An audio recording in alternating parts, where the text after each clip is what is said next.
and news from the Next Round Daily Show. Turn on the notifications so you don't miss a thing. Follow Next Round Live on Twitter, Instagram, Facebook, and YouTube. See more at nextroundlive.com. The Next Round Golf Court is here. Your chance to play 4 area golf courses for just $89. Get 18 holes of golf and cart at Limestone Springs, Cross Creek, The Meadows, and the newly renovated Woodward Golf Club. That's a value of $247 for just $89. Or get the Next Round Deluxe Golf Cart for just $119. It gets you all 4 courses with cart, plus an exclusive Next Round Golf t-shirt, koozie, golf tees, and a sticker. There are no restrictions. The cart is good through September 2024. Get your golf cart now at nextround.store. You want to look great while supporting your favorite show? You know the place to go is the official Next Round store at nextround.store. Yes, there are .store domains, and we have one. From shirts to hoodies to hats and all kinds of fun stuff, you can rep the Next Round anywhere you go. At the beach, Next Round hats to block out that sun. Up north in the winter, get you a comfy Next Round hoodie. Just need something to put your $20 beer in at a game? Get you a Next Round koozie and throw that thing in your pocket. You never know what stuff Jim's going to make me put in there next. Check it out. It's the Next Round store at nextround.store. The Double Down Media podcast family is live and full of content for all ages. The Mystery Fifth Hour gives the Next Round host a chance to talk about everything but sports. Pour a glass of Bama and bourbon, our weekly college football conversation, while sipping on some of the most interesting pours in the bourbon world. And in our Not For All Ages podcast, The Last Call, LT takes off the gloves for in-depth conversations with stars like Taylor Hicks, presented by Redmont Vodka. Find these podcasts and more by searching The Next Round on Apple, Spotify, and on our website, nextroundlive.com.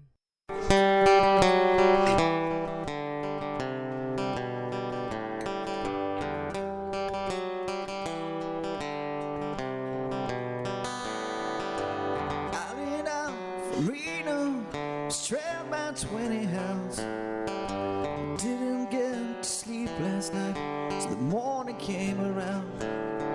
I set out running, but I take my time. The friend of the devil is a friend of mine. If I get home before daylight, just might get some sleep tonight. Well, I ran into the den, and he owed me 20 bills. Spent the night in Utah in a cabin in the hills. So I set out running, but I take my time. The friend of the devil is a friend of mine. If I get home before daylight, just might get some sleep tonight.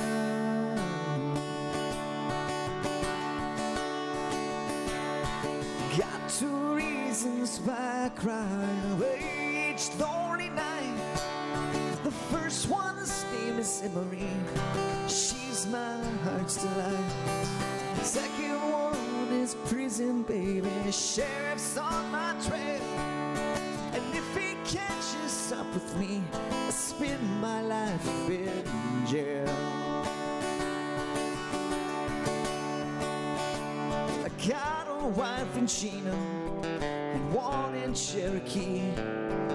One, she says she has my child, but it don't look like me.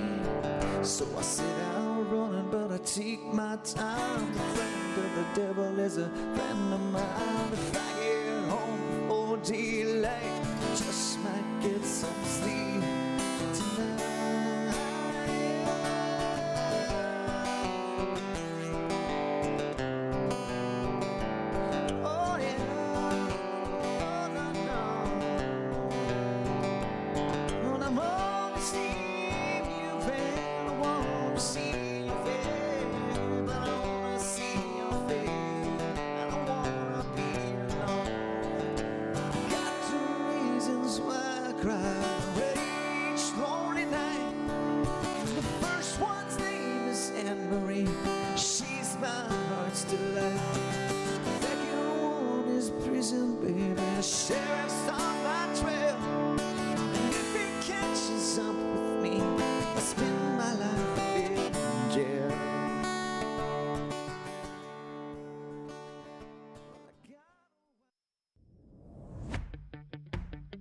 Jim Dunaway, Lance Taylor, Ryan Brown, and Rockstar. Live from the Birmingham Racecourse Casino Studios, The Next Round, presented by Bud Light. is on now. 2 Monday night games, Browns-Dolphins setting scoring records, and a crazy weekend in college football that lived up to the hype, more ways than one, and some angry college football coaches. A lot to get to as we go live now in the next round. Jim Dunaway, Lance Taylor, Ryan Brown, Rockstar, Forrester, Tyler Lunsford, Taylor Corn doing everything social media at Next Round Live. Like and subscribe, and don't forget about Disrupt the Media, also on YouTube. Go there, like and subscribe. And, of course, gives us those thumbs up and War Damn Pods, Roll Tide Pods, everything with Disrupt the Media. Wow, so much in the NFL from yesterday, including the Dolphins' 70 points and the most yards in NFL history. We'll start right there. I assume that's your best of the weekend. It looks like you just pulled that out of the wrapper. Best of the weekend. Yeah, it looks brand new. Fairly new for the season. It does. It looks like you bought it tomorrow. New order for the season. Already been through the washing machine, boys. New order for the season. Do you always wash it when you get it? Absolutely. See, Never wear clothes straight out of the package. I wear straight out of the package. No. Most of my stuff's made in Wuhan, so I usually wash mine. Okay, well, I just don't for whatever reason. Yeah, it was. I loved it. You know what? I'm happy for you where your team is right now. Thank you. I am too. I think the only thing that can derail it is an injury to Tua. Jalen Waddle didn't even play yesterday. Nobody's even talking about that. This offense is special. I heard somebody this morning say it's the best offense since the Greatest Show on Turf, 99 to 2001, where you had Hall of Famers all over the place. But I love this even more because of Sean Payton. Sean Payton is such a dick. Mm-hmm. He's an overrated coach. He got his. Yeah. And I think all of football is loving this because, in some of these unsaid, unwritten rules, for him to come out in that coaching fraternity and take this shot at Nathaniel Hackett like he did, this is what he gets. Well, it feels like, and that'll be our theme here in the opening segment, it feels like it was a coaching statement from former Denver Bronco ball boy Mike McDaniel, who laid it to Peyton, who violated that unwritten rule. I mean, it was 70-20. It could have been 100 points if they wanted it to. They called off the dogs. They tried to and still scored 21 points. I thought 77 was going on the board. But also took a knee when they could have kicked it for the NFL record. I mean, right. He showed some mercy, Mike McDaniel did. And Sean Payton, don't forget, and you may forget this, and honestly, I was unaware of it until this week. He went on Colin Cowherd when he was a media member and basically said the Dolphins should bench Tua Tagovailoa, that Teddy Bridgewater is your best path forward, which is a ridiculous statement to begin with. So apparently that got really personal for Tua. I didn't realize how personal until he mentioned it in the postgame. But, Jim, that is by far and away my best of the weekend, maybe so far my best of the year. 2 NFL games tonight, including mine and LT's team. You get the Buccaneers playing a early afternoon game, if you will, 6 o'clock on ABC against the defending NFC champs Eagles, and then LT's Rams in Cincinnati, 7:15 ESPN. Joe Burrow still game time decision on that one. That'll make that interesting. A little bit more on that game later on. We'll jump into the statements from the college football world right after LT tells us about our friends at Woodhouse Day Spa. Yeah, hey, look, great place to go. Woodhouse Day Spa, located right up the street from us at the Summit Shopping Centers, right off of Highway 280. Get in, see Stuart, Casey. Fine folks there. Tell them the Next Round sent you. Again, they've got a menu of over 70 options, including massages, body treatment, skincare, waxing, nail services. Woodhouse Day Spa, voted America's best day spa since 2009. You can order gift cards online, birmingham.woodhousespas.com, or just stop by and see them and tell them the Next Round sent you. Tyler Booker in the next segment, part of our NIL deal with him. We'll talk Alabama football after the Tide finally looked like we thought they were going to look with the offense they played in the second half. We'll jump into Alabama in a second. But first, biggest game of the country was in South Bend, where Ohio State scored on the final play of the game to edge out Notre Dame 17-14, barely getting across the goal line for the win, even just against 10 Notre Dame Fighting Irish. Here is Ryan Day afterwards, and he gave this same type of talk on the field on the broadcast on NBC about a comment that 86-year-old retired Lou Holtz made during the Pat McAfee show, questioning just how physical Ohio State really is. Here's Ryan Day. Ryan, was this a lunch pail performance? Yeah, it was, and it was brewing for a couple days. Again, I said it earlier, I'll say it again. A lot of people took a lot of shots at this team over the last 48 hours, and it really hit home to me. And the way that our team played, not only did we physically get after these guys last year, but we did it again here at the end of the game. And I think it says a lot about this team. And, you know, I'm really upset and disrespected by what Lou Holtz said publicly about our team and Ohio State and Buckeye Nation. And we're not going to stand for that, because that's not even close to true. Put the film on. People make comments, and they don't watch film. Our guys are tough. They're physical. They do. They get after it. And they did it again tonight. You said that was Coach Holtz?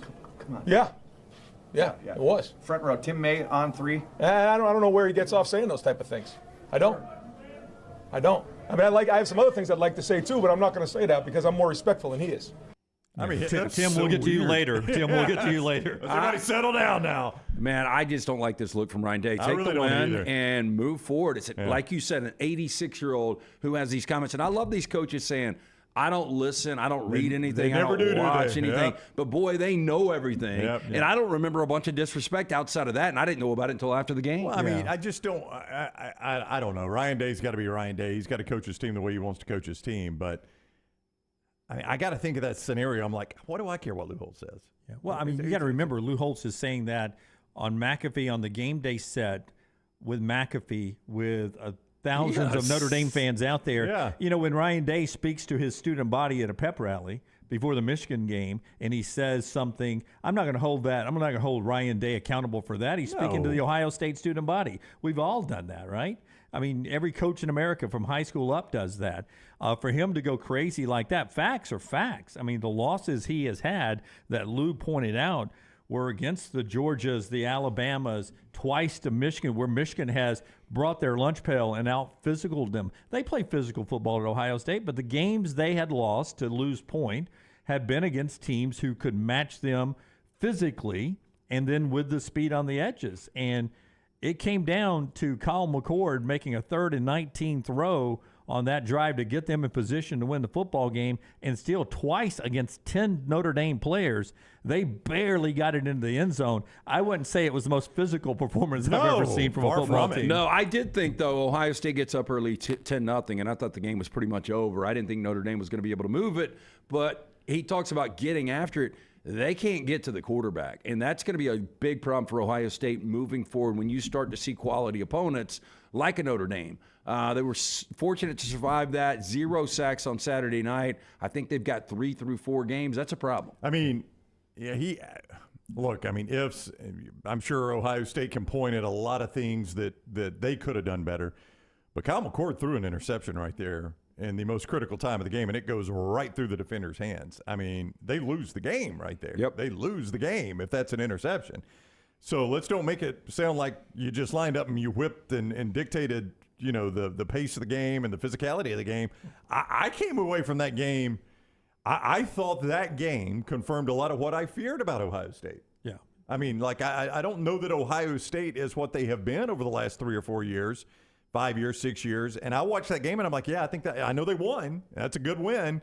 But I think that confirmed a lot of my fears about Ohio State. I said here today, I felt better about Notre Dame afterwards, but I didn't think Notre Dame was a playoff team. But I feel better about Notre Dame today. But with Ohio State, I watched that game, and I said here to myself, and I said I would take Penn State to beat them right now. I'd take Michigan to beat them right now, and I don't think they'd beat anybody that was in the 4-team playoffs when we got there. Yeah, and you've got Penn State coming up in 3 weeks. You got to go to Wisconsin. Again, that offense is getting better. You got to go there in a month, and then you close out at Ann Arbor. I don't see them winning all 3 of those games. Yeah, I don't either, Lance. And I just don't think Kyle McCord's very good, honestly. I think he's a solid quarterback. He's an okay quarterback. I don't think he's very good. And I think he showed a lot of that in that game Saturday. Now, he made some good throws. It's not like he doesn't have any redeeming qualities. But you feel better about Notre Dame, and I think I do too a little bit, Jim. But, boy, it is inexcusable to have 10 players on the field in the 2 most critical plays of the game, back-to-back plays. And take the penalty. And, yeah, that's what I didn't understand. Makes no sense. The guy didn't want to risk getting a penalty. It's like they're going to move the ball half a yard. Yeah. I mean, what's the difference? You want one less body out there, or do you want to give up a foot? Yeah, I mean, I'll give up a foot and get all 11 guys out there every day of the week. I'm not even thinking twice about that. I mean, a full yard and a half a yard it's a big difference. Yeah, but so is 10 and 11. It is. Yeah. It is. And so is a point, too, for them to go back and review it. Yeah. Who is the Irish? Who is the Irish guy that used to call our show, and he's DM'd me and says Notre Dame fans will never forgive Marcus Freeman for 10. I know who you're talking about. Golden Domer. Golden Domer, yeah. I was calling it Crazy Irishman is what I was thinking, but it was Golden Domer. Never forgive. He says, never forgive. Irish fans will never forgive Marcus Freeman for that. Cut 14, Rockstar. Here's Freeman afterwards talking about what these guys are talking about. Didn't want to take the penalty when they finally realized it. Fact of the matter is it was 2 plays. So you didn't realize it after 1 play. And Luke's talked about it this morning on Monday Morning Live. You get a quick 60-minute recap if you go to wherever you get your podcast and video cast now of Monday Morning Live now, any same place you get next round. He said, listen, you've got analysts, you've got a defensive line coach who knows the set is 4 defensive linemen. When you're looking around talking to your defensive linemen during the previous timeout, if you don't have 4 out there, my God, what are you doing? And you got all the analysts, all the eyes in the skies. 1 play is one thing. How do you do it back-to-back plays? Here's Marcus Freeman. Marcus, the film shows that on that last play, there were only 10 people on the field. Just curious what happened. Yeah, we were trying to get a 4th D lineman on the field, and I told him just stay off because we can't afford a penalty. I didn't have any timeouts, right? So we couldn't afford a penalty there. And it's on us. We got to be better. Yeah, hats off. It's on us. Yeah, no excuses. Yeah, problem is it wasn't a goal line stand in the second quarter. It was the game on the line, and it's inexcusable. He's right. It is on the coaches, and there is no excuse. You can't flush this anyway. I mean, I don't know that I'd hold it against him for life if I'm a Notre Dame fan. Yeah, it's a little much. Yeah, but it's inexcusable. I do know that. But what happens now is Notre Dame has that 1 loss, and you just wonder if they get another chance. Even if they were to go 11-1, now not playing in a conference championship game, could you still get in at 11-1? If Ohio State is unbeaten, that's a half a loss to me. I agree with that. If you're the committee, if I'm the committee, that's a half a loss. Yeah. Notre Dame's not dead. Like if Alabama wins the rest of their games and Texas wins the rest of their games, that loss doesn't look like some losses, right? No. But if Ohio State loses 2 and Notre Dame wins the rest of them, that's a full loss, and you look a little different. Yeah, but Notre Dame is not dead. They will be after Duke beats them Saturday, but they're not dead yet.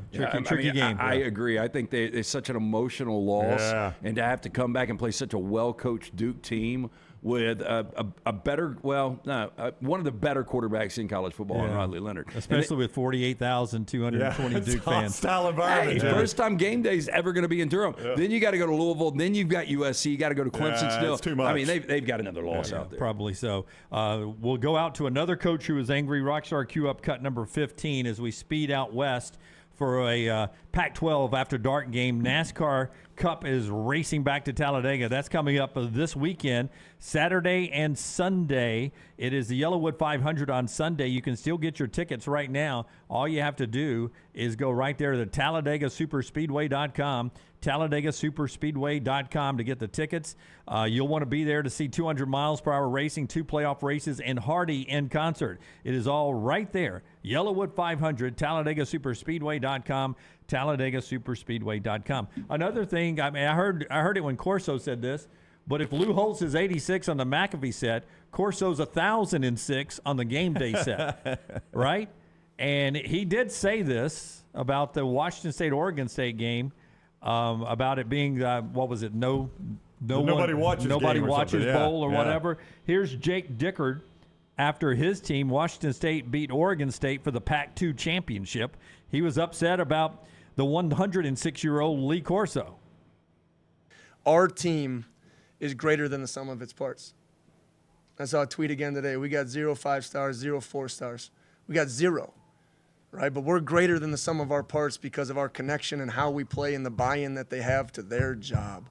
And I think it speaks volumes for 18 to 23-year-old young men to buy into that. It's not easy. And I was just watching game day, and Corso comes on and he says, the no one watches bull. And I don't really understand that. What's the merit once again? Because the facts say people watch the Cougs. And the people watch the Cougs more than every team that's left over in the Big 12. Okay, so Coach Corso, he's at the point now where they give him the sheet and he reads off of it and they try to make a joke, but it didn't even make sense. Wow. Okay, it's well documented what ESPN has done to try to, get our league into where it's at. And I would love to have a conversation with Coach Corso about the value that he sees in breaking up the premier West Coast Conference. Wow. Yeah, I will tell you, Nobody's happy this week. Who's Damn, happy? I was always taught you got to respect your elders, right? But these are two winning coaches, right? Yeah. These two won their games. Yeah. Both of them are part of Fox properties in the future and Day in the Big Ten and Fox. And Dickert is basically going to be a group of 5 team because ESPN, he says, broke up the Pac-12. I don't know why. I mean, how did to me, it was the Pac-12 fell apart when Fox took all your teams, the good teams. Yeah, Fox, NBC, and CBS are the ones that are plucking away the good teams from that conference. Well, I'll just say this. That was a fun game to watch. I did have that thing on, was watching back and forth. Somebody put worst uniform of the weekend. I thought it was Washington State's uniforms are great. Yeah. I love the gray. I like that gray Washington State uniform. Well, hey, that's a good Washington State team. And Brock Hewitt on Unlocked last week was talking about these Wazoo fans are going nuts. They are backing this team more than they've ever backed them before because of the disrespect and because they have no landing spot. But I'll tell you this, Cam Ward, if you haven't watched the kid play, he was just getting in a groove last year, his first year in Power 5. 16 touchdowns this year, 0 picks. My top 3 in Heisman right now would be Penix, Caleb Williams, and Cam Ward. I would have 3 Pac-12 No quarterbacks. Bo Nix, huh? Bo Nix would be 4th. Okay. Yeah. it's the whole Pac-12. Yeah, I know we'll get to Oregon in a little bit. Rockstar, give me cut number 5 as we get to the Alabama game. We'll talk Auburn and a lot more coming up in Best and Worst of the weekend. Tyler Booker in the next segment. Our friends at Milo's are ready to serve you lunch or dinner this weekend. And if Milo's Classic Burger isn't enough already, you can download the Milo's app. After your first purchase, you get the original cheeseburger for free. Stuff your face, earn free stuff. Download the Milo's app today and start earning rewards with our friends at Milo's. That Milo's app, our friends at Milo's. Finally, Alabama looked the way we thought Alabama was going to look in the second half. 3 consecutive scoring drives, and they dominated Ole Miss defensively in this contest. Ole Miss 3 of 14 on third down plays, 301 total yards. That's it. 301 total yards, and they only scored a field goal in the second half. 10 points from Ole Miss. Emily Grace McWhorter, our reporter, in the Ole Miss news conference afterwards, remember Lane Kiffin had questioned 2 different times on who was calling plays at Alabama, the defensive plays at Alabama. Emily Grace with this question to Lane Kiffin. Who do you think was calling defensive plays for Alabama this afternoon? I don't know. They did a good job. So I commend them. Maybe Coach took over. They did a really good job on third down. I mean, it wasn't exotic. Play man-to-man and did a good job against us. And thought Malachi played really well. And, Kool-Aid and number 3 tried to go after him like last year, and the guy did a really good job. Tried to go after Arnold. God did a good job. Poor Arnold, no respect. No, didn't even know his name. Yeah. Malachi Kool-Aid, number 3. Number 3, the guy we went after all last year. By the way, bad look for Kiffin when you talk that crap all week long. Yeah, that's all he ever does. And then all of a sudden, your defense, Alabama's defense, shuts down your offense. You're one of the great play callers of this era, and the defense shuts you down. Yeah, that was, you're right, was not a good look. 1 total touchdown for Ole Miss against an Alabama defense that we knew was going to be good, but you thought Ole Miss would be able to manufacture more points. Was that out the of this. first drive that they drove it down in the quarterback it was in draw? the first quarter. Yeah, I don't know if it was very first early. drive. And it was a really good call on the quarterback draw. And Saban even said it, in the changeover quarter interview. We knew we were in the wrong defense there. We knew they were going to go quarterback draw. We just had a missed assignment or something like that. I can't remember exactly what Saban said. Emily Grace's question was great because Lane Kiffin did make that such a big deal, planted a question in his second press conference to make sure that it got brought back up. But I don't know what's going on with Quinshon Judkins. He looked like he was running on fire when he had the football. He just didn't get enough touches. He must be hurt. I guess. I don't know. They do not run the ball effectively right now, though. And Lane Kiffin is he depends so heavily on the run game in his offense, and they just don't run it effectively. And Kiffin was doubling down on SEC Nation pregame interview with Marty, talking about you never know how many more chances I'm going to get to beat Coach Saban. It means a lot to me to maybe beat him once, to have it on my resume, and just floating it out there that, hey, this could be Coach's last year, or maybe next year is, since they're not on the schedule. We don't know about the schedule after that. The dude keeps flaming the flames, but somewhere in the back of my head, I think he still thinks he's going to get this Alabama job someday. I don't know. I mean, again, there are Alabama fans that want him. I do not understand that. I don't understand the Auburn fans that wanted him either. I don't know what the guy has done to make you want him as your coach. I mean, all he does, he runs his mouth, and he never delivers on it. Never delivers on it. I brought this up in the postgame. Tyler Siskey, who you can see with Neil McCready 3 times a week. That's right. McCready and Siskey. Yeah, I love their work. Yep. But Tyler and I were texting back and forth, and he said, with this loss, if Alabama ends up with 9 wins, which they will, Kiffin in his coaching career will be 1-20 against teams that finish with 9 or more wins. Yeah. That shows you he just doesn't win against quality opponents. Yeah, I mean, ultimately it boils down to this. Lane Kiffin spent a lot of time running his mouth in the week leading up to the game. Alabama spent a lot of time playing in the actual game, and there was your difference right there. Yeah, one working for clicks, the other working for wins. I heard that. More on that coming up. Tyler Booker on the other side. Show being brought to you today by our friends at Way to Wellness. Tyler Booker doesn't need to lose any weight. That is a man-child. And the offensive line dominated the second half against Ole Miss, and Alabama fans hoping it continues the rest of the season. But if you want to drop a few lbs, maybe your playing days are over. You're starting to stack it on a little bit. My friends at Way to Wellness can help you. No contracts, no sign-up fees. Your consultation's free. No cookie cutter plan. Every plan's designed for you by Leslie and her board certified team. Just go to their website, planforme.com. Planforme.com. That'll take you there. You get all the details and set up that absolutely free consultation that you get because you're a Next Round listener. When we come back, Tyler Booker joins us to talk about the Tide's big win and the rest of the season right here on the Next Round. Follow the Next Round on Twitter, Instagram, and Facebook at Next Round Live. IV therapy, B12 injections, cryotherapy, and compression therapy all under one roof. It's our friends at Hydra Live. Mention Next Round at checkout. Save 20% off any service. Hydra Live's got 3 locations, Homewood, Tuscaloosa, and coming soon to Greystone.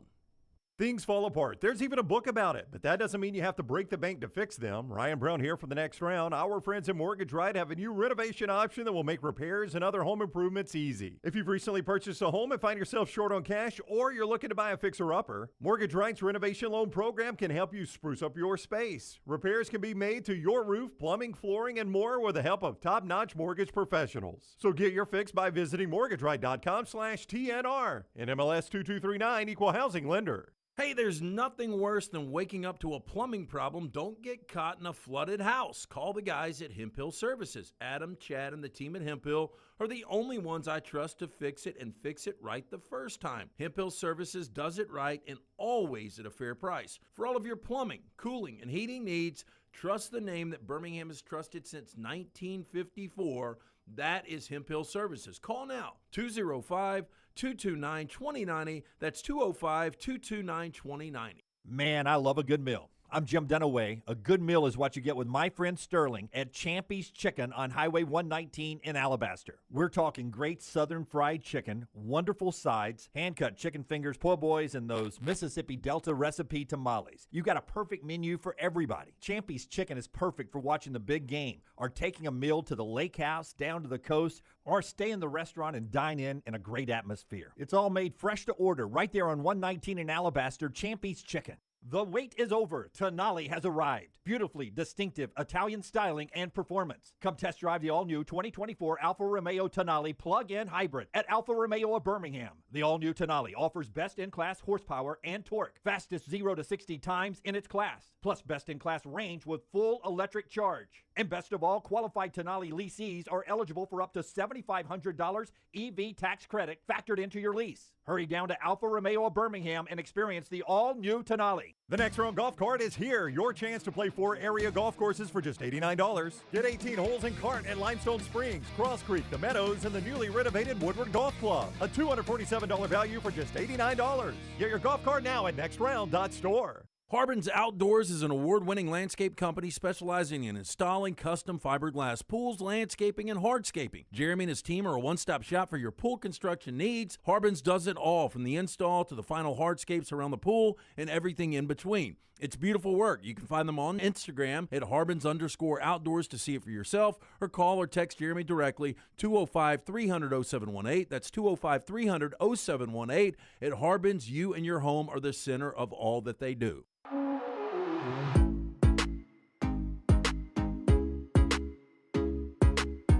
Back with you on the next round today as we roll on. Don't forget Monday Morning Live every Monday morning, 7 a.m. Central Time on all these same platforms with Tom Luganville breaking down the weekend.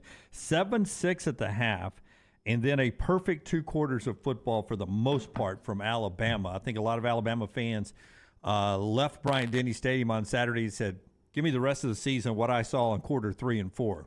Well, feed me. They played well. Tyler Booker is part of that. He is with us now on the JohnstonRVCenter.com hotline. His appearances each week presented by Craneworks. The big guy says check out the big dog when it comes to rental works and Craneworks. What is up, Tyler? How are you today? I'm great. How y'all doing today? Doing wonderful. Thanks a lot. Maybe it didn't feel that way, but just watching on TV, it felt like 2 different teams, first half and second half. Did it feel that way for you? And if so, why? Yeah, it felt that way for the most part. So like in the second half, we just came out and executed. There were shots that we missed in the first half. There were a few blocks that we missed as the offensive line in the first half that if we make certain plays at certain times in the first half, it looks just like the second half. That's the difference between executing and not executing. The second half, we just executed. Everything came together for us. So now we just need to figure out how to do that and maintain that for the rest of the year, do that at a high level. You know, we've got a chat room that we take a look at, and somebody just said, we heard Lane Kiffin mention Malachi Moore all over the field. We had somebody in our chat room just say he's the MVP so far. When you watch Malachi, I mean, one of the veterans of this team, dude's having quite the year right now. Yeah, he is, and I feel like he's stepped up in a big way. You know, we lost a lot of key guys, a lot of leaders last year on the defense, and he's really stepped up in that leadership role, and he's definitely backed it up with his play. And I'm very proud of him, and he continues to lead the defense, but lead this team as well. You know, so his contribution is very valued. Listen, I'm dumb when it comes to football, so I'll say that up front, okay? Because I'm a sportscaster, and we know what you think of sportscasters. Wow. But I love him. I know, and I love you. But listen, it looked like, and I know this is not the case, but it looked like you had a different playbook this weekend than you had, say, for the Texas game. And I know that's not true. But do you feel like now that you get to know sort of the personality of this offense, you can lean into things that you do better than, say, Alabama teams of the past? Do you feel like even the guys calling plays are starting to learn what this team can do better as you move forward? Yeah, I think you just said it. Like, we're learning each other. You know, we got a new offensive coordinator, got a new quarterback, got some new guys up front. So we're just all learning each other. And it's just taking time. It's a process, but I feel like we definitely found what works for us in this the second half of this past Ole Miss game. But when it comes to the play calls, we have the ultimate trust in Coach Reese. You know, we love his philosophy. We love Coach Reese. So we're going to play for him every play. So we just have to trust in what he calls and execute whatever he calls, you know, and because we know that he has our best interests in mind. Alabama's Tyler Booker with us on the JohnstonRVCenter.com hotline. He's presented each week by Craneworks. Craneworks says the big guy tells you look for the big dog when it comes to Craneworks and RentalWorks, crane and rental equipment right there at Craneworks. I know you're probably going to tell me, hey, Jalen Milroe had already won this team, had already won this locker room, but he did not play last week. He comes back this week. When you see him get cut in half on a touchdown throw, and have to lay on the ground for a minute, but then pops up, does not complain, does not limp off, in fact, starts to celebrate, stays in that game. Toughness like that, how far does that go for the rest of the team when they see that? It goes a long way. And a few guys on the offensive line were talking about it. Like, he plays with so much heart and so much toughness. Like, he doesn't slide. Like, I have yet to see Jalen Milroe slide. And as an offensive lineman, that gets us fired up. Like, hey, don't take so many hits, but at the same time, we love it. You know, it gets us fired up. Like, he's fighting for us, so we got to fight for him. And we don't like to see him get hit, but to see him get up and celebrate and be all right, that gave everybody in the stadium some juice. You know what I mean? So that was a key play for us. And then just the way he carries himself, that's what you need out of a leader, but that's what you need out of a quarterback. And he's continuing to be great, and that's just who he is as a person. So we just love having him around. And I'm excited to keep playing with him and keep growing with him. I know you guys are supposed to mute out the outside noise, and whether it's media or coach speak. But you heard, I mean, Lane Kiffin was poking the cage all week, as Lane Kiffin typically does. Was this game inside that locker room personal for you guys? We just approach it like any other game. You know what I mean? We don't make one game more important than the other. So yeah, we really don't pay attention to outside noise. So I'm not even sure what he said or what he was doing. I saw he had a lot of headlines, but that's per usual for Coach Kiffin. But we respect him as any other opponent, and we just went out and executed. Blink twice if you're being held hostage right now. I'm kidding, Tyler. I'm kidding. Smart play by you not to talk crap. I like it. Hey, listen, left tackle Caden Proctor, man, he's learning on the job. He's taking a lot of heat, but I thought he improved this past weekend 110%, if that's possible, at least 100%. Sure. Tell me, as you're watching him grow, what he can be down the road, because it looked like he took a big step forward this week too. Mm-hmm. I see a lot of myself in Caden, and I'm so proud of him for the way that he's handled everything. Like you said, he had a rocky start, but he's definitely improved. He's getting better week by week, and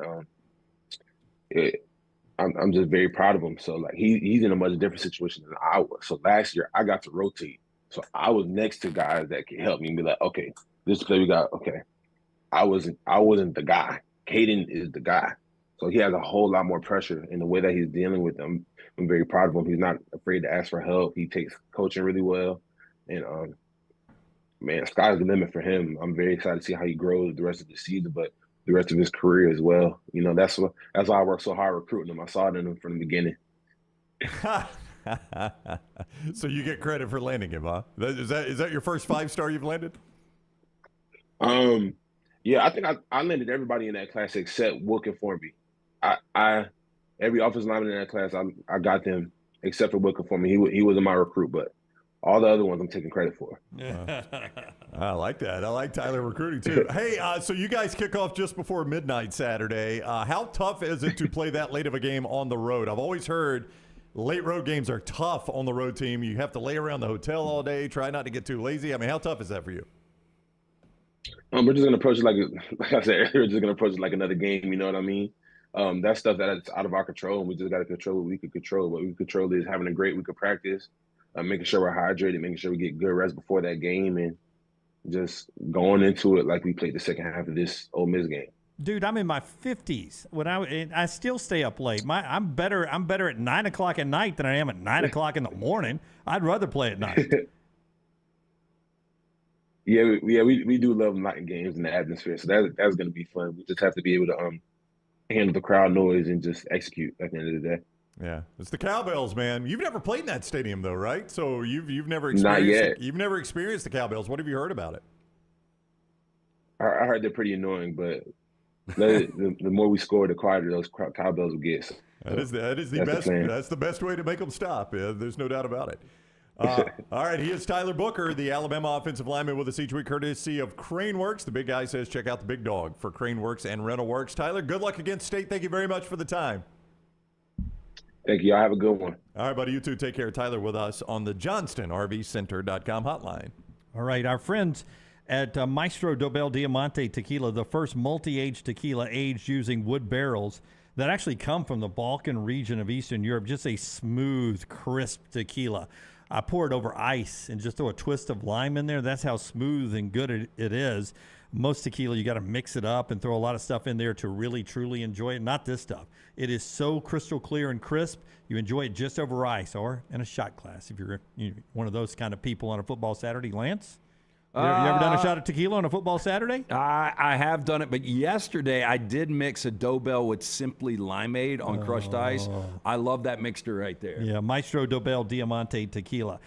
So a big weekend for Alabama. They get the win. Now they go to play Mississippi State, who's 2-2. They lost to South Carolina 37-30, and I thought State fought really well in that contest up there. They looked a little bit better in that road loss than they did in the home loss to LSU. You woke up my boy, too.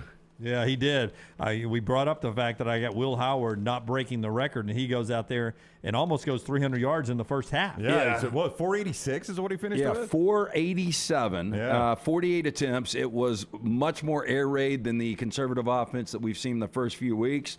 And now he's back on pace, and he's about 1,500 yards. Yeah, I feel like I don't know anything about any team in the West. I really do. I mean, like State, you thought you'd figured them out. They're going to struggle offensively. They're not going to throw a lot, and then they go and do the exact opposite. LSU, you thought you'd figured them out. They've returned to form. They're going to be dominant, and they almost lose to Arkansas. Yeah. I mean, I don't know, man. Seems like they went back. Will Rogers, not Will Howard. Yes, thank you, Charles. It does feel like that.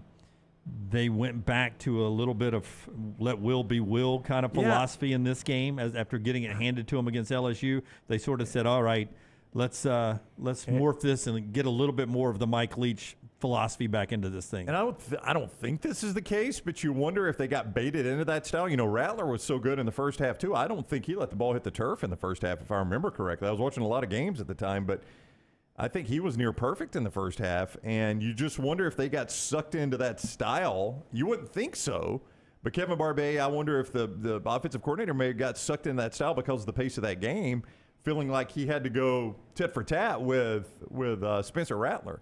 And Will Howard did. Excuse me, Will Rogers did. Yeah, it's easy to do. Yeah, Will Howard didn't even play. Yeah, I would tell you, Howard did play for Kansas State.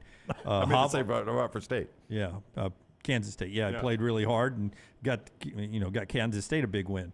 I would tell you this though about Alabama, the most frustrating thing of the whole weekend was they get the spark they needed on the block kick. Ball goes out between the 1 and the 2. They line up there in the shotgun formation. You got the man-child at quarterback who is a virtual running back at quarterback if you want to. Jalen Hurts and the Eagles have shown you the formation to run. How every team hasn't practiced this coast to coast, I don't know. Line up under center, get 3 big guys behind you, and just push your way into the end zone for a yard. You line up in the shotgun, and then the guy who at best is 50-50 on snaps right now. I mean, it's been a struggle. Snaps it to the 22-yard line.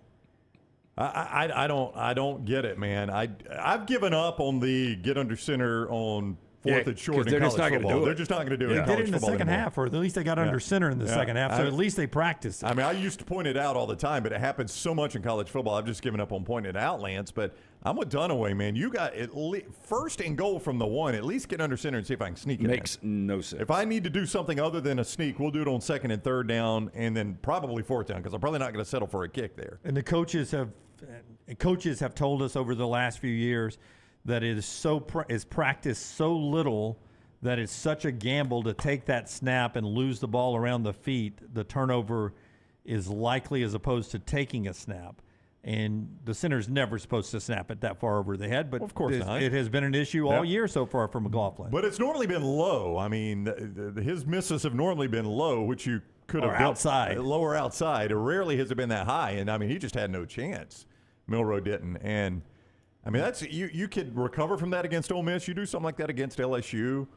Or, if you get the chance to play Georgia, you probably, give up 7 right there. Those points are going to be critical. Daniel's right. Marshawn Lynch watched that play and probably laughed in sadness because he, too, was like, just run the ball, man. Run the ball. Just run the ball. Just get under center. Yeah, and not that they weren't going to run the ball, but you got to snap it to somebody there. But Milroe's so big, I don't even know if you need the Eagles push for him. He's such a big guy. Just see if he can sneak it in. Yeah, and that just felt like it was going to haunt them the whole game, and I'm so glad in the second half they were able to come out and put those demons away. Big win for Alabama.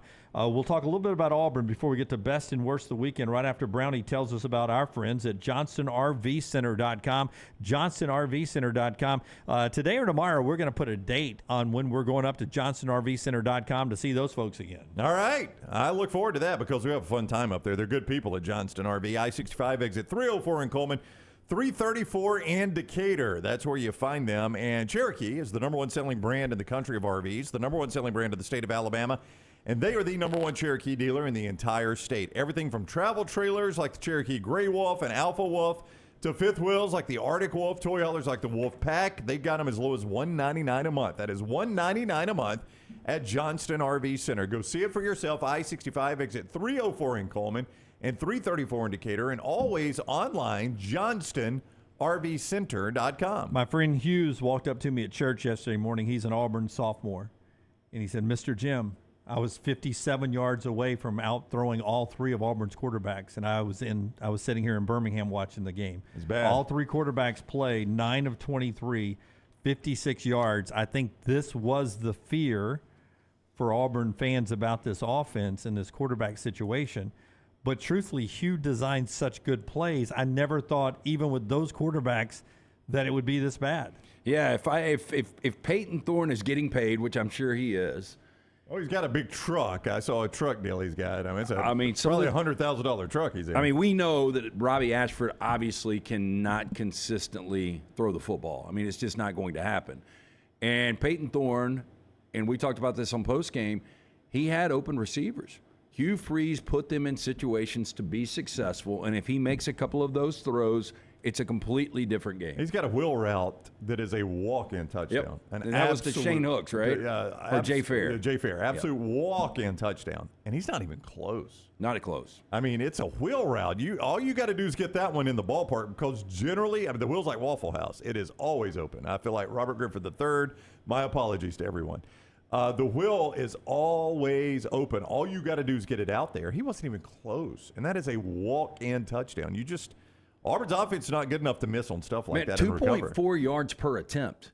I don't think I've ever seen that. And they had 2 explosive plays the entire day. And one of them was on defense that scored their only touchdown. Had to run around Jimbo Fisher to get to the end zone, who Jimbo was on the field. How do you not at least get a flag there? I know, at least the warning, like the sideline warning. I mean, normally they at least give you a warning the first time. Yeah, nothing. I didn't notice it in real time. You know, Asante's going up the sideline, and then when they went back and replayed it and he splits the sideline with Jimbo Fisher, I was like, my God, he's 4 yards on the field. Hey, and by the way, if you don't think Jimbo's just cashing checks, somebody else, a different coach, would have bumped into him, tackled him, tripped him or something, and just said, I got too much Texas A&M in me. Too much Aggie in me. But he's got too much Aggie in the check account. Didn't even want to get in the way of the play there. I was a Connor Wegman guy coming into the year, and he's been good at times, and he's been a little off. I thought he was a little off, and he goes down with the ankle injury. I'm like, this game might be over now.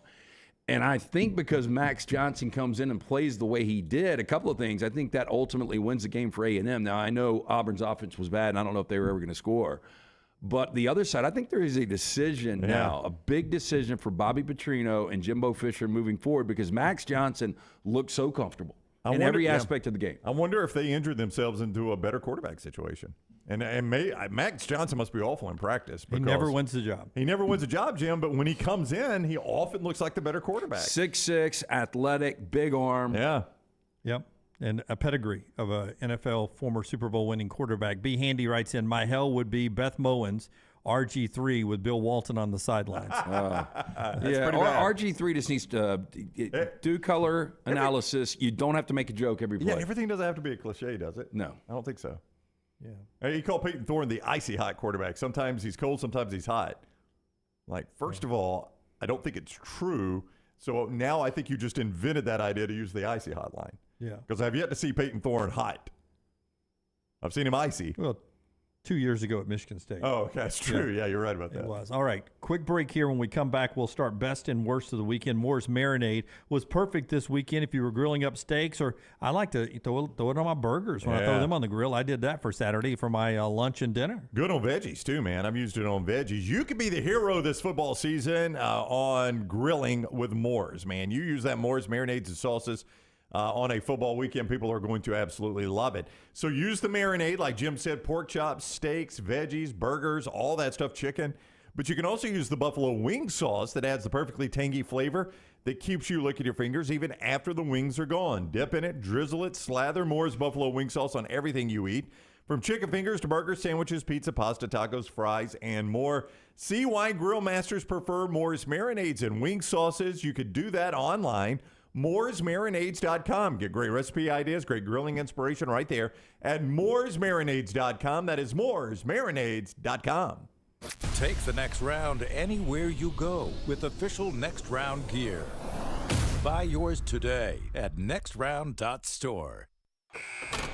It's NBA time, Birmingham, as we hoop it up with the New Orleans Pelicans and Houston Rockets, October 12th at Legacy Arena. Single game tickets are now available. Visit BirminghamSquadron.com or call 205-719-0850 for more information or to buy tickets. And the game is packed with former local players like Herb Jones and Kyra Lewis Jr. and Jabari Smith, and other superstars like Brandon Ingram and Zion Williamson. You can also become a Squadron season ticket holder to get complimentary tickets to this huge event right here in the Magic City. The Pelicans preseason game in Birmingham sold out last year, so get your tickets as soon as possible. Do that online at BirminghamSquadron.com or by calling 205-719-0850.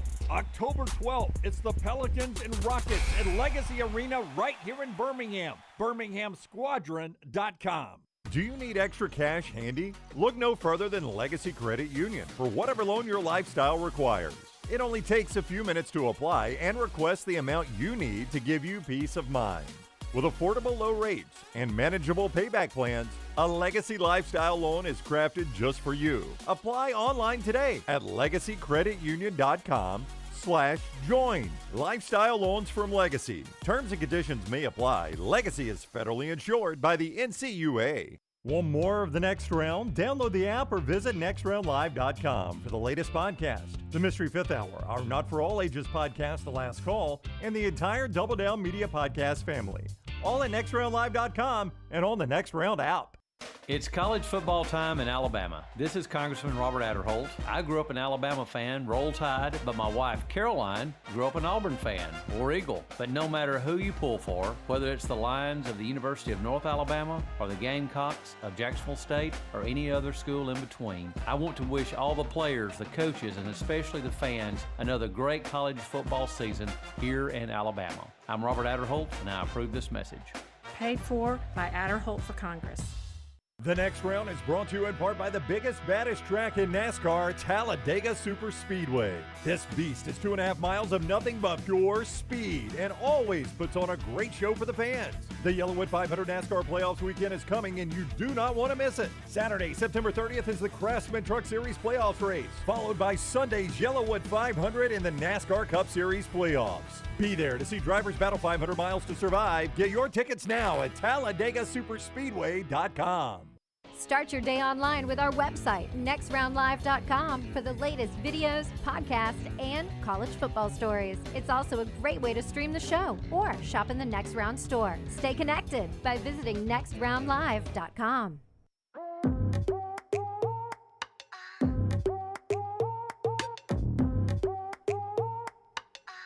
NASCAR racing at Talladega back this weekend. Not too late to get tickets. TalladegaSuperspeedway.com, TalladegaSuperspeedway.com. Truck race on Saturday, Hardy in concert Saturday night, and then the Yellowwood 500 on Sunday. Both of those are playoff races, elimination races, so you'll want to be there for that. TalladegaSuperspeedway.com, TalladegaSuperspeedway.com for the fun racing this weekend at Talladega. And if you're in town from out of town, welcome, and glad to have you along for the ride today. Lunsford tells me from our Buffalo Wild Wings Pick 3 at nextroundlive.com. You can play those every week. 172 of you 3-0 this weekend. Whoa. They got a ball in the bucket. One of those, Lance Taylor. Good job, Lance. About time. Yeah, 3-0 from a Lance. 172 3-0 winners. I would wonder, and I did not get Lunsford to break this down, how many of them had Oregon as a gift, as a win, an easy win? I tried to tell everybody all week, and I don't have a lot of these games that just jump out, but this was one of those. The talent was so uneven, and I knew this Oregon team would come out and play with a mat on, and even behind closed doors, after seeing some of these clips from Dan Lanning, it was awesome. I just don't know why they didn't put them on in the second half. I mean, they literally could have scored. I said they'd score 60. One of our plays was they're over 46.5 on their team total, and they just completely laid off in the second half. Yeah, a lot of people in the Monday Morning Live chat room was talking about wanted one more touchdown from Dan Lanning because they too had the team total there. We'll get to Lanning's comments and the rest of Best and Worst of the Weekend, brought to you by our friends here at Hemp Hill. Yeah, our friends at Hemp Hill, make sure right now, 229-2090, 229-2090. Hard to stop a train. Adam, Chad, Andrew, the guys at Hemp Hill Services. For all of your plumbing, heating, and cooling needs, call the name Birmingham's trusted since 1954, 205-229-2090 or hemphillservices.com. Lunsford answers your question there. He says the most common teams played, Alabama, Washington, Florida State, and Oregon. The Oregon Ducks. Here's Dan Lanning, who, if you're not familiar with the way it works, it's not automatic. It's not the XFL or the USFL where there are cameras in the locker room because it's an upstart league looking for permission.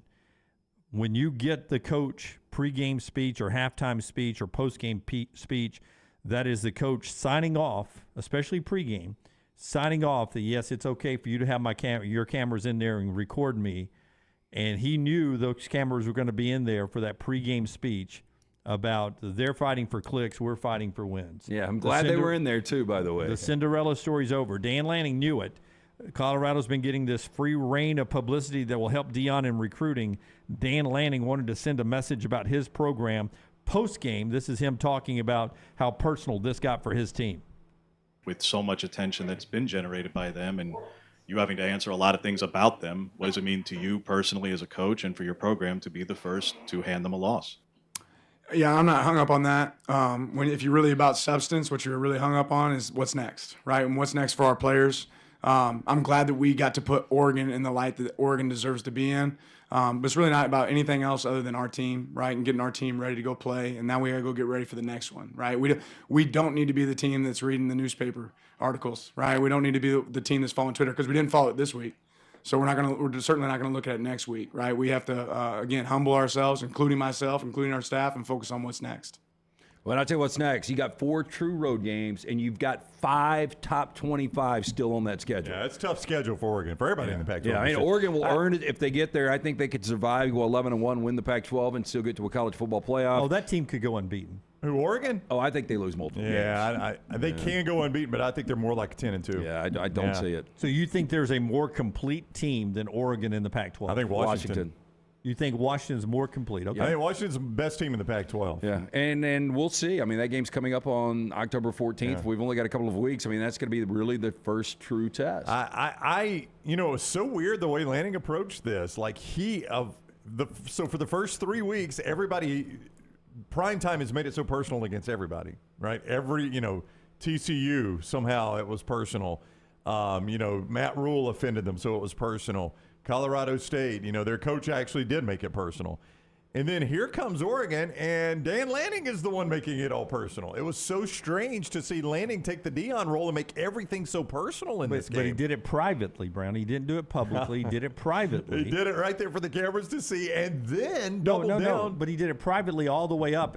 You're already on the field by the time that airs. Oh, I know, but that's what I'm saying. But then going off the field at halftime saying, I hope everybody that was watching the first 3 weeks is watching right now. Yeah. It was so personal with Dan Lanning, which, I'm all about you wanting to beat them as bad as you can beat. That's what you're getting paid to do. But he was clearly upset about Colorado. Well, clearly upset about the way they've approached this and the way the media has treated them. No, it's more about the media because you're recruiting too. You're Dan Lanning. You're recruiting to Oregon. But it's not about the media when he says they're in it for clicks, we're in it for wins. That was a direct shot at Deion Sanders in Colorado. The way that they have absorbed the media and let them promote Colorado. It's a great job by Colorado. It's no offense to Colorado. They're doing it brilliantly. But all these people are following the story. 60 Minutes, Today Show, Good Morning America, the NFL shows. It's been a recruiting perfect storm for Colorado for 3 weeks. Meanwhile, here's Dan Lanning having to recruit at Oregon. By the way, here comes another coach this week who's got to recruit out there too, who's probably not happy that his broadcast partners are not talking about USC. They're trying to promote, Colorado. They're getting, guest pickers who are putting Colorado jerseys on. They're back there with the big noon kickoff this weekend. Look for Lincoln. If he gets the opportunity to score 80, he'll try to score 80 this week too. But to your point, it was personal privately in the locker room. Here's the Oregon defensive lineman, Brandon Dorless, just telling you what the coaches have been telling them all week long. Obviously, a lot of attention going into this game. I guess how satisfying was it to kind of have a score that reflected how dominated you guys were in that game? The whole goal was to show the world that We still Oregon, that's still Colorado. Just because they got all the YouTube videos, all the camera stuff, It off, they came in yesterday, stepped on our O, spit, and all that stuff, You don't come into somebody's town disrespecting us, and that's the result you get when you do all that. And Brandon Doris, one of the 7 sacks that Oregon had, that offensive line, it finally, a lot of people that knew about the personnel, that offensive line finally showed up. Or didn't show up, however you want to look at it. When you have DBs who can cover their receivers, didn't have Travis Hunter out there, you got to make that point because I don't know if you could cover him. But you had DBs who could cover the receivers, which means Shedeur has to hold the football longer, which allowed that offensive line all of a sudden to be exposed a little bit. Yeah, I mean, I think what you're trying to say is they finally showed who they really are. Yeah. They showed up. The real line showed up. And it's not going to get easier for Colorado. It is not. I'll tell you, Oregon, though, starting, so they've got Stanford this weekend on the road. That'll be an easy win. But after that, they go to Seattle to take on Washington. They've got Washington State coming to Autzen. And then they go to Utah. That is one of the toughest 3-game stretches that before the season, people wouldn't have said that. Now, the one thing I'll say about Utah, they find ways to survive. They survived against Baylor. They survived against UCLA this week at home. I don't know if Cam Rising's going to play. Yeah, I mean, you Dunaway, you were talking about that, as he shut down for the season. Yeah, because the injury, remember, happened on January the 1st, and still in street clothes, so not even close to playing. Only 219 yards of offense from Utah. Yeah, that was a tough watch, by the way, that game was. And they got the win, 14-7 over a Chip Kelly offense, and one of their touchdowns was a pick six. So it was a 7-7 offensive score game. Not a lot of offense in that game. Maybe that's just how good Utah's defense is. And Dante Moore has been good for UCLA, but he looked like a freshman making the most difficult start of his career in a difficult place. Yeah, I just don't know if Utah, and it might be this weekend where it catches up with them against Oregon State because they're on the road in Corvallis. Really difficult game, but they've still got to go to the Coliseum to take on SC. They've still got Oregon. They still got to go to Washington. Again, this Pac-12 looks like as many good teams as they've got, it's going to be difficult to find a team that can even survive one loss. Yeah, keep in mind Utah has played Florida. They have played Baylor on the road, and now they just played UCLA this week. They're giving up 9.5 points per game. Yeah, their defense is playing lights out, but they're having to because their offense is very challenged without Cam Rising. Kyle Whittingham 23-6 in the last 2 calendar years. Only Kirby Smart, Jim Harbaugh, Ryan Day, and Nick Saban have a better record over the last 2 calendar years than Kyle Whittingham. Such an underrated guy. Who is 23-6 during that period. Approaching the top of the hour here, the show being brought to you by a couple of great folks. That includes our friends at Bromberg's, LT. Yeah, Bromberg's, they are your diamond specialists. If you think about Papa the Question, these are the guys you need to go see. Family-owned and operated since 1836. They've established that solid reputation as a fine purveyor of quality diamonds as well as jewelry, timepieces, and gifts. Nothing like giving or getting that silver box from our friends at Bromberg's. 2 great locations, Mount Brook and the Summit. You can also view their online store at brombergs.com. And also by our friends at Legacy. UAB hung in there for a while with Georgia, especially that second quarter was good for the Blazers. Brown, you've already got your interview with Jacob Zeno. Will be up a little bit later on. It is going up, and Jacob Zeno, Scott says it's already up there. You can go watch it at the Next Round Live channel on YouTube. Jacob Zeno reveals something he likes to eat that blew me away. Yeah, so you can get that, all part of our coverage of UAB, brought to you by Legacy. If you need extra cash handy this holiday season, look no further than Legacy Credit Union for whatever loan your lifestyle requires. It only takes a few minutes to apply and request the amount you need to give you a little peace of mind. Apply online today at legacycreditunion.com/join. legacycreditunion.com/join. Federally insured by the NCUA.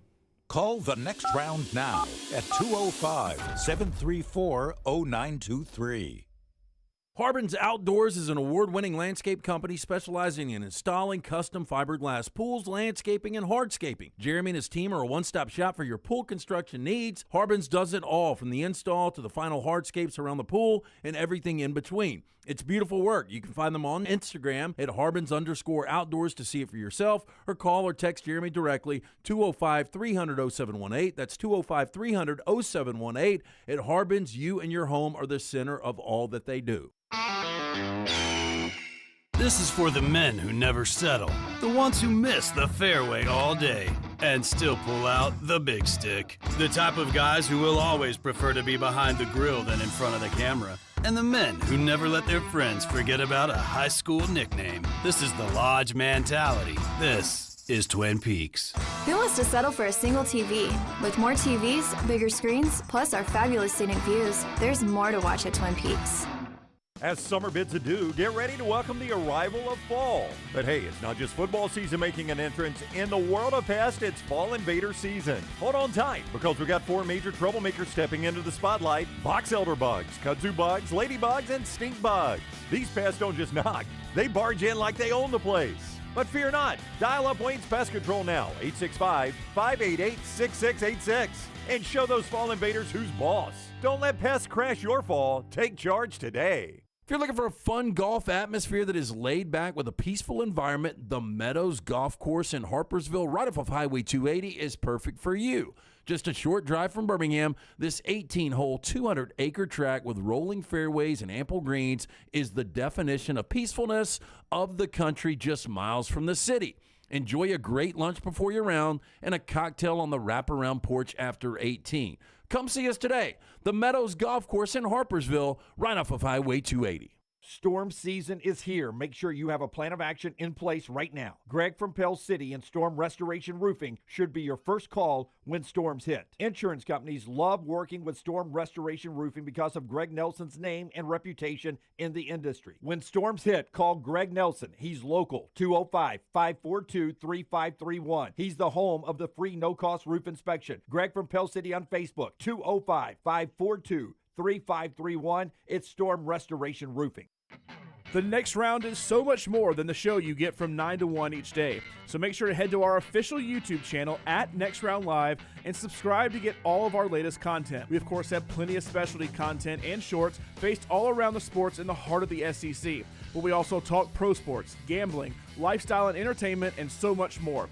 It's the Next Round YouTube channel, where you never know what you're going to find next. Subscribe now to see the latest content and get notifications when we go live. That's at Next Round Live on YouTube. Jim Dunaway, Lance Taylor, Ryan Brown, and Rockstar. Live from the Birmingham Racecourse Casino Studios, The Next Round, presented by Bud Light, is on now. Notre Dame's lost 6 straight to Ohio State now. Alabama looked better. Auburn's getting ready for number 1 Georgia. We'll talk about those AP ratings in reaction to this weekend as we continue best and worst of the weekend. Show being brought to you in part today by our friends at Harbin's Outdoors. Yeah, Harbin's Outdoors, one-stop shop for all of your needs. Again, I've got some work Jeremy and his crew are doing right now. The Corns have some work there doing at their lake house. Again, award-winning landscape company specializing in installing custom fiberglass pools, landscaping, hardscaping. They do it all, from the install to the lighting, final hardscapes around the pool, everything in between. It's beautiful work. You can find them on Instagram at Harbins_outdoors. See it for yourself or text Jeremy directly, 205-300-0718. Royal Payne brings up something on our Twitter feed at Next Round Live. I'm not an Auburn fan, but Spencer Sanders going to Ole Miss to sit when Auburn needed a quarterback so bad is one of the most mystifying things in this season to me, he says. It doesn't make any sense. It doesn't. I mean, some of this, I guess, has got to be on Hugh Freeze for misevaluating Peyton Thorne, or maybe that's the best Hugh Freeze could get. I don't know. Well, here's what happened. So Spencer Sanders is making a decision. Auburn wanted Spencer, but Spencer decides, and Lane Kiffin basically blocked Auburn from getting Spencer Sanders. If you're Hugh Freeze and you're Auburn, you got to sell him on the fact that you're not going to have a quarterback competition here. I know you want healthy competition, but you're going to have a major quarterback competition, and you ultimately aren't going to see the field because Jackson Dart's a better quarterback. I just cannot believe Peyton Thorne is the best they could find in the portal. I don't know if it was Hugh Freeze misevaluating him or if it literally was all they could find in the portal, but I mean, you can't get it done with Peyton Thorne. I don't know what the answer is. I mean, a lot of people would say, look, if you're going to lose young, right, go with Holden Gerner. And then some people would say, well, you can't start him against Georgia. Well, when are you going to do it? Yep, I would go young. The schedule, Jim, is not going to relent much. I mean, you're going to wait till Vanderbilt to start him. You've waited too late then. I mean, I wouldn't want to start him against Georgia either, but if you're going to start him, you may as well – I mean, don't you agree with that if you're going to lose Who's your best young? chance of winning the game? That's who I would start. Who's your best chance of winning the game? You don't have one. Not at quarterback. Okay, but give me the best chance of winning the game. I would say your best chance of winning the game is Robbie Ashford designed runs. That's right. Robbie Ashford at quarterback, and you just attack it like you did the Iron Bowl. Throw as little as possible. It's just crazy that, and not that Devin Leary's playing great football. Kentucky is sitting there at 4-0 right now, but how Kentucky can get a Devin Leary. How Mississippi State, this would be a perfect time to go out against Mississippi State and say, look, you're switching offenses. Will Rogers, he can come play for us. So we're going to throw it. I'm freaking Hugh Freeze. Go look at what I did at Ole Miss. Brady Cook is a much better option at Missouri right now. Love You Blue says that Sanders was asking more NIL money than Auburn was willing to pay him. B. Handy says Holden Gerner gives us the best chance. Let him just throw it. Just let him throw it. I mean, I'm almost ready to do that. I'm almost ready, if you're an Auburn fan, just to say, I just want to see what I got. I've seen what I got with Thorne. Yep. Is there an Auburn fan that thinks Peyton Thorne can beat Georgia? I don't know. Bobby says Ashford is probably the least best option to beat Georgia, so he at least thinks he's 2. They'll put 9 in the box every play, and they'll have no chance. Yeah. No, I'm just – but do you think Peyton Thorne's any better of an option? I mean, they don't have to put 9 in the box against Peyton Thorne. Forrester is a Auburn fan. He's running everything back in the back row. Forrester, what do you think the best option is for your Auburn Tigers on offense? There is not one. No, it is. It's sadly. Right. Hey, look, you've got arguably the best quarterback coach in Hugh Freeze, one of the great play callers in conference, but you have the 14th worst quarterback situation right now in the league. Would you guys give me that? I don't think there's a worse quarterback situation right now in the SEC. No, I can't think of it. A.J. Swan played terribly this past week. You're telling me Swan after that Kentucky performance is a hard sell. But I still think Swan is a better option. Danny, one of the biggest Auburn fans I know, watching right now, just texted me, I'm ready for Holden. I mean, this is a guy that's been to more Auburn games than Albee. Yeah. And you're he's ready for a Holden recruit. Gerner. You're ready for somebody to leave high school early, Sure. skip homecoming, and come on in. Yeah, but you can't do that. I mean, I think you just go Holden Gerner and see what you got. Hey, listen, if it gets out of hand and he's taking a beating, then throw Robbie in there and let him take one for the team and finish the game. I mean, if you start Peyton Thorne, I don't think you're going to win the game. So what's it matter if you start Holden Gerner? Hey, absolutely. The best time to throw a Friday night Redmont party or a Redmont pregame is this weekend with Georgia coming to town after seeing that offense. A lot of us will be down there for that Redmont party. Tell us about our friends at Redmont. Locally owned and operated, great product. Again, ask for it by name. Local restaurants and bars, if they don't have it, tell them to get it. Available in 22 states, gluten-free, 8 times distilled. It is Redmont vodka. Here's the thing on Peyton Thorne, Dunaway. I think, would you guys now say we can ignore what he did against Samford that everybody got excited about? Yeah, and still turn the football over. Okay, so 9 of 14, 94 yards, 2 touchdowns, and a pick against Cal. And then Saturday, and both these are road games, obviously, 6 of 12, 44 yards. I mean, in 2 games, he's barely gotten 100 yards passing combined. Yeah, against the last 2 good defenses you played. Smuff is saying Kenny Rogers told him a long time ago what to do. You got to know when to hold him. I know when to hold him. You got to know when to hold him. Oh, that would have been a great Friday headline. I wish I'd have thought of it. Yeah, well, Friday's coming. Yeah, Friday's Can coming. I recycle that one? Yeah. All right. Forrester, let me know when you have that picture ready to go. Meatbag has a question he wants a ruling on from us, and we'll give you that ruling coming up in just a second. More on the AP poll. Georgia, Michigan, Texas, 1, 2, 3. Ohio State up to number 4 because of their win there in South Bend. Florida State down 1 to number 5. Florida State does look like quality DBs can cover their receivers. Clemson played them man-to-man, one-on-one all day long, which helped them control the running game a little bit more. Jordan Travis with his shoulder wasn't as effective running the football.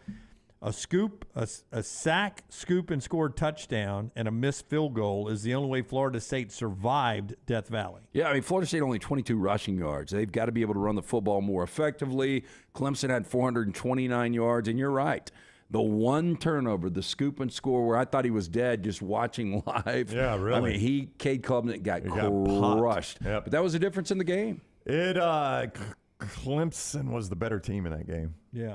Clemson was the better team in that game. I Isn't hate to say weird? that. Isn't that weird that I feel better about going into the game, I feel better about Clemson leaving, even though they're 0-2 in the ACC, than I did going into that game. You know, I think Dabo got caught up in the story of this kicker. I really do. And I hate to say that, but it just felt like They played for the kick at the end of the game, which was a smart play. It was. It's a smart play. It's a 29-yarder. It's the smart play if you didn't have a kicker that wasn't even playing football last week. Yeah, I mean, that's what you had. That's the thing. And you've got this freshman, the guy that was supposed to be able to make 70-yarders in week one. And he blocked, had a couple of short ones blocked, and missed some short kicks. So, but if he's going to be my kicker of the future, you got to keep playing him. Yeah. And to put that kid in that spot with his parents and everything, I mean, that was awful to watch. I feel like Dabo got caught up in the story a little bit. I really do. I honestly believe that.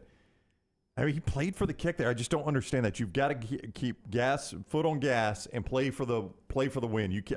The kick was the win, but play for the touchdown. You can't settle for a kick there. That's what Charles says. Dabo was coaching like it was a damn Disney feel-good movie. It really was. It was almost like he got this close enough. I'm going to let this guy. I'm going to pay him off for all he's done for this program today, and he's going to get the game winner, and this is going to be an incredible story. It really would have been a great movie if he makes the kick. It would have been. It would have been huge, but because he made one early. But as Sean McDonough said, we're on a writer's strike. It was such a good line when McElroy was setting up like what a Disney ending would have been.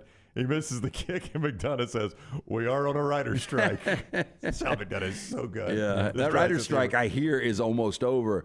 Clemson's got a problem this week. You got to be able to regroup, play an early game in the Dome against Syracuse. This Syracuse defense, they are nasty. But and I just don't see Clemson's offense being consistent enough to be able to have that 400-yard performance against Syracuse. I think Syracuse got a great chance. This is a weird weekend where Duke can beat Notre Dame, Syracuse can beat Clemson, and you've got complete chaos. Syracuse is 4-0 after beating Army 29-16 this past weekend. But Jonathan Weiss ended up missing that game winner, and Clemson now 2-2, 0-2 in ACC play. All right, we're about to do a ruling here that Meatbag wants us to do from our Twitter feed after LT tells us about our great friends at Odie's, now with a new location. Yeah, new location in Homewood, right there on Oxmoor Road, off of Broadway.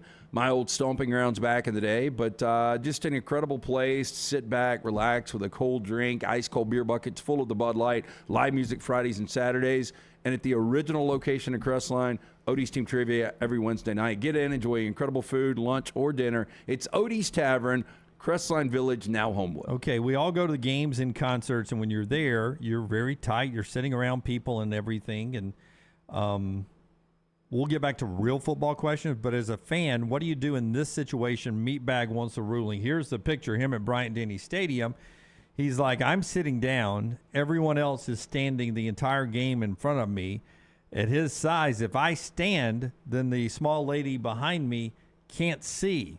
What do you do in this situation, guys? I stand up so I can see. I hate it for the lady behind me, but I also bought a ticket. I got to see the game. And that's the thing. You know, I like sitting more than standing, but going to a game, I know the majority, depending on where you're going, people are going to be standing, so you got to stand. I hate it for her, too. Like, I went to Titans-Dolphins a couple of years ago in Nashville, Dunaway, and we were, 35-yard line, about 30 rows up. It's not like we were having to stand to see. They stayed the whole game. Now, it's just – I hate it. I wanted to sit some. Miami was playing like they'd never seen a football, so I really wanted to sit. But it is just the way it is, man. People stand at games. Yeah, everyone is saying stand it up. Stand. Suck it up, Meatbag, and stand up for your team. Stand. She can stand on the seat if she needs to, says Chris. Stand. Chris says old blue hairs. I don't know what that means. Well, he's kind of in the corner of the end zone based on that photo there. If he's between the 35s, I've heard you still get yelled at in Tuscaloosa for standing up. From the people behind you. Do you guys hear how the atmosphere was? It seemed pretty bad on TV when the game started. Great. I agree. A lot of people in the chat room, when we were talking to Tyler Booker, I was watching the chat room, they said that the targeting, the kid that got thrown out targeting, changed the total atmosphere. Off the kickoff? Yeah. It was like the crowd was totally different after that. That got the crowd into the game. They were totally different. It seemed pretty dead on TV to start, though. And then I think as that first half went, it was naturally dead because your offense played like crap. There were a couple of moments there you felt like it was ready to go. Ryan says, Section H at Bryant-Denny Stadium, we're all sitting down. I couldn't believe it. Yeah. Brody says, yes, Brown, Tide Pride seats very anti-standers. That's the way it's always been at Bryant-Denny. That has not changed I'm 47. That's not changed in my 47 years. That doesn't make for a great atmosphere sometimes if you got people sitting down. You're not screaming and cheering the way some coaches would want you to scream and cheer, championship level that you get in some places. More football as we continue on here, reacting to the weekend. Another thing I wanted to bring up was it was a good weekend for coaches in their rivalry with their other coaches. Lanning and Deion, Lane and Nick, and then there was Ryan Day. The comment he made on television afterwards, it always has been Ohio against the world. I never have thought that. Weird statement from a guy from New Hampshire. Did you really? Yeah. From New Hampshire of all places. He's not an Ohio guy. Why? How's it always been Ohio against the world? Did Grandpa Dunaway ever say, "I'd like to send Ohio up to Canada"? Did you ever hear that when you were growing up? I did not. I didn't either. I mean, look, it's been a great program that has not been able to get to the elite status because they can't win championship-like games. I feel like Ryan Day's trying to play a Kirby Smart, and somehow Kirby convinced his team last year. People picked them to go 7-5, and somehow I think Ryan Day's trying to convince this team that the entire world is against the state of Ohio, which I've never really heard in my entire life. Have you guys watched a team this year where you feel like that's an elite team that's going undefeated? Not even Georgia. Yeah. And I think Georgia may go undefeated because of their schedule, but I don't believe Georgia is an elite team right now. Yeah, like if Auburn had a quarterback, just, give me, I don't know, throw a random quarterback out there, middle-of-the-road quarterback. Let's go Devin Leary. Hell, if they had Max Johnson, I'd feel better about them. Yeah, I mean, I think they could beat Georgia this weekend. I do too. I mean, Georgia has shown some Achilles heels, and it's 4 games of data now. We kept saying Georgia, they'll get better starts when they're playing better teams, but they've done it for 4 weeks now, so Georgia's not going to get good starts. They're going to struggle out of the gate a lot. Right? Now, they'll get over that some, maybe Saturday in Auburn. I don't know, but that's who Georgia is. Now, Brock Bowers finally. He did. I mean, he showed out. That was the Brock Bowers we thought we would see, at least every other week. Yeah, but Ladd McConkey, I mean, that's obviously a part that they're missing right now. A unique back injury. We'll see if that gets updated. I don't know if they need him at Auburn, but at some point you think Georgia may need him, but I don't know when. To your question, I don't know if Michigan is dominant. They get Nebraska this weekend. I don't know if that's going to answer any questions. They've blown out a bunch of bad teams. I was starting to believe in USC. I have got serious USC questions after Saturday. Yeah. Same old defense. Yeah, I mean, could not put away Arizona State, who's the worst team in the Pac-12. Yeah. And that was coming off a bye. They should have been well rested. Let's go out. Let's make a statement. This game should be over at halftime. Couldn't put them away, man. That game is a 1-touchdown game in the fourth quarter. I could not believe that. Yeah, a couple of times late. Yeah, I don't have a lot of confidence in USC. Again, Washington looks the part of a complete team. They do. They just haven't played anybody yet. They really haven't. I mean, they've played Boise who's okay, and who was the other decent? Oh, Michigan State. That's not a decent team. No. Neither is Cal. Michigan State's bad. I think it puts it in perspective, though, how bad Auburn's offense is, because what did they score against Cal? 14. Yeah. 59 for Washington. Yeah, no. It's called off the Dogs. Yeah. Called off the Dogs. Mutual friend Katie, up there with Ohio State fans this weekend watching the Ohio State Notre Dame game, she calls them the worst fan base of all time. Ohio State's a pretty bad fan base. Yeah, they are. Get me away from these blanks, she said. Yeah. So I don't know how Ohio State fans are. If you've had to deal with them, who maybe it is Ohio against the world. Who looked really good this weekend was Penn State. They did, but my gosh, Iowa was a bad football team. Do we have a Brian Ferentz graphic update? This weekend, do we have to change it? Nope, you don't have to change it. Don't give it away. 31-0. Here's the numbers. 97 plays for Penn State, 33 plays for Iowa. All right, hit go, Forrester. It didn't move, Forrester. Hit go. Yeah. Hey, can you turn Forrester mic on? Mike, it's not moving, Forrester. That is correct. So zero points. Did not move down the field one bit. I mean, Kirk Ferentz has done a nice job at Iowa, but he ought to be embarrassed that his son is still the offensive coordinator. That's an absolute joke that his son is an offensive coordinator at any level of college football, much less the Big Ten. Four first downs. Yeah. 76 yards of offense. Yeah, and listen, this is on Kirk Ferentz. He's the guy that has resisted all the calls to make a change and has stuck with his kid as offensive coordinator. It's daddy ball at its finest, and he's paying the price now. And, buddy, it ain't going to get any better. And good for NBC. They've got Michigan State, Iowa. It's their primetime game. Yeah. I saw that during the Sunday night game last night. I'm like, you got to be kidding me. I still think Iowa and Auburn defensively are good enough to make a bowl. Yep. And can you imagine if Iowa and Auburn played each other? Yeah. I mean, this. Oh God. At 10 a.m. on New Year's Day morning. The total would be like 27.5. Terrible. Yeah, I mean, Ferentz, this ought to cost him his job. I know he's done a lot for Iowa. He gave a lot of money to that children's hospital. They turn around and wave at it. God, those poor kids, they've suffered enough. Now they got to watch Brian Ferentz coach football. Have you ever seen a college game where you have as many turnovers as first downs? Doctor, little Timmy's not doing well. Pull the shade down, nurse. Pull the shade down. Get him away from the window. No, seriously, 4 first downs and 4 turnovers. It was miserable. I mean, I can't imagine how bad the ratings are going to be for that game. Primetime CBS head-to-head with Ohio State, Notre Dame. And CBS sent their number 1 crew there.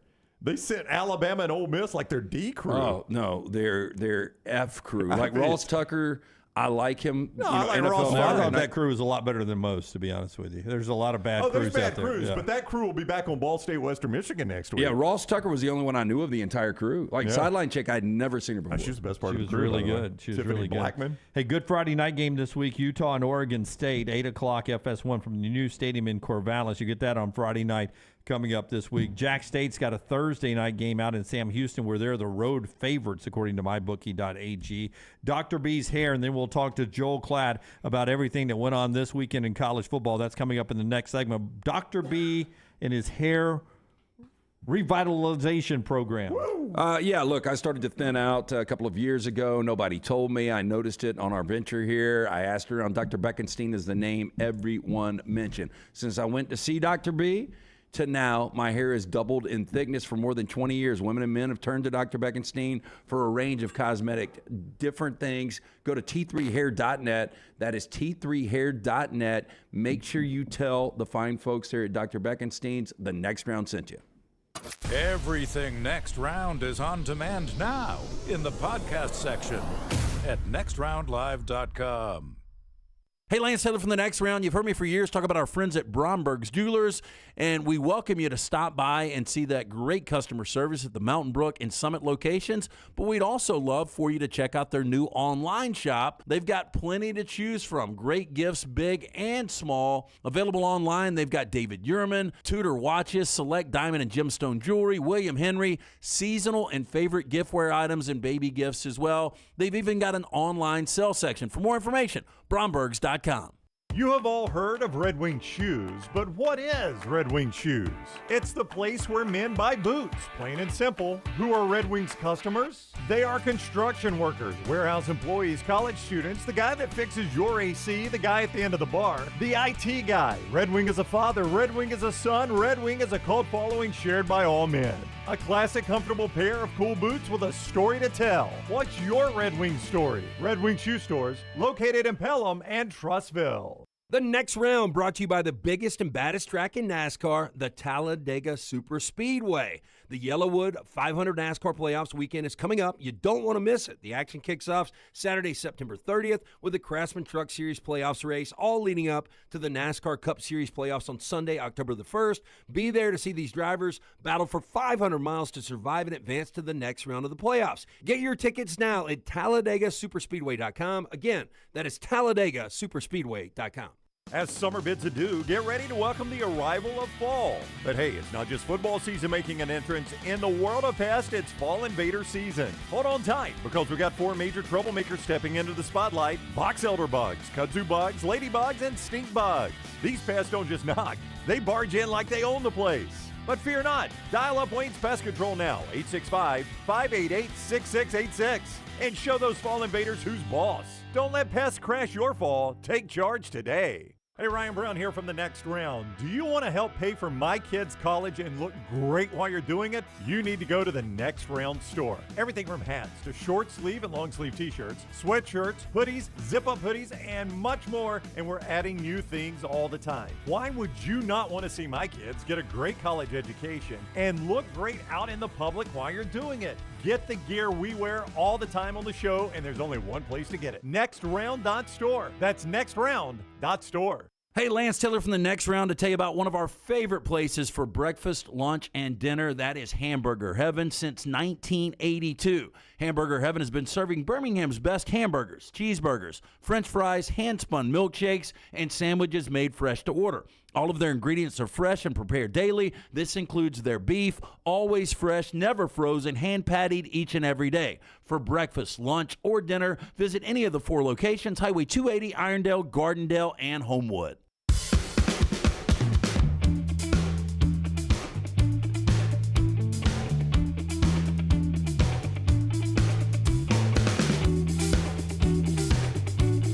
Back with you on the next round. We'll talk to Joel Klatt coming up here in a second. But first of all, LT, tell us about our friends at Hydra Live as we get ready for another week of college football and a doubleheader on Monday night. Yeah, IV therapy, B12 injections, cryotherapy, compression therapy, all under one roof. Remember, if you can't make it to Hydra Live, a nurse can actually come to your office or home. Make an appointment today. Go to hydralivetherapy.com. Make sure you mention Next Round at checkout. You're going to save 20% off any of their great services. Open 7 days a week. 2 locations in Birmingham, the newest in Greystone, 1 in Homewood. Of course, there's one in Tuscaloosa, Nashville. They're all over the place.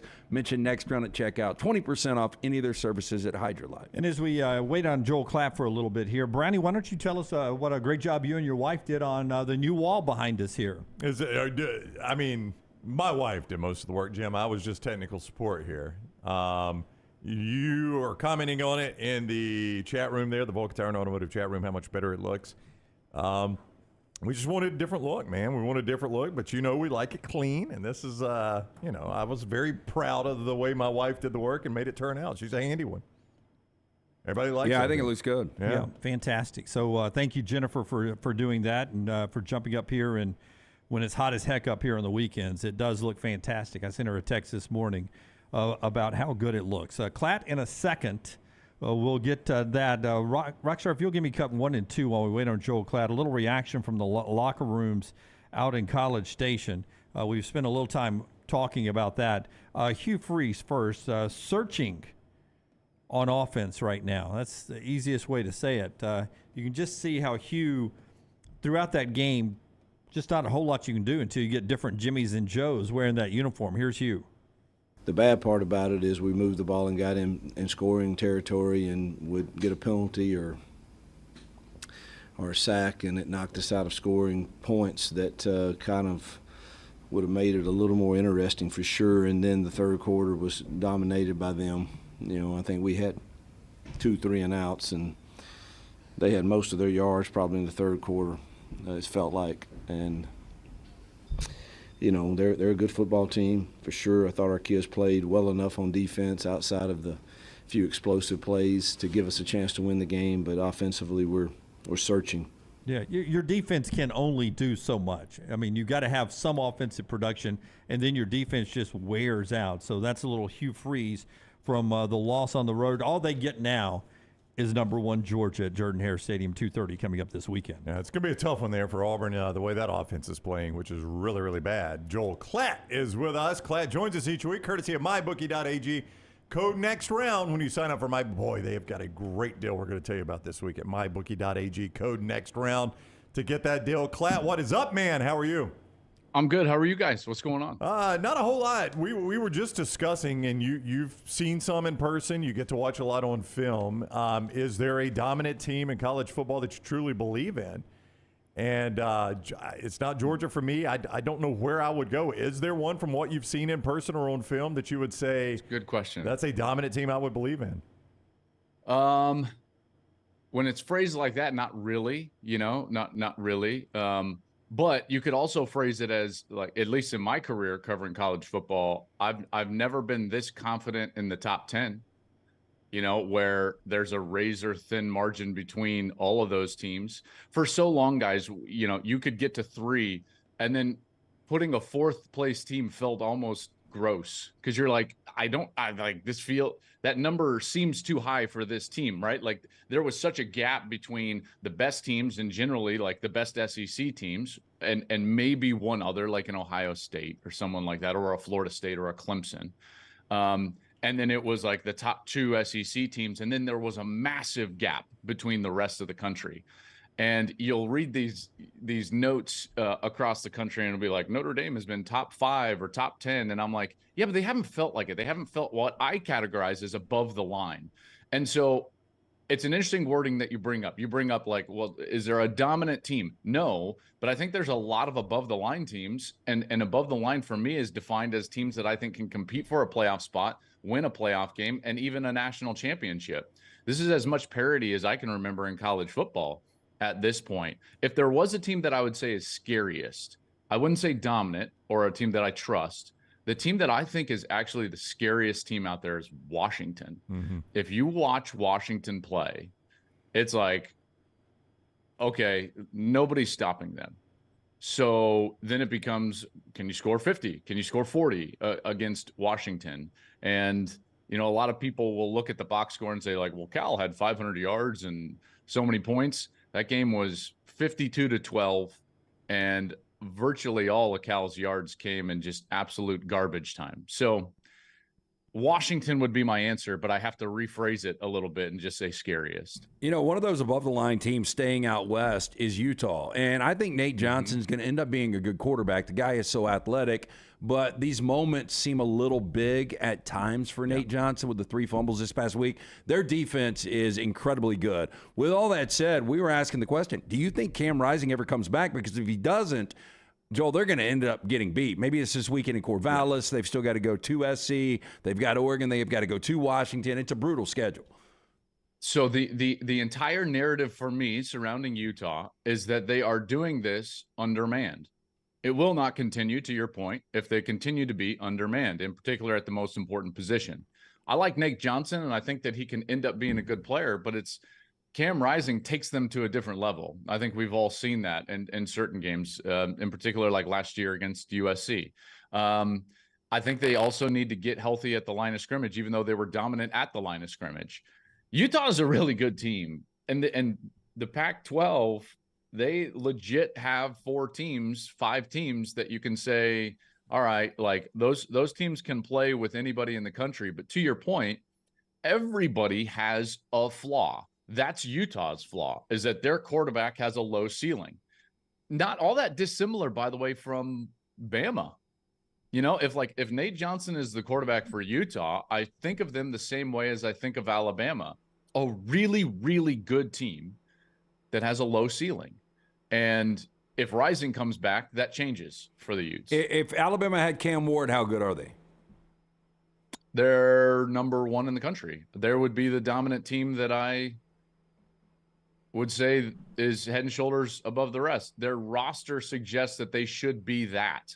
And their quarterback holds them back. And so they have to play a very different style and philosophy. And they can win with that style and philosophy. They might even and probably will win the West, because I don't think the West is very good at all, in particular with what we saw from LSU and Arkansas on Saturday night. So they might win the West, but it would be an upset if they were to win the SEC. If Cam Ward, who nobody knows, quarterback at Washington State, was the quarterback at Alabama, they would be the best team in the country, and I would say absolutely they're going to win the national championship in a year in which we don't have a lot of great teams. I don't want to box you in by saying a question here. I just want your thoughts on what went on between Oregon and Colorado. Everything that went on Oregon and Colorado, from Dan Lanning allowing cameras in pregame until the very end. Just your thoughts on that. I have a lot of thoughts. I think that let's start with this premise. There are fans and players and media that don't like what's going on at Colorado. They don't like the hype surrounding Colorado, just like there were people that didn't like the hype surrounding Tim Tebow. Okay.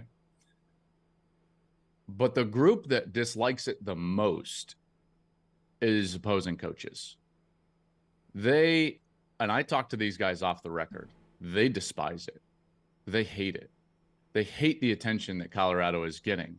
They hate the fact that they know it's not going anywhere. They hate the fact that they know that this guy is going to be able to recruit at the top end of college football. They hate that 60 Minutes was there and that every show was there and that it's Deion all the time, everywhere. They hate it. And that's what you saw from Dan Lanning, was a a guy that wanted to embarrass Colorado. Now, there is an obvious point, and I'm going to make this point with a preface. I really like Dan Lanning. I think he's excellent. I think Oregon is really good, and I'll get to that in a moment. This is going to be a little bit of a long answer, so I'm sorry. We got all the time Jimmy. in the world. All the time in the world. So, isn't it odd that you're decrying, if that's a word, you're frustrated with, your frustration is that they are in it for likes and clicks, and your answer is to invite cameras into your pregame speech? Yeah, I thought the same thing. It seemed very hypocritical, yeah. So it was planned and rehearsed, and he was out to embarrass them, But, to sit there and be like, they can win on YouTube, it's like, you're creating a video. That's all you're doing. You're creating a video that's not going on YouTube. It's going on network television. His comments at the half of like, I hope all those people are watching now. Well, guess what? They were. At least in the overnights, it was the top-rated game of the day over Ohio State and Notre Dame, which is wild. Is that right? Bonkers. Yeah, that's crazy. In the overnights. Now, like the smaller markets have to come in. It might not end up being the top-rated game of the day, but in the major markets throughout the country, the top-rated game was a 5.3 rating, which is massive for Colorado, Oregon. It was a 5.0 for Notre Dame and Ohio State. And by the way, that's going up against Alabama head-to-head. That's exactly right. Which is a TV juggernaut usually, yeah. So now let's go back. So Dan has a plan, and he's out to embarrass them. And he's going to do it, hell or high water. Cameras in the pregame, talking about likes. It's like if that was genuine, there'd be no cameras in the locker room. If you're really in it just for wins, there would be no camera in the locker room. That was an obvious kind of point to begin with. Now the more subtle point, and I think this is the one that I'm most excited about. Okay, if you really think about it, Dan is a smart guy, really smart guy, and he wouldn't do that unless he knew. Like he knew exactly what was going to happen. He watches the film, he knows not only his team, but he knows the opposition, and he's like, nope, like I know what we have. Or else he wouldn't do that. Cameras wouldn't be in there. He wouldn't be barking like that unless he knew that his team was an above-the-line, excellent team. And the thing about it is, Dan knows what it actually takes. So to me, it's like you look at his history, and he knows the speed it takes and the physicality it takes at the line of scrimmage, the quality quarterback play that it takes, and everything that it takes, because he's seen it. He has seen the modern standard, which is Georgia. He helped build Georgia. He helped recruit what Kirby has got going on at Georgia, right? The two-time defending national champion. And so when he does that and he's that confident, it tells me that he believes that Oregon is at that level. And that was a little bit of the subtext that I took away from it. One, he hates what's going on at Colorado. He was also in it for the likes, and he is uber confident in a team, and he knows what it's supposed to look like. So maybe we should all be uber confident in the Oregon Ducks. And they went out there and did exactly what he intended, which was embarrass Colorado. And Colorado played terrible, and more specifically, Shedeur played awful. You like watching the tape in the first quarter of that game. There was zero anticipation. He missed some wide open throws and held the ball. And you can't do that in the small margin that they had as a 3-touchdown underdog. Joel Klatt is with us on the JohnstonRVCenter.com hotline. Klatt appears weekly courtesy of MyBookie.ag. Code next round when you sign up for MyBookie.ag.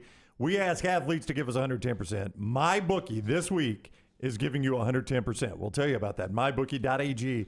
Code next round. I think even in a win at Notre Dame, some of the flaws that worried me about Ohio State were very evident, Klatt. I just don't know about them. And, aside from the fact that their opponent had 10 men on the field, back-to-back plays, biggest plays of the game, which is alarming if I'm a Notre Dame fan, Ohio State, I don't know. I don't leave that game any more confident in them than I entered the game with.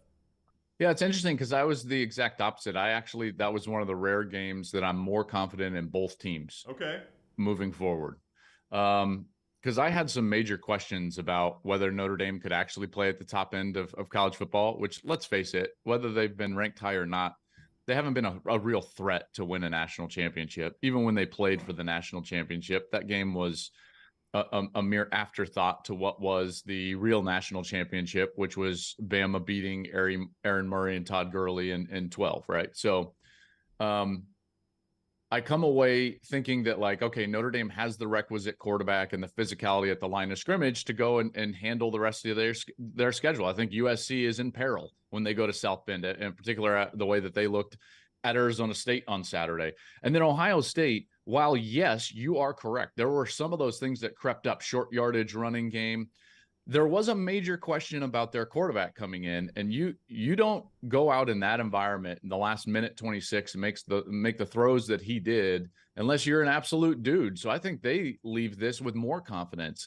If you're Penn State and Michigan, you're looking at that team saying to yourself, okay, like, it's not a finesse team. They can stand in there and just deliver haymakers with you and end up winning the game. They've got to get better in the short yardage. There's no doubt, but I think Notre Dame is really good. That was one of those games, and it's been very rare throughout the history of my career that I come away thinking more positively about each team, and I did in that game. And in large part due to the fact that both teams were making plays, the schematics were good. I didn't feel like someone went out there and lost the game as much as it was won. Having said that, the Notre Dame coaching staff has got to be sick to their stomach, because your main job as a coach is to put your players in position to be successful, basically get out of the way. And throwing a screen on the second down, I thought was because of the way first down happened and the odds of you actually moving the chains there, the screen on second down was an egregious call. Maybe not egregious, but certainly not one I would have made. It allowed Ohio State to retain a timeout, still get the ball with 1:26 and a timeout, which they needed after the grounding. And then here's the thing about the 10 men. Like, you can understand it if there is just chaos at the end. They played 2 consecutive snaps with 10 guys after a defensive timeout. I know. That cannot happen. Sick to your stomach if you're Notre Dame. Now, whether that's definitely the game, do they definitely stop them? I don't know. Like, does Ohio State score anyways? Who knows? But man, you don't feel like you gave your kids the best chance to win. And then the other part of this, as a player, aren't you dying to be on the field? How do you not know if you're on the field or not? Yeah. I don't get it. I don't get it. Hey, but I know that, like, to go back to the original question, I actually think Ohio State looks at Penn State and Michigan more differently and with more confidence now, even with some of the things that crept up in the short yardage run game, which is what you're pointing to. Don't you feel a little bit like, okay, like, now we can get in there and slug it out and win? Maybe. Hey, what are these quarterbacks going to start getting paid NIL? And the reason I bring this up, back to Cam Ward, when you look at Washington State, you look at Kansas with Jalen Daniels, you look at Duke with Riley Leonard, they've got really good quarterback play. And you've got places like Auburn and Alabama right here in state that have, well, Auburn's got awful quarterback play. Alabama yet to be determined. But it is kind of amazing in NIL, people thought that the rich would get richer, but that's not necessarily true. It's not necessarily true, but it's been so good for college football. The transfer portal and NIL has been so good. I mean, think of, the Pac-12, they have 8 quarterbacks that started their career basically, I would categorize in the SEC footprint, or thereabouts, if you count Oklahoma as the SEC footprint. So the mobility of players and the opportunity to find a place that you can become kind of a star and the biggest fish in a smaller pond means that you can find yourself NIL dollars. But I also would point to I think that we're also looking at a natural evolution of football, What do I mean by that? Well, the quarterback position is a reps position. And if you see the guys that are really excelling, they've got a lot of experience. And generally speaking, the guys that are excelling at a high level have been in the same system for multiple years. And the guys that we see that are struggling are the ones that have maybe bounced around, and it's like, is it really working for them? So, when I'm looking at this position, I know I felt awful in the first year of a system, and I felt much better in the second year of a system. So while mobility has certainly helped, you can also make an argument that these guys that are really succeeding are the ones that have been there for a while and can master an offense. It's hard to put your finger on exactly what's happening, but I will tell you this, that the quarterback play in general in college football has been really high. And I think part of that is the NIL. And the other aspect of this is that guys that would be 3rd through 5th or 6th round draft picks can make as much money in college now on an annual basis than what they would make going into the NFL and being a middle to late round draft pick. You can make $600,000, which is what you would make in the NFL. So guys don't have to leave. And we're seeing a lot more veteran quarterbacks with a lot of experience under their belt. Saturday's big noon kick, USC, who struggled to put away the worst team in the Pac-12 Saturday at Colorado. 11 a.m. Fox, the big noon kick, where you'll see Klatt, Gus, Jenny, and the entire gang. My projection is don't get off that Colorado bandwagon, because they will make this game interesting enough that Colorado will look different on Monday than they do right now. I would not have said that last week, Klatt, but after Saturday night, I do not know with USC. USC looked like the 2022 version of USC, allergic to tackling. Yep. And at that point, it's like, well, let's go get in the shootout. Yeah. Have you ever called a 66-45 game? Because you're about in fact, you can go back and check this out. I believe it was in 2012, maybe I think 2012. I called the Baylor West Virginia Geno Smith game that was like 72-65 in Morgantown. I called that game. Yep.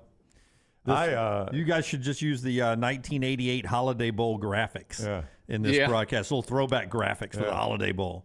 That would be good. Yeah, I'm coming off seeing a team score 70 yesterday, Klatt. So, dude. My Broncos are growing up in Denver. This is painful. We took a knee on you. We didn't kick for the record, so you're welcome. Yeah, Sean Payton ain't the savior. Yeah. He has crushed that defense. Yeah. Man, what are we doing? Like, Broncos are a proud organization. You got to be flying high with the Dolphins there, right? 3 games in, we'll see what happens. But I kind of like. Hey, Bama for sure wins the West, right? I mean, the West is really bad. Not for sure. Not for sure, but I was 7-6 at the half. Yeah. 1st and goal at the 1, and you get a scoring drive. The rare scoring drive when you collect minus 22 yards. You guys are just haters. Hey, Bama's winning the West. Go watch. Not even close. Hey, text me. Not even close. Are you going to watch Milroe? Are you going to watch Milroe tape? I did. I watched the first half. It's not great. They're gonna listen. They're gonna. If you need a nap today, watch Peyton Thorne. Yeah. Oh, really? Yeah. See, bad. That was not on my list. I always make a list of like, all right, who are the guys that I want to go check out? Peyton Thorne wasn't on the list. No, I was curious about second half Milroe. He played a lot better in the second half. So if you get around to it, text me what you think in second half Milroe. Man, y'all down on Alabama. They're gonna be playing. They're gonna be playing with a 1 loss. Mark my words. Alabama will win the West and play Georgia for the right to go to the playoff this year. Okay. If that happens, they should put a statue. Oh, they already have. They should call Nick Saban Oh, they already have. It'll be a hell of a coaching job. It will be. That's exactly right. All right. Big new kick. USC and Colorado Saturday. Thank you, Klatt. Have a good week. Appreciate you guys. All right, buddy. We'll see you. Joel with us, courtesy of mybookie.ag. They've never done it. I don't know how long they'll do it. 110% bonus. 110% bonus. So if I give you 50. Oh, here we go. Don't do math. Don't do math. They put 55 in there. There you go. Yeah. If I do 100, they put 110 in. Yes. Up to $1,000. My code next round, Jimmy D, to find out. Code next round, mybookie.ag. I like the tightrope of math. Yeah. 110%. 110%. We ask our players to do it. Yeah. Only this week, though. It's only this week. I don't know. And don't go to their website and look for it. You only get it with us by using next round. Code next round, mybookie.ag. Next round. If you're like, oh, Brown didn't explain that well, let me go look at mybookie.ag. It's not there. It's only because you're with us right now. That's At this right. moment in history, you're with us right now. You're getting 110% with mybookie.ag. And, of course, history always in Talladega this weekend. NASCAR racing. Saturday for the Truck Series. Hardy in concert. Stay in the truck. Hardy in concert. Do we get hit on YouTube for me sounding like Hardy? That's going to be an absolutely not. Yeah. Probably okay on that one. Hardy in concert Saturday night. Your race ticket gets you in to see Hardy. And then Sunday, the Yellowwood 500 playoff racing this weekend. TalladegaSuperspeedway.com. TalladegaSuperspeedway.com. We're back in a moment with our Monday storylines, part of our spotlight. Stay with us. Follow Rockstar on Twitter @RockstarBHM. Hey, Lance Taylor from the Next Round to tell you about one of our favorite places for breakfast, lunch, and dinner. That is Hamburger Heaven since 1982. Hamburger Heaven has been serving Birmingham's best hamburgers, cheeseburgers, French fries, hand-spun milkshakes, and sandwiches made fresh to order. All of their ingredients are fresh and prepared daily. This includes their beef, always fresh, never frozen, hand-pattied each and every day. For breakfast, lunch, or dinner, visit any of the 4 locations, Highway 280, Irondale, Gardendale, and Homewood. The Next Round Golf Cart is here. Your chance to play 4 area golf courses for just $89. Get 18 holes in cart at Limestone Springs, Cross Creek, The Meadows, and the newly renovated Woodward Golf Club. A $247 value for just $89. Get your golf cart now at nextround.store. Remember the name Way to Wellness if you're battling weight loss in your life. I'm Jim Dunaway from the Next Round. There was a time I was over 216 pounds until Way to Wellness helped me lose 45 pounds, and now for over 2 years, they've helped me keep that weight off. Here's their website, aplanforme.com, aplanforme.com. That's a great name for a website because there's no cookie cutter plan. Everything is designed specifically for you. No contract, no sign-up fees, and your first consultation is free at Way to Wellness. The wait is over. Tonali has arrived. Beautifully distinctive Italian styling and performance. Come test drive the all-new 2024 Alfa Romeo Tonali plug-in hybrid at Alfa Romeo of Birmingham. The all-new Tonali offers best-in-class horsepower and torque, fastest 0 to 60 times in its class, plus best-in-class range with full electric charge. And best of all, qualified Tonali leasees are eligible for up to $7,500 EV tax credit factored into your lease. Hurry down to Alfa Romeo of Birmingham and experience the all-new Tonali. Football season is here, and Legacy Credit Card is just what you need to manage your spending safely and wisely. Credit cards offer better consumer protection against fraud when compared to a debit card, which is linked directly to your bank account. Legacy offers rates as low as 8.9% APR on credit cards compared to major card providers who advertise rates as high as 29% APR. Look no further than Legacy. Open a credit card online in minutes at legacycreditunion.com/join. APR's annual percentage rate, rates, and offers subject to change. See website for details. Federally insured by NCUA. Hey, Lance Taylor from the Next Round to tell you about our friends at Gutter Cap. Gutter Cap's that patented aluminum cover system that fits over most existing gutters to keep out debris and eliminate that gutter cleaning. It's backed with a lifetime warranty, almost 20-year service record right here in Birmingham. Stay off that dangerous ladder forever. 45% off the retail price now if you call guttercapbirmingham.com. Call my good friend Chris Stewart now, 205-823-2212. Cap it, don't snap it. It's Gutter Cap. The Next Round store is live and loaded. Check out the latest logo t-shirts and hoodies. Get your favorite team colors, the Next Round flag shirt, or grab the popular Y'all Can Have the Rest t-shirts. Go to nextround.store. That's nextround.store.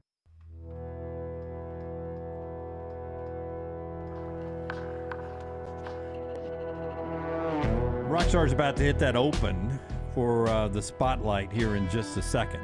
I'll tell you, the University of Montevallo is open for your son or daughter to slide in and explore Montevallo's the possibility for their 4-year college experience. Think about this. Montevallo, 23 NCAA Division II fully funded scholarship sports so they can continue their athletic career after high school. Or what about the theater department, the music department, great departments there with new multi-million-dollar facilities. How about a business school, a broadcasting school? It's all at Montevallo and a lot more. Great campus life, beautiful campus. Check it out. Schedule an in-person tour, montevallo.edu, montevallo.edu. Don't forget, coming up at 12 noon today, we go overtime with Nick Saban and with Hugh Freeze's news conference as Alabama gets ready for an 8 o'clock kick on ESPN on the road in Starkville against Mississippi State.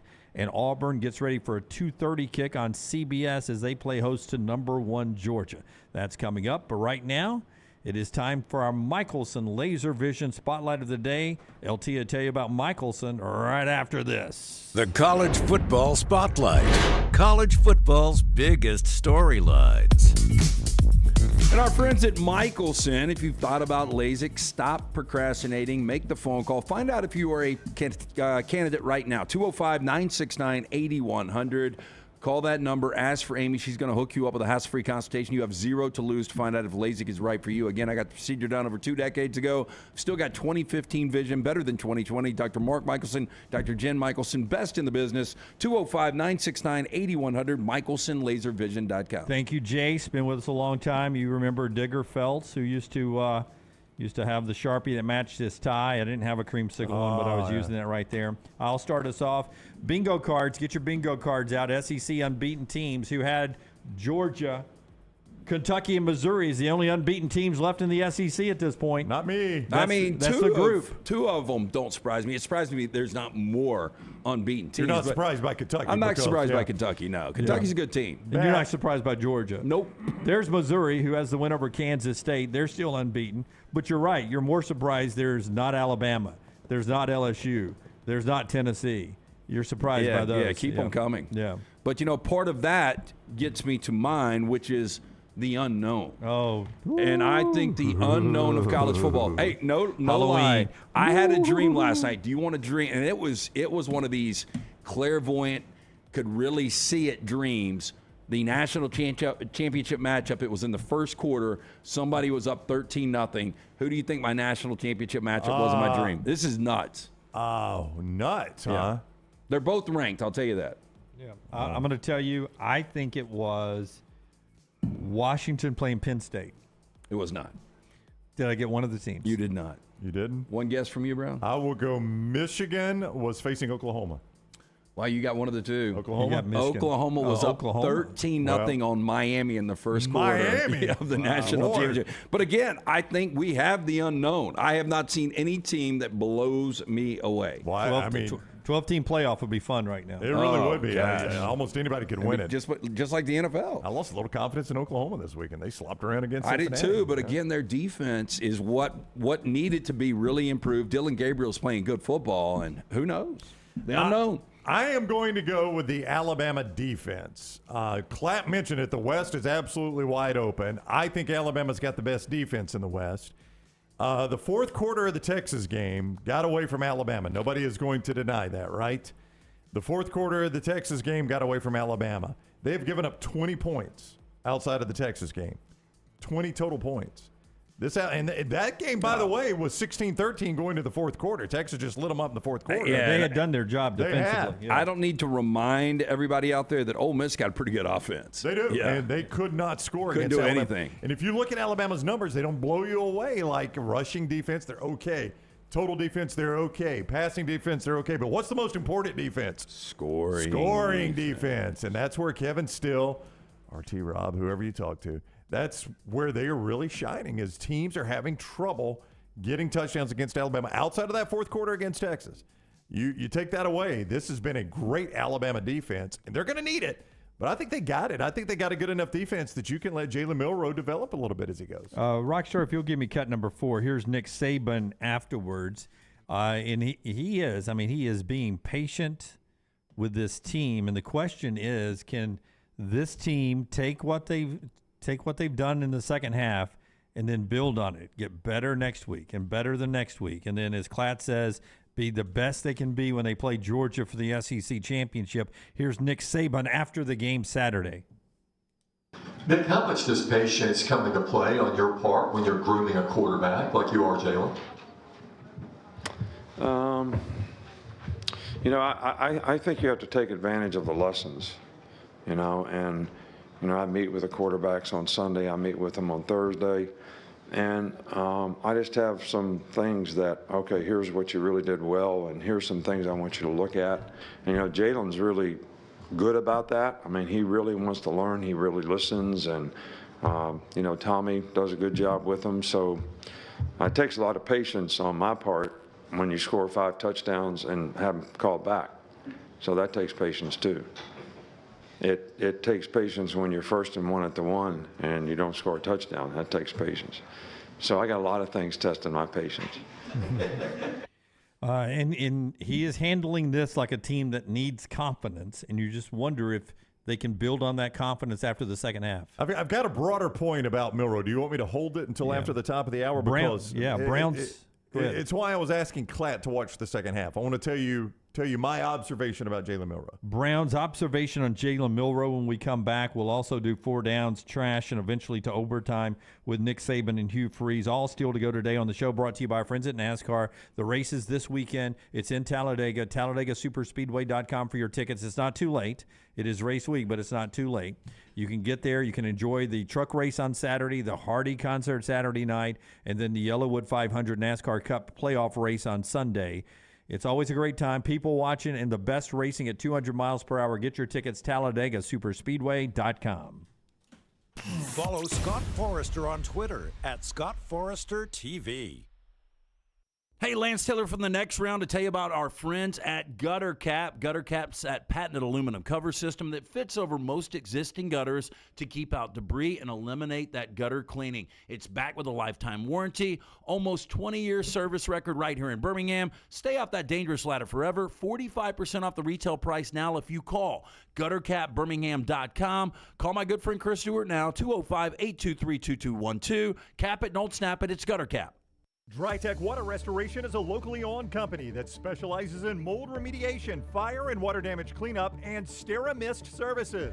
DryTech's goal is to provide clients with expert guidance when dealing with any home disaster. DryTech's highly trained specialists are available 24 hours a day, 365 days a year. They will work closely with you and your insurance company to make sure the process is stress-free as possible. Call DryTech today, 205-637-0143. The moment you discover damage to your home, DryTech's team will handle the rest. The Next Round golf cart is back and is presented by Urology Centers of Alabama. For $89, play Limestone Springs, Cross Creek, The Meadows, and the renovated Woodward Golf Club. $247 in value for just $89. Or get bonus gifts with the Deluxe Golf Cart for $119. No restrictions, good through September of 2024, but supplies are limited. Buy right now at nextround.store. The Next Round is brought to you in part by the biggest, baddest track in NASCAR, Talladega Superspeedway. This beast is 2.5 miles of nothing but pure speed and always puts on a great show for the fans. The Yellowwood 500 NASCAR Playoffs weekend is coming and you do not want to miss it. Saturday, September 30th is the Craftsman Truck Series Playoffs race, followed by Sunday's Yellowwood 500 in the NASCAR Cup Series Playoffs. Be there to see drivers battle 500 miles to survive. Get your tickets now at TalladegaSuperspeedway.com. IV therapy, B12 injections, cryotherapy, and compression therapy all under one roof. It's our friends at Hydra Live Therapy. IV therapy treatments are packed with nutrients to increase energy, reduce stress and anxiety, and boost your immune system, and more. If you mention the Next Round at checkout, save 20% off any service. You can join the IV League today. Members are rewarded with deep discounts. Make sure you ask about that. Hydra Life Therapy open 7 days a week. Homewood, Tuscaloosa, and coming soon to Greystone. Make sure to start your day at nextroundlive.com. Get caught up on the latest podcasts and videos from the Live Daily Show, plus specialty shows such as the Mystery Fifth Hour. You can also learn more about the whole staff at Double Down Media, find all of our social media feeds, see the latest videos from our YouTube channel and gaming channel, plus find other ways to consume the show like the Next Round mobile app, which you can download direct from the site via your iOS and Android device.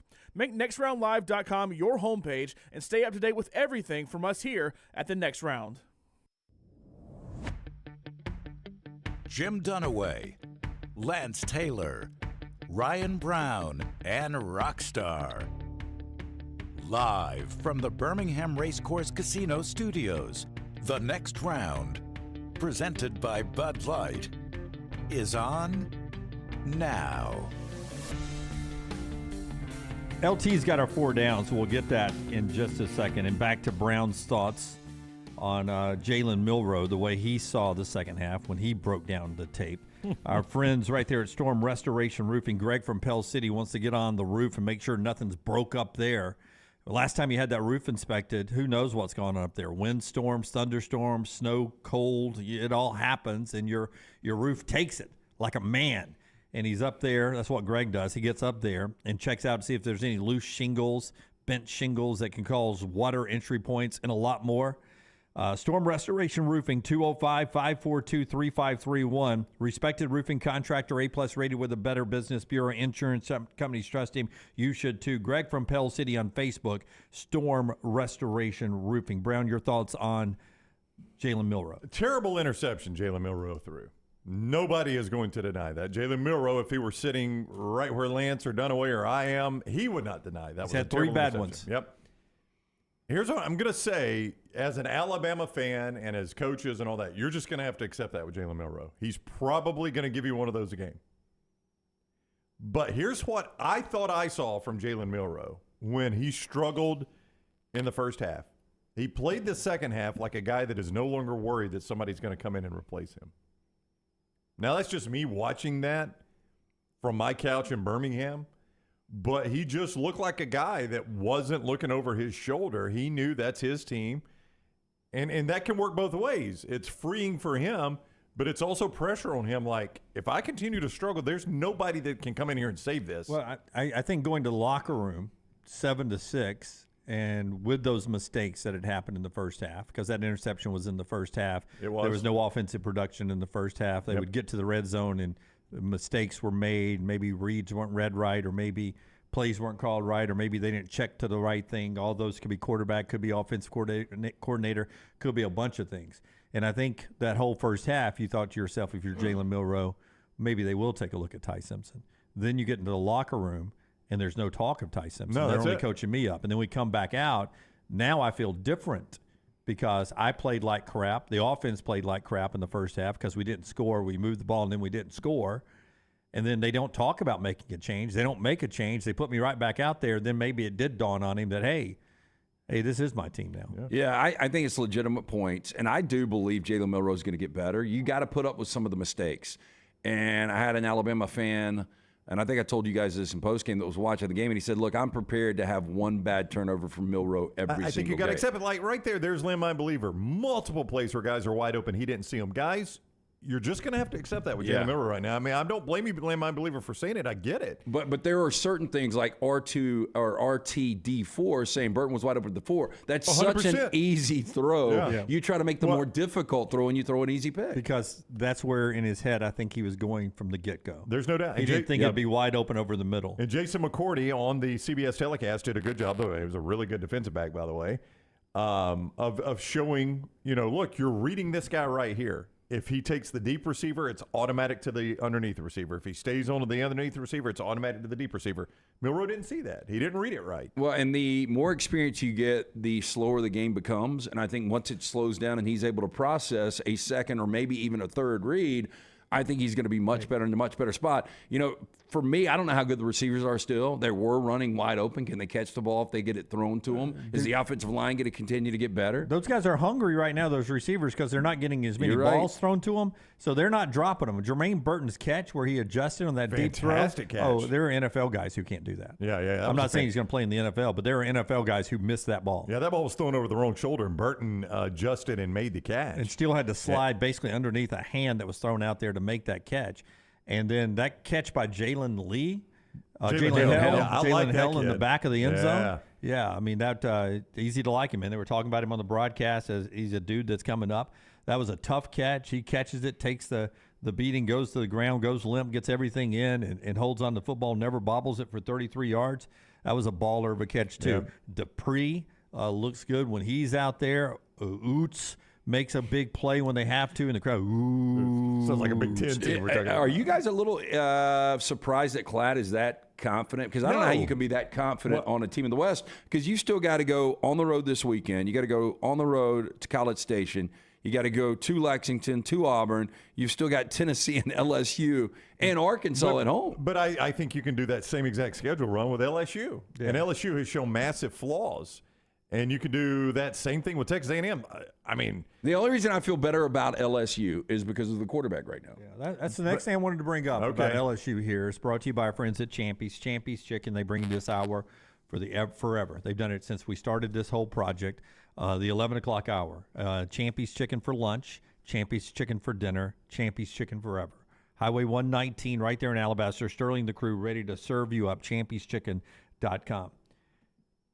Pull up mybookie.ag and tell me the betting line of LSU and Ole Miss this weekend. Oh, it's only 2.5. Yeah, tricky game. I saw it open at 3, and it's 2.5. I don't know what to do with Ole Miss right now. It feels like they put so much emotional history capital. History would tell you this is a 9-win LSU team. They're going to get 9 wins. Yeah. That's coming to town, and Lane Kiffin does not beat those people. But there's that line. Yeah, the line is, but I don't know where you put this number based on LSU's performance last week. I probably would have put it at 4 because I think that would bait some money in on Ole Miss. All the money's going to be on LSU. We talk about headsets, not even close. Brian Kelly over Lane Kiffin.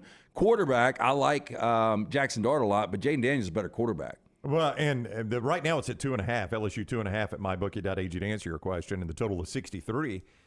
It feels like Ole Miss invests so much emotional capital in this Alabama game because their coach does. They're just doing what their coach shows them to do, right? Their coach makes this his Super Bowl every year, and then he lays an egg in it most of the time. And you watched last year. Go watch that Ole Miss team after they almost beat Alabama last year. That's the closest Lane Kiffin's come to winning that game. They were awful after that. I mean, they were no compete for a lot of games after that. Yeah, and that worries me about this Ole Miss team, and they have got a very difficult stretch of football coming. I'm a contrarian, and when I can get a quality team, which Ole Miss is a quality team at home in this situation, I typically play it. You guys taught me off the ledge. I cannot back Lane Kiffin in this spot. Tricky game. Yes. Another tricky game. Rockstar, give me cut number 16. This guy is getting a lot of love. Luganville said this team is his number 1 team in the country to date, and that's the Texas Longhorns. Here's Steve Sarkisian. Sounding a little bit like Nick Saban has a couple of times over the last 15 years. And then tricky game, 2:30 on ABC this weekend for Hook 'em Horns. Here's Sark. I had to remind the guys that, let's not take winning for granted. It was almost like, okay, let's get ready for Kansas. Like they do have a great mentality right now. But like I said to them in the locker room, we have a bunch of guys in that locker room that endured 5 and 7 a couple years ago that came into this stadium and lost a really tough ball game. And so I wanted to make sure that we appreciate these wins, going on the road in a hostile environment at night, blackout game, and our guys just showed such great composure. It was very businesslike. It was, this is what we came here to do. Let's go do it. And then, okay, the game's over. Let's get ready for next week. And I want to make sure we appreciate these wins. These are tough wins to get on the road in conference play, and to kick off conference play 1-0, that's a big deal. How good is Kansas, and does that feel like a possible trap game for Texas because Oklahoma only has Iowa State, and then it's Oklahoma, Texas, and the Red River? Yeah. Jalen Daniels, I think, is a really good quarterback. He did not have his best game against BYU. BYU was able to hem him up pretty well. Now, that BYU is good. After watching them, we were lucky to survive and get a cover with Kansas minus the 8.5, but BYU is better than advertised. 11-point win there, and it was a field goal late that made it 11, right? I mean, you were going to lose that game until they kicked the field goal basically at the horn. They hemmed up Jalen Daniels a little bit, and that worries me if I'm Kansas. Because if they can do it, Texas can do it. And without Jalen Daniels, that becomes a really average team. Yeah, well, they've got they're averaging 38 points per game. They're undefeated. They're ranked again, which is pretty amazing. Lance Leipold's done a great job putting this program together. Jalen Daniels wasn't bad, though. I mean, he just didn't have a lot of opportunities. He was 14 of 19, 3 touchdowns. He played clean football. Didn't turn it over. Yeah, didn't turn it over. But back to what you were talking about, LSU only a 2.5-point favorite. Texas is a 17-point favorite. Yeah. This is a big, big number. It's a hefty number, Lance. A little surprising you. So that's scary. I mean, you're right. 17.5. You never see the underdog pull the outright upset of that, do you? You do. Not a lot. You on Kansas this week, Jimmy? The thing is, Kansas they're not going to sneak up on Texas. That's right. Yeah. If this number was like Texas 10.5, I would feel like Kansas has got a shot. It's a massive number. Yeah. Remember, Kansas was 5-0 last year, and then made it to a bowl game, but they did so by going 1-6 down the stretch, if I remember correctly. We were worried about what Texas would do outside of big games like Alabama. Texas is, they play very well against Baylor. Business-like. Very business-like against Baylor. Kansas is better than Baylor, but you are getting the game at home in Austin. I would be very surprised if Texas lost this game. Kansas has no more give-me's. No. No more. Yeah. Same as last year. Remember, they were 5-0 last year. They're 4-0 now. Yep, and had to limp home last year to get to a bowl game. Barely got to a bowl game. All right. 4 Downs is happening here. Always brought to you by the great folks at Slice. Slice Pizza, great place to go by there. They got some other items on that menu, too, that I like. I love the good wedge salad and the slice at lunch. They have a good pasta dish. They have the smoked wings, really good. Yeah. The slice, so good. And right now, you can get that carry-out special. It's $75. You get 12 of the fire-baked wings. You get 2 of those specialty pizzas. You get a half pan of the salad. Only $75, 7 nights a week. All 4 locations: Lakeview, Vestavia, Montevallo, now Crestline Park. For more information, slicebirmingham.com. First down. Moving forward, better career, Deshaun Watson or C.J. Stroud? C.J. Stroud. Yeah.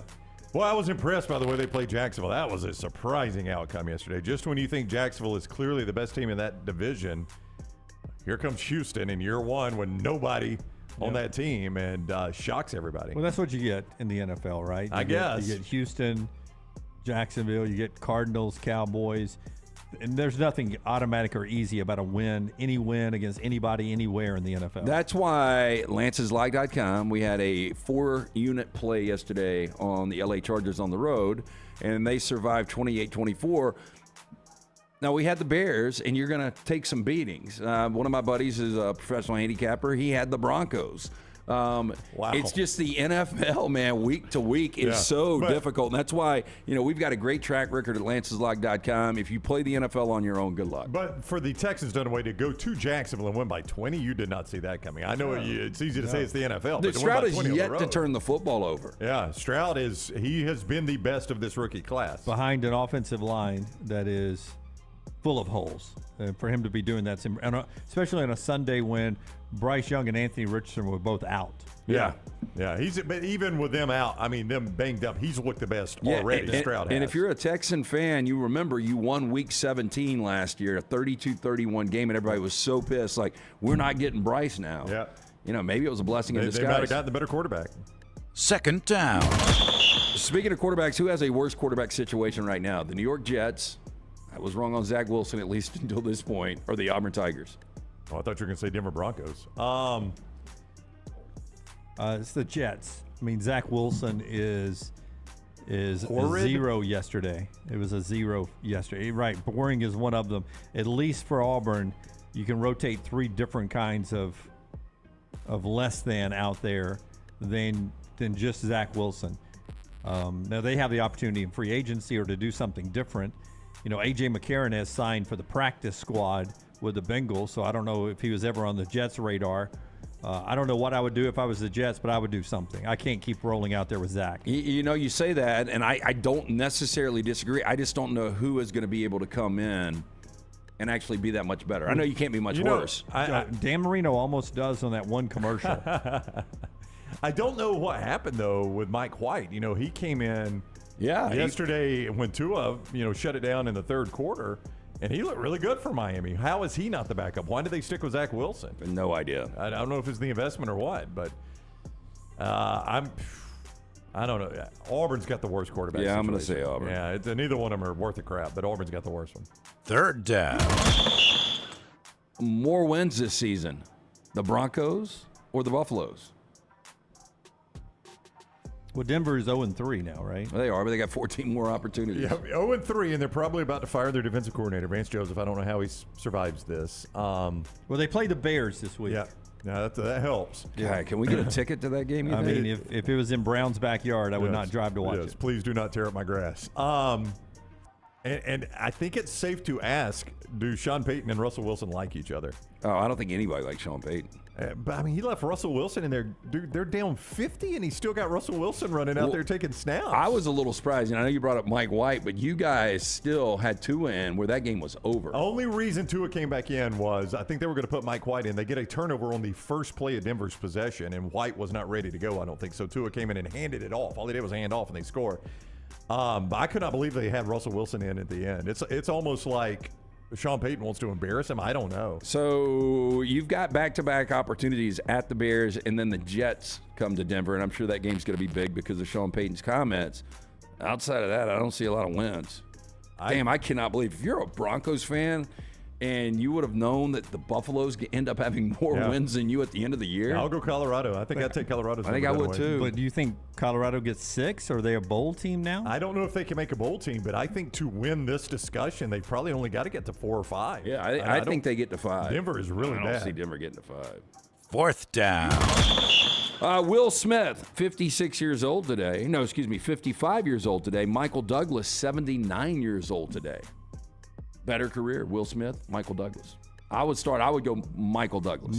Michael Douglas for me. Will Smith is more versatile. I think I'd go Will Smith, actually.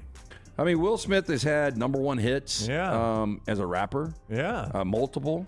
Going back to Cali. But if you go Michael Douglas, I think Michael Douglas has got like 3 or 4 Best Picture wins for being a producer. Yeah. And he's been in some, and he's got a Best Actor win too. Welcome to Miami.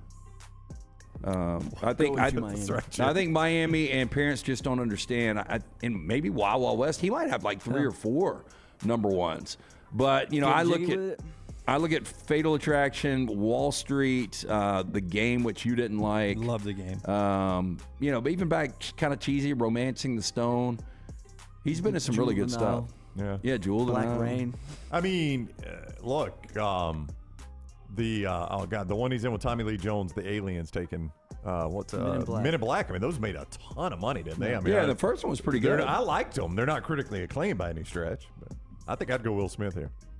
Yeah. Chris H says Mark Hamill is 72 today. I saw that. I mean, that guy's done nothing. He did like 3 movies. That's it. Dude, he's the voice. He does a bunch of voice work. Mark Hamill does. He does the voice of the Joker on Batman animated series. Like, he's a well-known voice actor. So this is the Luke Skywalker we're talking about. Yeah. Like, he does a lot of voice work. Wow. Yeah. Patrick making a point. Michael Douglas has literally gotten jiggy with it before. Yeah, yes. Yeah. Sharon Stone, he says. And that Basic Instinct, awful movie. You didn't like it? No. It's really known for one scene, isn't it? It is. Yeah. And remember Wayne Knight, who played he played Newman? Yeah. Yeah, he's sweating. Yeah. It's not that impressive. All right, here we go. Trash coming up on the other side, and a Joe Exotic story from sports that one of our viewers has sent us. We'll get to that. The show being brought to you in part by our friends at Wayne's. For the past 50 years, Wayne's Pest Control has been serving our communities by doing the things they love. That's providing world-class pest control and termite protection to those they care about the most, and that is you, the Next Round listener. Right now, visit callwaynes.com, callwaynes.com to enjoy $50 off pest and termite protection. All you have to do is go to callwaynes.com, save that $50, and happy 50 to our friends at Wayne's. Callwaynes.com. Take the Next Round anywhere you go with official Next Round gear. Buy yours today at nextround.store. There are so many things I love about walk-ons. Authentic, mouth-watering Louisiana cuisine, prepared fresh, daily from scratch. A great beer selection and TVs everywhere to watch the big game every day of the week. And of course, they've got 2 great locations on Highway 280 and 119 and at Hoover near the Hoover Met. Walk-ons is also a great place for happy hour, 2 to 6 Monday through Friday with $5 moonshine swirls, $5 house pours, and half-price appetizers. And it's an easy take-home experience for the family as well. Highway 280 and Hoover with walk-ons. The Double Down Media podcast family is live and full of content for all ages. The Mystery Fifth Hour gives the Next Round hosts a chance to talk about everything but sports. Pour a glass of Bama and bourbon, our weekly college football conversation, while sipping some of the most interesting pours in the bourbon world. And our Not For All Ages podcast, The Last Call, presented by Redmont Vodka. LT has in-depth conversations with personalities like Clay Travis and Taylor Hicks. Find those podcasts and more by searching The Next Round on Apple and Spotify. And remember to like and subscribe. Hey, Lance Taylor from The Next Round. You've heard me for years talk about our friends at Bromberg's Jewelers, and we welcome you to stop by and see that great customer service at the Mountain Brook and Summit locations, but we'd also love for you to check out their new online shop. They've got plenty to choose from. Great gifts, big and small. Available online, they've got David Yurman, Tudor watches, select diamond and gemstone jewelry, William Henry, seasonal and favorite giftware items and baby gifts as well. They've even got an online sale section. For more information, Brombergs.com.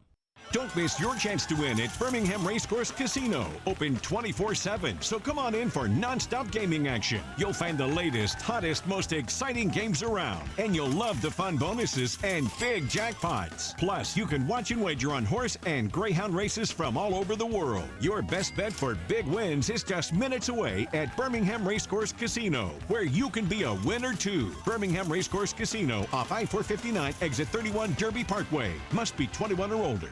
The next round brought to you by the biggest and baddest track in NASCAR, the Talladega Superspeedway. The Yellowwood 500 NASCAR Playoffs weekend is coming up. You don't want to miss it. The action kicks off Saturday, September 30th with the Craftsman Truck Series Playoffs race, all leading up to the NASCAR Cup Series Playoffs on Sunday, October the 1st. Be there to see these drivers battle for 500 miles to survive and advance to the next round of the playoffs. Get your tickets now at TalladegaSuperspeedway.com. Again, that is TalladegaSuperspeedway.com. The Next Round Golf Court is here. Your chance to play 4 area golf courses for just $89. Get 18 holes of golf and cart at Limestone Springs, Cross Creek, The Meadows, and the newly renovated Woodward Golf Club. That's a value of $247 for just $89. Or get the Next Round Deluxe Golf Cart for just $119. It gets you all 4 courses with cart, plus an exclusive Next Round Golf t-shirt, koozie, golf tees, and a sticker. There are no restrictions. The cart is good through September 2024. Get your golf cart now at nextround.store.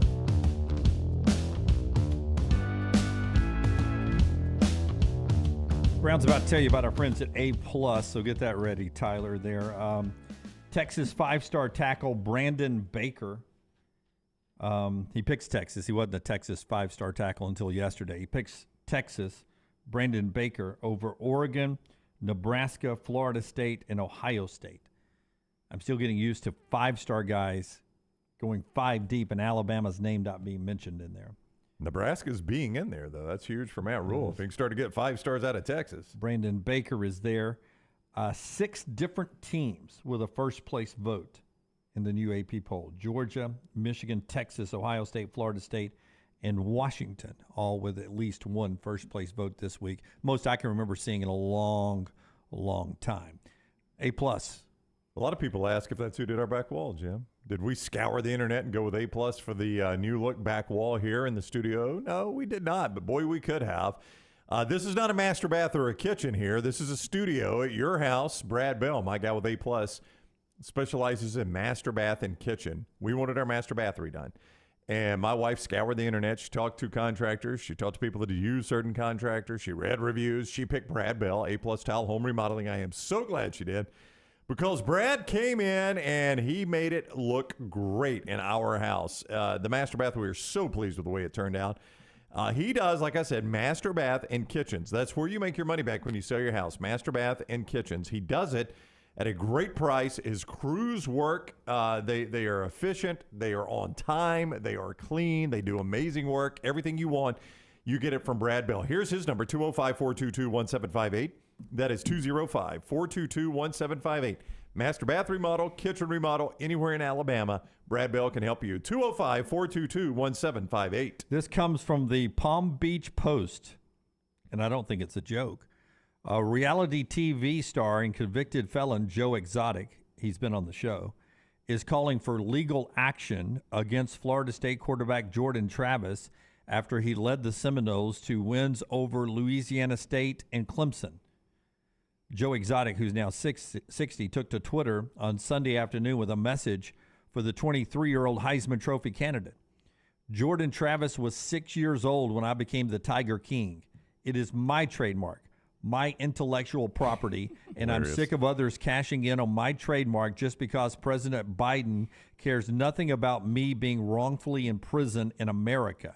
That's a presidential candidate right there. I will give any attorney, capital letters, 80% of the settlement to sue Jordan Travis and all companies selling stuff using Tiger King. He's been labeled now the Tiger King because he has beaten LSU and Clemson, both of the Tigers' names. And there are T-shirts out there. I did not know about this until you brought up the Joe Exotic story. Did you know he was labeled Tiger King? Joe Exotic or Jordan Travis? Yeah. I did not. That's the first I've heard of this. Yeah, to me, the true Tiger King is Joe Exotic, so I think he's got a valid point here. Yep. Interesting. Lawsuits in America, imprisoned in America. There you see the story from Joe Exotic there on Twitter yesterday. You know, I don't know. I guess that I'm with Lance. I didn't know that was a nickname. I guess it started after the weekend, after they won at Clemson. And listen, get the Oklahoma celebration ready to go, Tyler. Forrester should have that in your queue over there. Listen, Champy's Chicken brings you this hour. I love a good lunch like anybody. Right. After a game, I can't imagine how hungry the players are. They usually have pretty good snacks at halftime and after the game, and a good, to-go bag or plate as they get ready to take the bus ride back to the airport on road games. But take a look at this. This right here, couple of dudes after Oklahoma beat Cincinnati. This is Lolu and McCullough. That's a can of Skyline chili, middle of the field. And they open the can and they do a shot of Skyline chili, known for Cincinnati, right? Basically, they ruin perfectly good noodles by putting Skyline chili on top of it. And didn't they spit it on the field? Well, I think they pretend to. Oh, they cut it. I'm not sure if they did or not. I cannot imagine a cold can of chili in a can tasting any good. Yeah, I used to roll. This looks like a shot at Cincinnati by taking a shot at Skyline chili. I rolled to middle school back in the day and had the little Chef Boyardees, and I just pop them and eat them cold with a plastic spoon. Yeah, have you guys ever had Skyline chili? You live not far from there. I did eat there one time. What do you think? I like chili, and I like spaghetti. Yeah, not everything's together though, right? Not everything goes together. Right. I like chocolate and I like broccoli. I mean, I like a burger and I like peanut butter and jelly and eggs on it. Yeah, and hey, that's a good burger. It was really good, really good. And I tried it when I was up there. I just don't, ironically, Skyline chili, I just don't think the chili's any good. So it is a different kind of chili. They put chocolate in it, don't they? There's something that sort of like chocolate and cinnamon or something. Sounds like you're making that up. No, Hey, I put cinnamon in my chili, though. There's chocolate Did it again in, last night. It's fantastic. I don't Cincinnati love chili. cinnamon, but if you put it in there to enhance something and I don't taste it to where I know, oh man, this tastes like a piece of dentine. I don't think you would. I think you'd be like, it's got something an interesting little flavor to it. It's got a little kick to it. Yeah, it cuts some of the heat, but it still has a lot of flavor. I'm telling you, my chili is. I've never had Skyline chili, but somebody told me the other day that their wife, their favorite meal she makes is basically Skyline chili, and they're Alabamians. It's like it's spaghetti with chili on it. I love it. I can't remember who told me that. But you know what fast food places are not known for? Cooking things that shouldn't be rushed. If you rush a spaghetti noodle, it comes out very rubbery. Or chili, for that matter. Chili takes some time, man. What was it Kevin said? Everybody's got to become friends in the pot, or whatever it is. Right? Yeah, something like that. I dropped the pot. Then he spills it. He's got that file folder trying to. Oh, no. All right, it is trash time. LT's got our trash today, brought to you by the great folks at Mortgage Right. Man, hit it. Well, shit. What are y'all doing? This is awful. It's still March. How many days in March? LT's Trash is presented by Mortgage Right. Mortgages done the right way.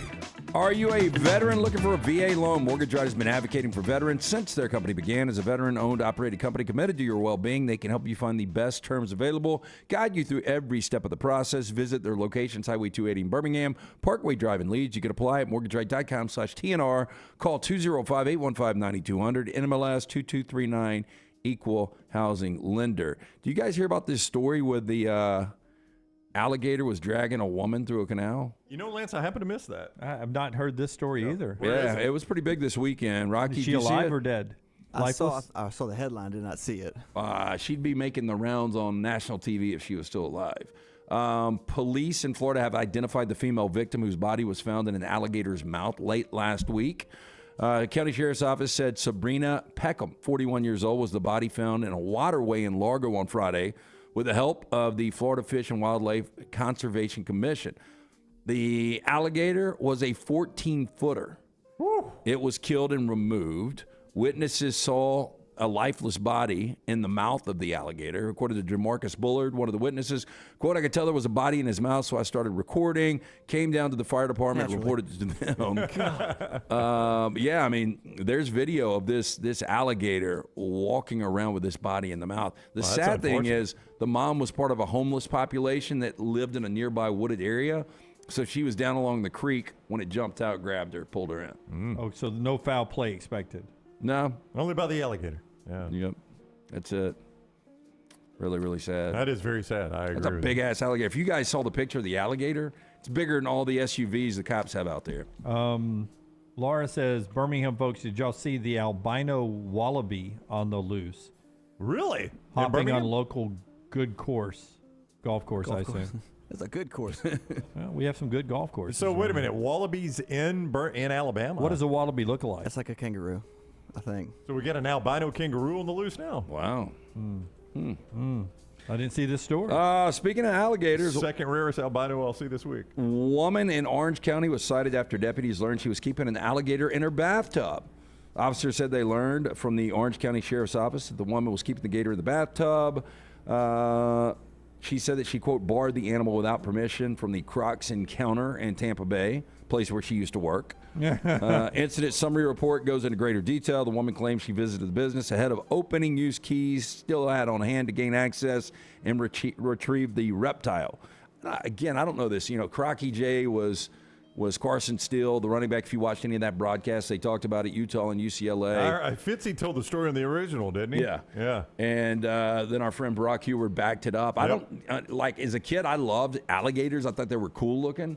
But you don't want a pet alligator, do you? You don't get any love back from them, do you? No. She's just borrowing it, she said. Yeah. Just borrowing it. Generally, the only reason you got a pet alligator in a bathtub is if you're a drug dealer, right? That's where you keep the cash. Well, you would flood your basement and have some islands down there, and you'd put your cocaine on the islands. Right, and the gators everywhere else. And the gators everywhere else. It's a lot of work. Speaking of animals and cocaine, we've heard this story before.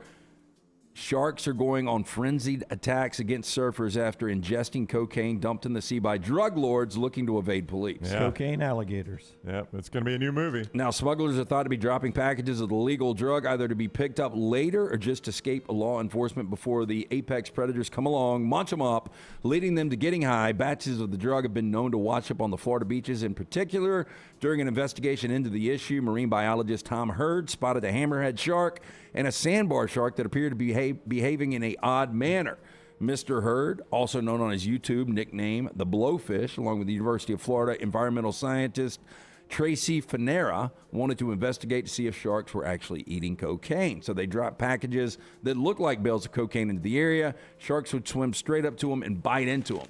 Not to put the sharks at risk, they used concentrated fish powder in place of the illegal drug. Observing sharks running experiments off the coast of the Florida Keys, they made a documentary for Discovery Shark Week called Cocaine Sharks. But see, what's interesting to me is I put a bunch of pixie sticks on a table, and I thought that's cocaine, and the kids would eat it up. Well, of course, it's candy, so if you put fish powder, they're going to eat it. Yeah, I always wonder, like I saw on TikTok this morning that cats can't taste sweet. And I'm like, I just don't believe this research. I really tell don't. you that. They're like, I know. I would just ask you guys, without the movie Cocaine Bear, do you think we have No, we do not. any of this No, report? they're setting us up for the movie. Yeah, I agree with Jim. I think Hollywood's in on this. Jaws meets Cocaine Bear. Yeah, no writers. We've been in a writer's strike, so they got to come up with ideas somehow. So they're like, here, let's just do this. Hey, by the way, so much so that CBS has taken Yellowstone, and I saw that. they're replaying it from the beginning, CBS primetime. How are they doing the language? I do not know, I but don't know. I haven't watched it. I saw it during the Dolphins game yesterday. They ran a commercial for it, and I was like, well, I didn't know it was ever going to cross over to CBS. Yeah, because it was on, what was it? Paramount. FX? Yellowstone. Paramount. Yeah, Paramount. which is owned by CBS. Which is owned by CBS. Yeah, but the writer's strike is over, but it's delayed us now until at least next Is season. it right? over? I know they're Well, close to. LT reported earlier No, it it's is close. winding down. Yeah, no, it's but close. I think I saw President I think Biden. they said by October 1st. I think I saw President Biden release a statement on it earlier. I'll see if I can find it. So a Florida woman accused of attacking two people after seeing them do stretches by a pool. Deputies in Sumter County noted that the defendant, Amanda Ferragamo, 41, had some sort of link to the male victim. So Big Jaw Brittany Wagner is who that is. She is. It's a hammerhead. Yeah. Man, and she's got that evil look, doesn't she? Did she quarterback for the Rams in the 80s? She might be related to Vince.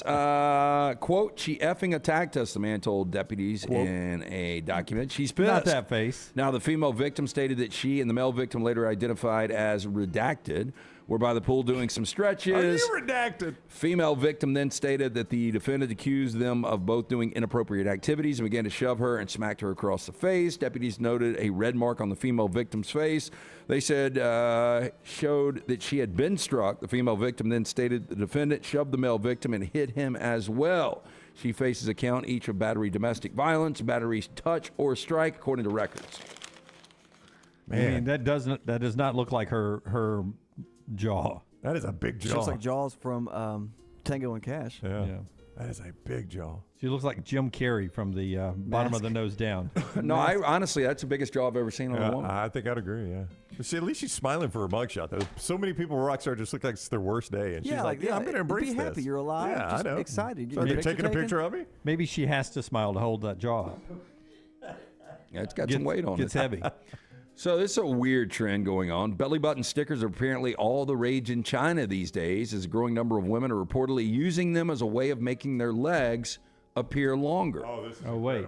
So I would pull my skirt up a little bit and cover up my normal belly button and then put a different belly button on to make me look taller. Young women are paying between 70 cents and $1.40 for sheets of temporary tattoos designed to look like belly buttons. The stickers are usually placed a few centimeters above the real navel, which is then concealed with skirts or pants in order to make the torso seem shorter and the legs longer. Now, it sounds really quickly, can I see nothing but innies in there? Can I get any outies? Or they're all innies? They're 3D, the outies, yeah. Don't know if they want the outie to show. Yeah. I mean, I tell you, if she's going to pull that skirt up anymore, there's something else that's going to have to be covered with a sticker. I mean, I know you want to show you got some long legs, but you're going to have to be careful there. Yeah, very, very strange trend. Sticker? Oh, God. Finish it. There are video tutorials being going all over the place on how to use the temporary tats and clips showing the effects. I had to pull wear. one up. I had to pull a how to do it to change a tire. But do I have to pull up one on how to put a sticker on? Pretty much find the middle, peel stick it, the sticker. stick it. Yeah. This seems like a waste of time to me. Boy, this is an interesting story. Got two hands down. And an exasperated sigh. I will stand up. So this is the moment two women twerked on top of a man who was engaged to their sister to, quote, see if he would cheat. Now, the clip of the wild loyalty test, which has been circulating on social media, shows a man lying on the ground. One of them is trying to smother him. As one woman like Uncle Tommy is squatting over him, twerking over his crouch. Another woman was seen standing over his face, purportedly lifting her skirt to flash him. Oh, what is Medea doing? Where are we here, Lance? Different country. Oh, okay. Now I can't remember. It so this is not in the U.S. No, it's in Africa. It's Cameroon. Yeah, Cameroon. Okay. Now, apparently, the aim of the custom is to test whether the man would get an erection for another woman. If his member stands to attention, the wedding is canceled. This seems like I don't know. In legal terms, we call this entrapment. I was going to say the same thing, Jim. Now, this is the Twitter user, Dom Lucere, recently reshared the clip. It originally went viral on Reddit with the caption, quote, "This is a practice in Namibia." Yeah, there we go. Where a bachelor is seduced by the sisters of the bride. If he gets an erection, the marriage is canceled due to believing he will cheat on his wife. I will tell you, the girl that's working downstairs is going to cause a little problem, but the lady that's working upstairs is helping me out a little bit. Take it some of that oxygen. She's like me back in high school, early college, when I just started thinking through the 1977 Cincinnati Reds lineup to sort of stay in the game a little longer. So she's basically Dave Concepcion? Yeah. George Foster. It's a weird tradition they got there in Namibia. Ken Griffey. Cameroon, Bob wherever we Tolan. were. That's three Joe straight on Morgan. the camera, by the way. Yeah. Dave Concepcion. On. Keep going. Yeah. All right. That is Trash, brought to you by our friends at Mortgage Right. Again, buying a home, major milestone in life. Getting it right comes down to the right advice at the right time. That's why we're proud to partner with our friends at Mortgage Right who do mortgages the right way. Call today, 205-815-9200 or online, mortgageright.com/TNR. All right, one more segment to go. And then overtime today with Nick Saban and the Hugh Freeze news conference, all still to come. Tonight, APT. We haven't done Rockstar's Viewing Menu in a while. No. Do you have one today? You want to do it when we come back? I don't have one. Tonight at 8 o'clock on APT, Alabama Public Television, or on GPB, Georgia Public Broadcasting. Okay. At 9 p.m. East, or 9 p.m. Central, 10 p.m. Eastern, I guess. I don't know. But here on APT tonight, Alabama Public Television, 8 o'clock, Mighty, the life and legacy of Pat Dye. Oh, how about that? 2-hour Pat Dye documentary tonight. And for those that forget who Pat Dye and how good he was, 5 top 10 finishes, 4 SEC championships in 12 years.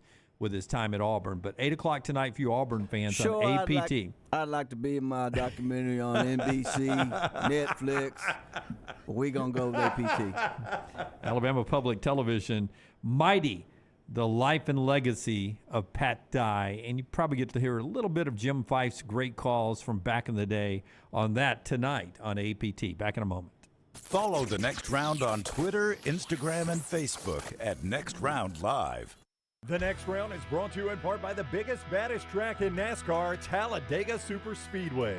This beast is 2.5 miles of nothing but pure speed and always puts on a great show for the fans. The Yellowwood 500 NASCAR Playoffs weekend is coming and you do not want to miss it. Saturday, September 30th is the Craftsman Truck Series Playoffs race, followed by Sunday's Yellowwood 500 in the NASCAR Cup Series Playoffs. Be there to see drivers battle 500 miles to survive. Get your tickets now at TalladegaSuperspeedway.com. As summer starts to fade, get ready to welcome the arrival of fall. But hey, it's not just football season making an entrance. In the world of pest, it's fall invader season. Hold on tight because we've got 4 major troublemakers stepping into the spotlight. Box elder bugs, kudzu bugs, ladybugs, and stink bugs. These pests don't just knock, they barge in like they own the place. But fear not, dial up Wayne's Pest Control now, 865-588-6686, and let's show those fall invaders who's boss. Don't let pests crash your party. Take charge today. Stop by the New York Butcher Shop and pick up the finest in certified Angus prime beef steaks and burgers, premium pork chops, ribs, and all-natural chicken cut to order just for you. Their chef-prepared entrees and side dishes are the perfect dinner-to-go choice for your family and are ready to heat at home. With a great selection of fine wines and desserts, the New York Butcher Shop is your one-stop dinner shop. 2 locations to serve you, Cahaba Heights and on Highway 119 in Greystone. The New York Butcher Shop, rare quality, well-done service. Do you need extra cash handy? Look no further than Legacy Credit Union for whatever loan your lifestyle requires. It only takes a few minutes to apply and request the amount you need to give you peace of mind. With affordable low rates and manageable payback plans, a Legacy Lifestyle loan is crafted just for you. Apply online today at legacycreditunion.com/join. Lifestyle loans from Legacy. Terms and conditions may apply. Legacy is federally insured by the NCUA. You hear a lot of interesting phrases while playing golf, like, I think you're on the beach, or the classic, you gotta hit it, Alice. One word you're sure to hear right now at Bentbrook Golf Club is wow. Brand new carts with complimentary GPS and the bent grass greens are so consistent, you just might drain a few more putts, Alice. Tee it up and find out for yourself. Book around today at bentbrook.com or call 428-1999. It's better at Bentbrook. The Double Down Media podcast family is live and full of content for all ages. The Mystery Fifth Hour gives the Next Round host a chance to talk about everything but sports. Pour a glass of Bama and bourbon, our weekly college football conversation while sipping some of the most interesting pours in the bourbon world. And our Not For All Ages podcast, The Last Call. LT takes off the gloves for an in-depth conversation with stars like Taylor Hicks, presented by Redmond Vodka. Find those podcasts and more by searching The Next Round on Apple, Spotify, and on our website, nextroundlive.com.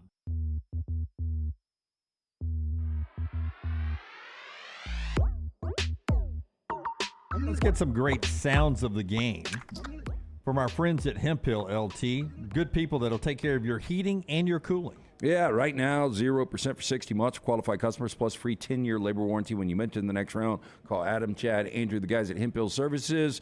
Hard to stop a train, 205-229-2090 or hemphillservices.com. Of all the big games this weekend, one of them was Florida State in Death Valley, finally, for the first time since 2013, beating Clemson in Death Valley. First time since 2014 beating them at all. And Dabo gets asked afterwards if the power structure in the ACC and the nation has changed. Do you feel that this is a referendum in any sort of way on kind of what the power structure of the league is versus where it's been? Or? Yeah. Oh, man, it's just one day. It's hard to beat somebody 8 times in a row. You know, they won the day. They won the game. I mean, they won today. And what does that mean? It means they may go on and win the ACC this year. I mean, we're not entitled to win the ACC every year. We didn't win it in 21, and a lot of y'all said we were done. And we came back and won it last year, I think. Did we win it last year? So we lost in overtime to a great team, a team that may go on and win the whole thing. We've won a bunch of them. Today wasn't our day. But, man, hey, give them credit. They've done a great job. I don't look at it as a referendum. I don't even know what that means. I don't look at it that. I just think we lost a game. Lost a game. Yeah, a tough loss because I think we all agree that was a game Clemson played good enough to beat Florida. They felt like the better team, yeah. And now that you're 0-2 in the ACC, you're done. I mean, there's I don't know if that's the case. Oh, Florida State would have to lose. No. You get to play them that's again. Right. That's right. Yeah. I don't know if that's the case. There's a path for them. Yeah. To go to a college football playoff. Oh, no, to play for the ACC championship. Oh, yeah. But, I mean, if I'm a Clemson fan, I really don't even care about that anymore. But when you said 0-2 in the ACC, you're done. I thought you meant as far as the conference championship. Because, college football playoff, it is over. But going back to 2021, when the narrative was he is done, I think people were talking about not winning ACC championships. I think it was winning national championships. And since then, really, they've been good. I think they could get Florida State again, and it could be potentially a problem for the ACC getting in the playoffs because if they play Florida State again, it's going to be tough for Florida State to beat them twice. Clemson was the better team Saturday. They were the better team Saturday. They were. I don't on the road. Yeah, it was. I think Florida State is the better team. And Jordan Travis didn't run like he usually does because of that left shoulder. I know. He had a harness on it, which him not using his legs takes so much away from the threat of that offense. Probably enough to force them to do something else defensively. I don't think it's a given. I don't trust the quarterbacks, the play calling. I mean, stupid play calling. Listen, you're 3rd and 1 after you just picked up 9 running the football, 3rd and 1 late in that game, and you call a run-pass option. Now, Klubnik should have never thrown it, but on the run-pass option, that's just bad coaching. You line up and you got freaking Will Shipley to get the first down there. Give it to Will Shipley all day long. I think Garrett Riley has been exposed a little bit this year. I think, it's hard to explain how they were that good at TCU last year. I guess a lot of it falls on Sonny Dykes. No, a lot of it falls on Max Duggan, who played his ass off, who's so much better than Klubnik is. But Garrett Riley's been exposed. This experiment has not gone well for them. But I will guarantee you, this guy you're about to play right here, this soundbite you're about to play, if you ask him right now, you're probably going to have to beat somebody in your schedule twice to win the ACC championship. Clemson would be the last team he would want to have to beat twice of his whole schedule. Well, Miami. I had a lot of clarity in that dream last night. Watch out for Miami. Yeah, no, I mean North Carolina would scare me because of the points they could score. Yeah, but Duke because I'm telling you. I mean, here's the thing about Duke. No, Duke's not out of this. No. Yeah. Here's the thing about Duke that I don't think a lot. I'm going to use it. I know some of you hate when I cross sports, but I'm going to use since basketball practice officially starts today. Every year now in the NCAA tournament, since we have the one and done or the two and dones, there's a team in the NCAA tournament every year that is what? They're older than everybody else. They have a bunch of seniors and a bunch of transfers who are in their 5th year of playing or 4th year in playing. They're older than some of the great teams, and they go deep into the NCAA tournament. Go check out Duke and see how many 5th-year seniors or seniors they have playing, and they've got a good quarterback around a lot of experienced football players. To me, that's why Duke is a dangerous team. Here is Mike Norvell, as Brown hinted, talking about their climb now to possibly in the conversation for the college football playoffs. And that was hard. It was adverse. There was challenging situations. We had some guys go down. I mean, all the things that happen in a big time football game, and they never lost hope. They just continued to fight because that's what this program is. We've been through it. We've been challenged. We've been knocked down. We've had to get up. They've continued to push, and as we talk about, we're on our climb. And ultimately, if every day, we continue to get better, I'm going to put no limits to what this team can accomplish because those are the type of games that have to show up, and you've got to show, what you can do in those moments. Yeah, I really thought the Boston College game was that last week, that you got to play bad and win some games. They didn't play their best and got away lucky in Clemson to win the game. You got to have some luck on the way. You do, and that's, it seems like every year. We've had some years where you had just complete dominant runs, but Georgia, they got a little lucky against Missouri last year. 100%. All of a sudden, this Duke-Florida State game on the horizon is such an interesting game. How far out is that? They play on the 21st, so it's later in October. Yeah, so about a month away. Yeah, Florida State's got to play Virginia Tech this week, Syracuse, and then Duke. Actually, they've got a bye. Then they play Virginia Tech, Syracuse, and Duke. So Florida State's got a bye this week, and then they play those 3 games. Of those, one of those ranked teams, many of them, that have byes this week. You have Ohio State and Florida State 4-5 with a bye. You have number 15 North Carolina, 16 Washington State, and 18th Miami, Florida, all with byes this week. Before we hear from Jimbo Fisher after the win over Auburn, tell us about our friends at Sympio. Sympio, one of the first calls we made here at Disrupt Media was to our friend Blake Patterson and the guys at Sympio, because they're going to handle the 4 pillars in every single office, things we knew nothing about. That is HR, that is payroll, that is compliance, that is benefits. Call today, 205-635-7467 or Sympio.com. All right, Jimbo Fisher, after the win over Auburn and what he saw when Max Johnson was forced into the action with the game in the balance. You've talked a lot about having 2 quarterbacks, which just isn't a luxury you've had in years past. How good is that now that something like this happens? It's huge. It's critical. I mean, you're going to play. You can't. I'll take 3. I mean, you never know. I mean, you're because that's a unique position, and you're one play away from something happening. And it's not just them. Guy falls into him, steps on him. That's basically what happened to him. He was stepping forward on the play, and their feet come together, whatever it looked like on what happened. But I mean, you can't have enough good quarterbacks, and we're blessed to have them. And we got some guys behind him. But Max was outstanding on the day and coming in what he did. It really was. Almost looked better. He did look better. That offense was going nowhere fast with Wegman in there. Yeah, and that one throw, I know we talked about it in postgame, but the one throw back of the end zone to Evan Stewart was beautiful. From Max Johnson. Yeah, it was quickly after he came in there, made that touchdown throw. But that offense was a little bit messy with Wegman in there. Again, that's another team. You know, I said this about Ohio State, and Klatt disagree with me a little bit. Sometimes a team wins and they confirm what you feared about them, and A&M's kind of that way for me. That was a win Saturday. I get it, 27-10. You won that game fairly comfortably on the surface, but there are a lot of concerns from that A&M team coming out of that win for me. Yeah. Most of them on the offensive side of the ball. If there wasn't enough after the Miami loss against a pretty below the line, as Klatt calls it, Auburn team, it did not look spot on. Deion Sanders' team got it handed to them by Dan Lanning in Oregon. You heard from Dan Lanning in our first segment of the show. So in our final segment, here's Deion Sanders, who gets all the prime time coverage again this week at 11 a.m. on Fox. USC and Colorado with the big noon kickoff back in Boulder again to lead into that game. So a lot of coverage. Deion still accepting a loss, but taking receipts. It's a good old-fashioned butt kicking. It's no excuses, no nothing. Their coaches did a heck of a job preparing their team. Obviously, we didn't. People around the country would say this is what they needed to humble themselves. We wasn't arrogant or whatever. We're confident people. If our confidence offends your insecurity, that's the problem with you. It's not us. We expect to do well. We expect to play well. We expect to win every game we step out there. We expect to practice to perfection and go out there and execute the things that we practice. We just didn't do it today. But it's not something that was needed. It's just like saying you get in a car wreck or something. Oh, he needed that to slow him down. You don't need that. That's just stupid. It's just something that happened, and they got the best of us today. That's just it. I don't say stuff just to say it for a click, contrary to what some may say. But, I keep receipts. But I'm serious. I analyze and I understand what we're up against and what we have and what we need.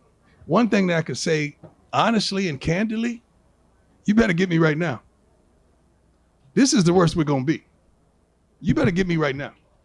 Yeah, they don't face Oregon again because of the conferences splitting up, so that'll be over. But, I mean, obviously it got back to Deion pretty quick what Dan Lanning said in the pregame there. Oh, yeah, but when you're on that Colorado team now, because this is why this game's so fascinating this week against USC, because if I'm one of the guys that are in there and he just said, you better get me now. Yeah. Give me now, because this is the worst we're going to be. And I'm sitting in the locker room. Well, that's not what you've been telling me. You've been telling me how good we are. We're going to ride together. We're a family, blah, blah, blah. Now this is the worst we're going to be? That's hard to pick yourself up on when you're not complimented by your leader. It's true, though. This probably is the worst they're going to be. It probably is. It's just funny that going into the week, we pointed this out.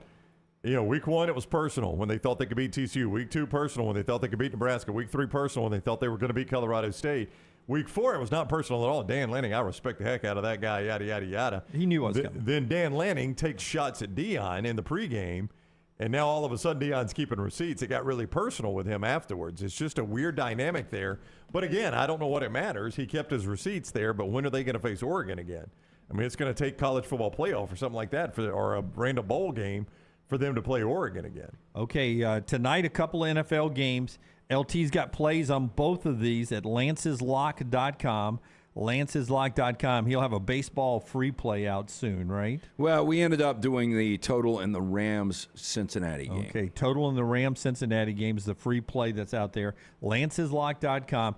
Go by there, small price to buy daily, weekly, monthly, or annually to get the winners at lanceslock.com. How do you think Eagles-Bucks play out, Brownie, tonight? I'm a Bucks fan. I know. It's impossible to be 3-0. This team is not good enough to be 3-0. Well, I mean, you're playing the best team you faced this year. So, I mean, you guys have feasted on Minnesota and Chicago, not exactly stalwarts in the NFL. We're in first place in the Northern Division. You are in the Norris. So the Eagles are really good, though. Yeah, Norris. I think y'all are going to be walking back to earth a little bit tonight. Yeah, it should be an ugly watch. Yeah, I would agree. In that game, 6 o'clock on ABC.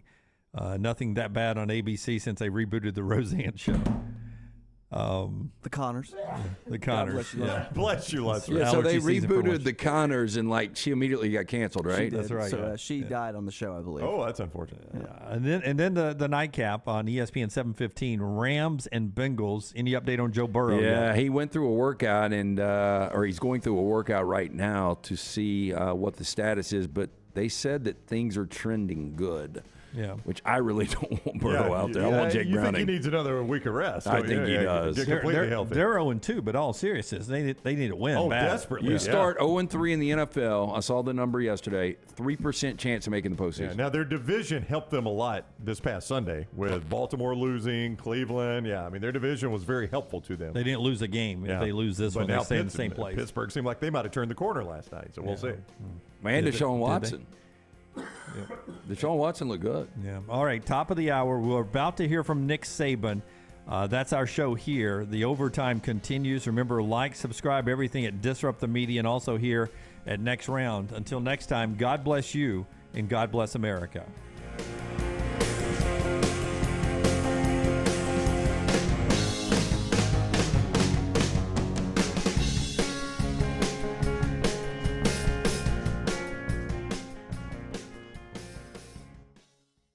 And for our affiliates along the way, welcome back in for our overtime today. Nick Saban's news conference and Hugh Freeze's news conference coming up momentarily.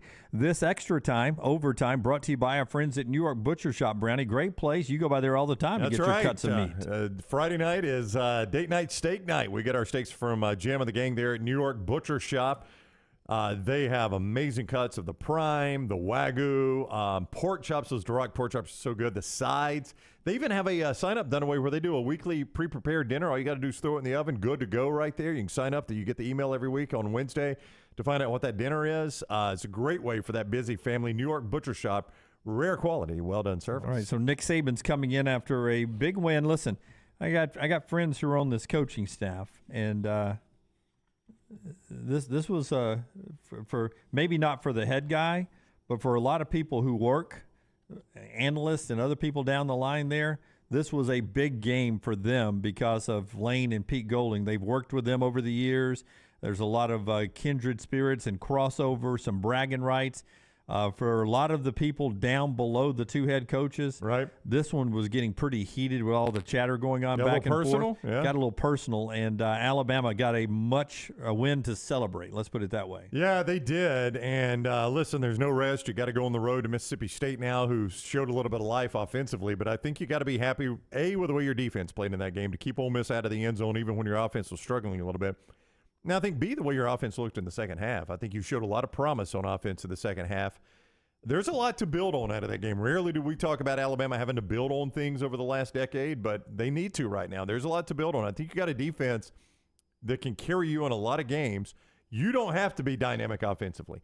You just have to move the football, get first downs, and don't turn it over. It's something you've struggled with Jalen Milroe. He doesn't protect the ball well.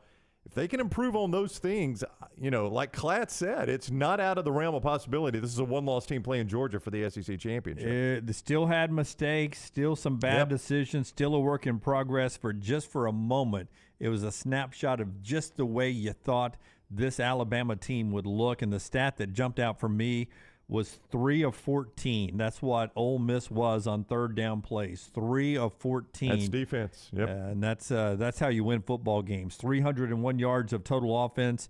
They blocked a punt. Field goals were good. Big hits on special teams. It was really a physical win for Alabama. Yeah, I don't know that there is a whole lot, outside of the offensive struggles a little bit in the first half, a whole lot you take away from this game and say you did that poorly. Nick Saban said at halftime in the interview with CBS that or not at halftime, but at the end of the first quarter, that the Jackson Dart touchdown run was just a blown assignment. They knew what was coming. It was not something that caught them by surprise. They thought it was quarterback draw. They just had a misalignment, a blown assignment there. So that's encouraging even their touchdown, you knew what was coming. Yeah. Excuse me, you just got to get guys on the right page. I also think injury update. Lawson is a big loss on that defense, and we'll see, he talked about it after the game, ankle sprain. How did he qualify it? Like a real ankle sprain. Yeah, real ankle sprain, which sounds like high ankle. You hope it's not. You hope, the tightrope deal is not in his future, because that's a good month off of action. Normally, Nick Saban gives those updates in a Monday press conference, or at least he'll be asked about it. So it'll be interesting to see what he says about Lawson in that injury, because that is a big injury in the middle. Though, that said, it wasn't like there was a gaping hole there. I thought Campbell came in and played very well in his stead. It's not like Ole Miss just started feasting on Alabama's defense after Lawson went out hurt. Yeah, by the way, the Alabama-Texas A&M game has been picked up October 7th. The SEC on CBS will be a 2:30 kick there at Kyle Field as they're going down to Kyle Field for Alabama and Texas A&M. They're making that announcement today. And the SEC Lineman of the Week, a guy you heard on our show earlier today, Tyler Booker wins that honor as the SEC Lineman of the Week. A big honor for Tyler there. And I did think that offensive line played so much better, including Proctor at tackle. Having Booker back helped him, and that to me was Proctor's best game to date. And I think a little of it was the role of the offense was a little bit better defined. First time I've seen them all year look like they were trying to run something with Jalen Milroe at quarterback and not the quarterbacks of the past. Here's Nick Saban. Obviously, this was a great win for our team. Really proud of the way the guys came out and competed in the second half. Played a lot better in the second half. We had a couple times in the first half where we sort of self-destructed a little bit with the way we executed and some of the things that we did, and sort of eliminated some of those things in the second half and played much cleaner. And I think, played the way, we would like to continue to play and hopefully build on that. And, sort of show the players today when we watch the film, here's the reason that it worked and here's the reason that it didn't work, whether it's offense, defense, special teams, or whatever. And that's the way I think that you actually, can have a chance to get better. So, this first SEC road game, and this is actually a bigger challenge for us than the last two games, in my opinion, in terms of, this team is very, physical, very aggressive on defense, create a lot of negative plays. We got a lot of starters back. They know their system, they know their scheme, they play very, very well. Zach Arnett, it's his system. He's a very good defensive coach. As the head coach, has done a really good job there. Obviously, the quarterback has been an outstanding player for a long time, but with the new offense that they run, there's a lot more balance in it. They've got two really good backs that are very, very productive when they run the football. They've got a really, really good receiver, number 5, Griffin, who is very, very productive. And they made a lot of explosive plays. They throw for 250 yards or so in the passing game. They play really good on special teams. So, this is an overall really, really good team, and it's going to be a real challenge for us playing on the road in the SEC to play against, this team this week. And this is something that our players have to really focus on and do a great job in preparation so we can eliminate, some of these things that have happened in games where, you know, whether they're drive stoppers or giving up a big play or whatever it is, we've got to eliminate those things.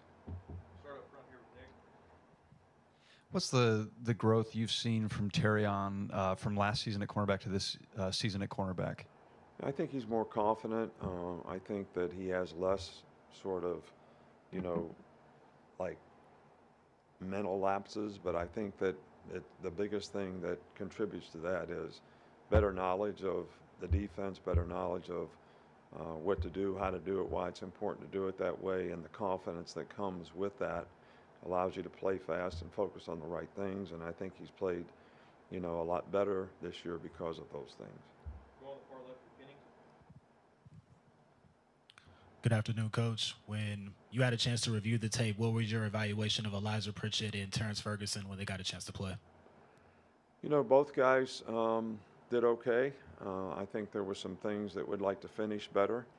I think the big, you know, point of emphasis with our, you know, offensive line is you got to get your second step on the ground. You got to get your hands inside so that we can finish blocks. And that would be the case with both of those guys, but it also is sort of an overall evaluation of what we need to do to get better in the offensive line. What do you think of how Jalen Hale played at wide receiver Saturday? Yeah, he did a good job. Made some big plays. I think the big thing, you know, with Jalen being a young player is got to know what to do on every play so you can go play fast and do what your job. And you know, so we need to work hard with him to, you know, try to get him to where he needs to be and make sure that he's out there playing with confidence and a good understanding of the overall system of what we're trying to get done on each and every play. Charlie? Yeah, hey, Coach. Do you have a better idea of where things stand with Deontay Lawson? And if he can't go, where do you turn from a defensive signal caller standpoint? Yeah, well, you know, we played most of the game, you know, this last week with, you know, Jihad playing and, you know, Tresman playing. So, you know, that'll be the way that we go. Obviously, the depth at that position is going to become critical for us if Deontay can't go. So, and we'll keep working with these guys and try to get them ready to go this week. Robbie Utes has been playing more the last couple games. I saw he was a player of the week on offense for Ole Miss. Is he playing more because his value to the offense is on the rise, or has it been more a function of specific game plans or matchups? No, I think that, you know, we trust the guy to do what he's supposed to do. And he's done a really good job of executing in the games and doing the things that he needs to do to for us to have success on plays. And you know, that kind of dependability is important. You know, because you can say what you want to say, you can be better than somebody else, but you got to play better. And I think that's the thing that Robbie's doing is he's playing better. And you know, because he's doing what he's supposed to do, he understands what he's supposed to do, and he's been very effective in doing it. Coach, a great challenge against Mississippi State on the road, but obviously when you think about looking across the field, no Mike Leach this year. What does he mean when you played against him as a coach, and how much you're going to miss coaching against him? Well, you know, I loved, you know, Mike Leach. He was, you know, he's different, but in a good way. Had a great sense of humor. Obviously presented, you know, an offensive system and scheme, whatever you want to call it or name it, that was unique and very challenging, but he believed in it and, you know, kind of did it his way. And I always had a tremendous amount of respect for him as a coach, but really liked him as a person. Is there a chance to evaluate that sequence at the goal line after the block punt? Where do you think you can improve, and how much thought is there to going under center and maybe having a QB sneak in that situation? Oh, there's a lot of thought about that. You know, I mean, it was not smart on our part to do what we did, and to get a bad snap after all that. But still, I'm not defending anybody, but with better execution, we shouldn't have snapped the ball over the quarterback's head. And we've got to get on the same page on the snap count. But I agree with you that, you know, there's a time when it's 1st and 1 at the 1. Why do you need to be in the gun? The game against Mississippi State's one of the longest consecutive series in the SEC. Just what are your thoughts about, I guess, not having that every year, and what is this rivalry or this game been? What do you think when you look back at this game, having played it? Well, my focus is on this game. I mean, I don't look back at other games. I think there's a time and place to commiserate or celebrate or whatever you want to do relative to rivalries and the changing environment and landscape of college football. But to me, everything is about this game, our team, trying to get our team better, trying to get our team to play, winning football against a very good team. So I don't have a lot of thoughts or spend a lot of time at this time, thinking about those kinds of things. I think Dallas has like 4+ sacks the last 2 weeks. Can you tell during practice that he's kind of taking his preparation seriously and is focused enough to deliver those efforts on Saturday? Well, I don't, Dallas has always been a really good player for us, and guy works hard in practice every day, tries to do everything his coach wants him to do. I think the team is important to him. He's been a good leader on the team, and sometimes you're fortunate to get sacks. Sometimes you do a great job of affecting the quarterback and you don't get sacks. So, and I think affecting the quarterback is probably a more important stat than actually sacking the quarterback. And how we can do that as a group is really, really important. And obviously, Dallas, Braz, and the other guys all contribute to that. But they all contribute to each other when they do get sacks. Whether somebody else pressures the guy, makes the quarterback move, gives you the opportunity, whether you beat your guy one-on-one or whether we, have some kind of a pressure that gives you an opportunity to go one-on-one and have a sack. So, some of those things are, they happen. They're not predictable. But when you have players that do the right things and work hard all the time and have really good ability, the chances of it happening for them are a lot greater. All right, thank you.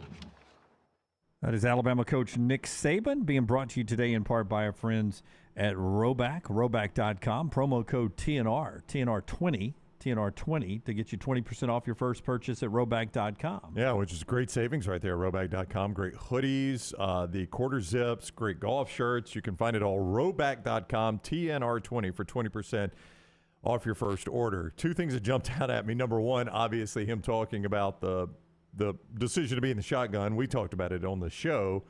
First and goal at the one after the block kick.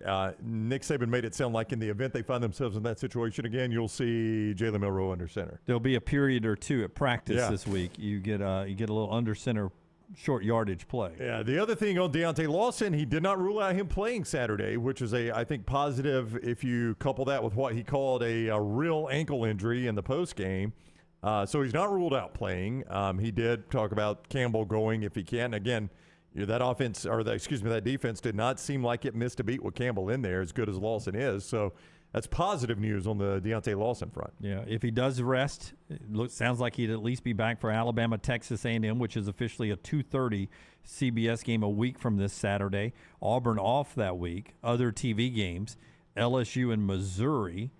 Straight out of game day, if Missouri survives Vanderbilt and LSU survives Ole Miss, that'll be a marquee top 25 matchup if that happens. And in prime time on ESPN, you get Kentucky and Georgia. Again, a lot of ifs, but if Georgia survives Auburn and if Kentucky upsets Florida or beats Florida up in Lexington, that would be a major contest. So that's looking ahead with some ifs that could set up bigger games coming up next week. But for Auburn, it is number one Georgia, a chance to get number one at Jordan-Hare Stadium. Earlier today, Hugh Freeze talking about that big showdown coming off the loss in College Station. Obviously, you never like to lose games, particularly when you don't feel like you played your best. But a lot of things that I liked from it, especially the defense. I thought they played extremely hard, and there was some shorthanded. Really easily could have probably held those guys to around 13 points. The 2 touchdown passes, we were down to our third team, weak safety, who obviously didn't get enough reps. But when Kaufman went down, we had to take Wooten and move him down there. And, we blew 2 coverages, with a guy that just hadn't played a lot of snaps. And we gotta just keep creating depth. But I thought they played, a really solid game.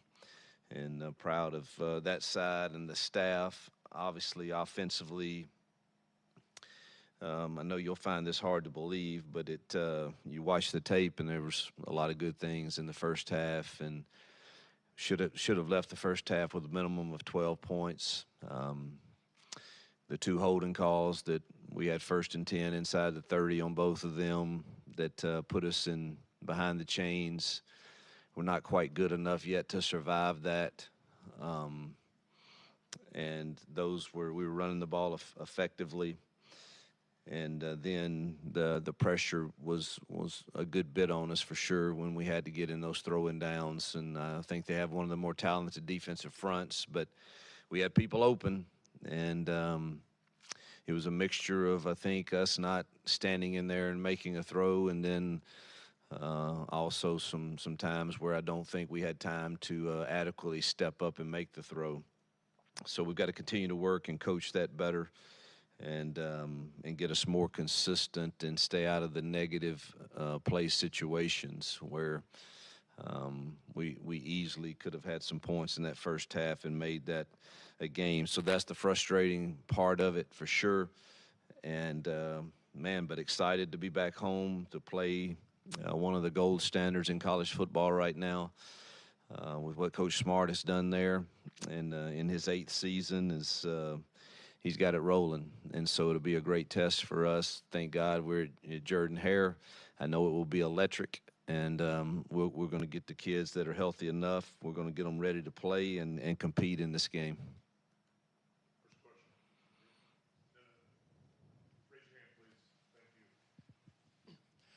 Hugh, when you go on the road, the 2 things you can't do: turn the ball over and get penalties in general. You didn't turn the ball over at all on the road in the SEC, but then you had 10 penalties. So how did you address that on Saturday, and how do you address that moving forward? Well, there's 4 of them that I didn't like, and I've turned them in. I don't see them. Then there's 3 that 2 were intentional to try to back us up to punt and give Oscar a little more room to try to pin them deep. The false start can happen. We had one of those. Trying to remember what the others were. There was a holding call on a pass play that was probably legit. So, I mean, it was a mixed bag. You can't have 10 penalties, though, for whatever reason. And it put us behind the chains, and thought we controlled the second quarter. I think we had it for 12 minutes and came away with 3 points, which I think that defines the game. You control the ball 12 minutes in a quarter, you got to get some points.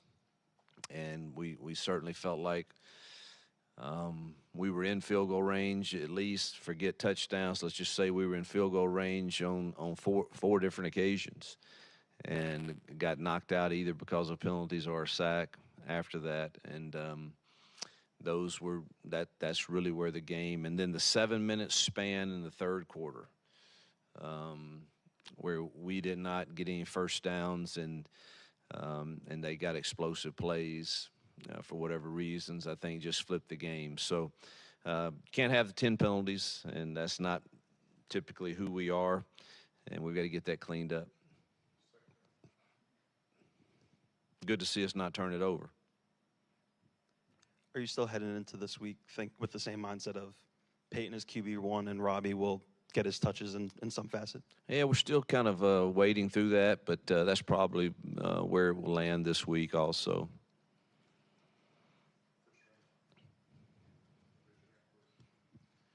The protection on the offensive line, I guess from what you said in your opening statement, kind of felt like sometimes holding on to the ball a little too much. Sometimes, the line breaking down on the sacks. Just kind of, how did you see those sacks kind of? Yeah, it's a combination.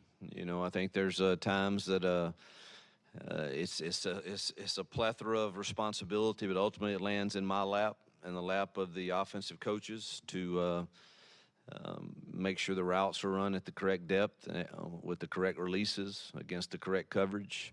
And then obviously the protection has to be good, which is it's very hard to do that in third and long situations against a talented defensive front that you see in these leagues.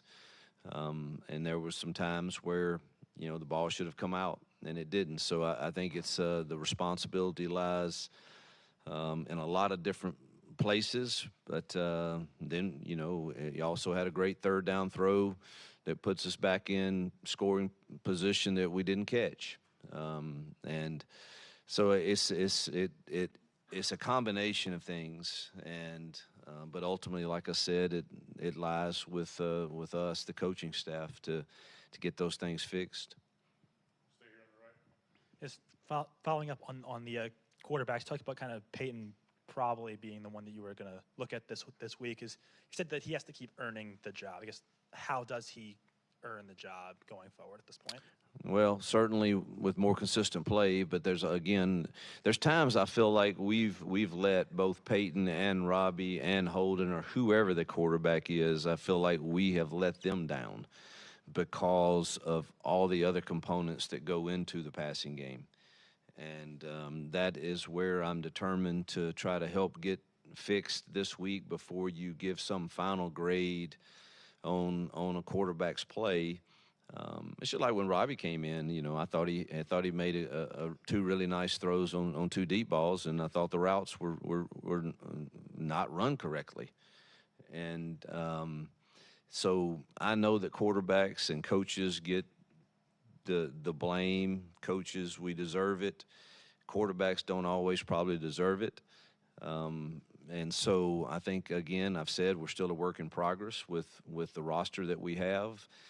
And I think I've always kind of had in my mind that I kind of divide the season up. So there's a season one, which is the season up until the open week. And then you've got a lot of evaluating to do that open week as to how you move forward from there. Already a roster that was pretty beat up. Physical game on Saturday. Any updates on Damari, Zion, and some of those guys we saw going in on Saturday? Yeah, Damari will be out for a period of time for sure. I think they're doing some more tests today on that, but he had a dislocated shoulder for sure, and it's just a matter of, sometimes those things can heal on their own in time. Sometimes they require more work, and we really don't know. Kaufman tried, but just kept being gimpy with the ankle, and we'll have to see how he is day to day for sure. Puckett obviously left with a shoulder, and that really hurt us. He was doing a good job of keeping us on the same page back there in our coverages, and that really cost us 2 touchdowns when we had to move Wooten to go to the nickel position. Because J.D. Rhyme couldn't play, and we already, were without Keontae and Kaufman, and so that really took a toll on us and hurt us there. But all of those guys will be day to day. I don't think it's anything that's going to keep them out for a significant amount of time, but day to day. Coach, how would you characterize what you guys were trying to accomplish early in the game on Saturday offensively, and would you point more toward execution or game plan? How much of that do you wear as a coaching staff? Loved the game plan. Thought we ran the ball really, really well the first 2 quarters. Had explosive runs.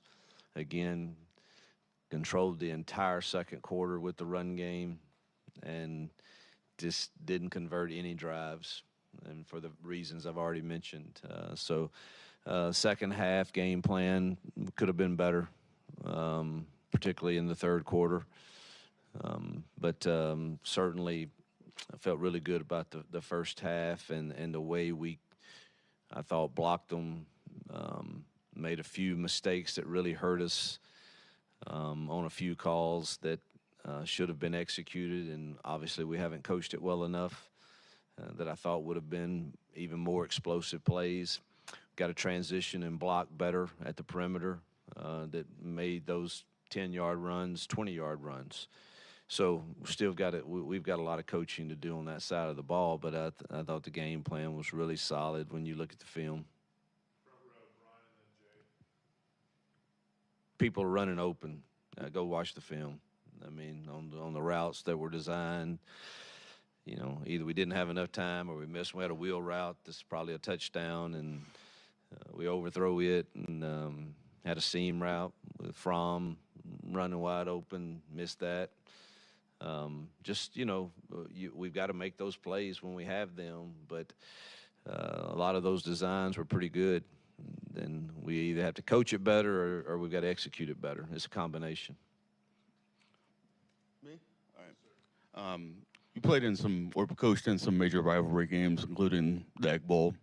Where does Georgia Auburn kind of stand up compared to that? Well, I mean, I don't want to quote something that's inaccurate, but it's the oldest rivalry in the South for sure. I don't know about nationally, but it's. Am I saying that correctly? I don't sense that it has. I better not. I don't know if this is right or wrong, but I'm new here. But I don't sense the hatred that is in some other rivalries that I've been a part of. But nonetheless, I think it's intense.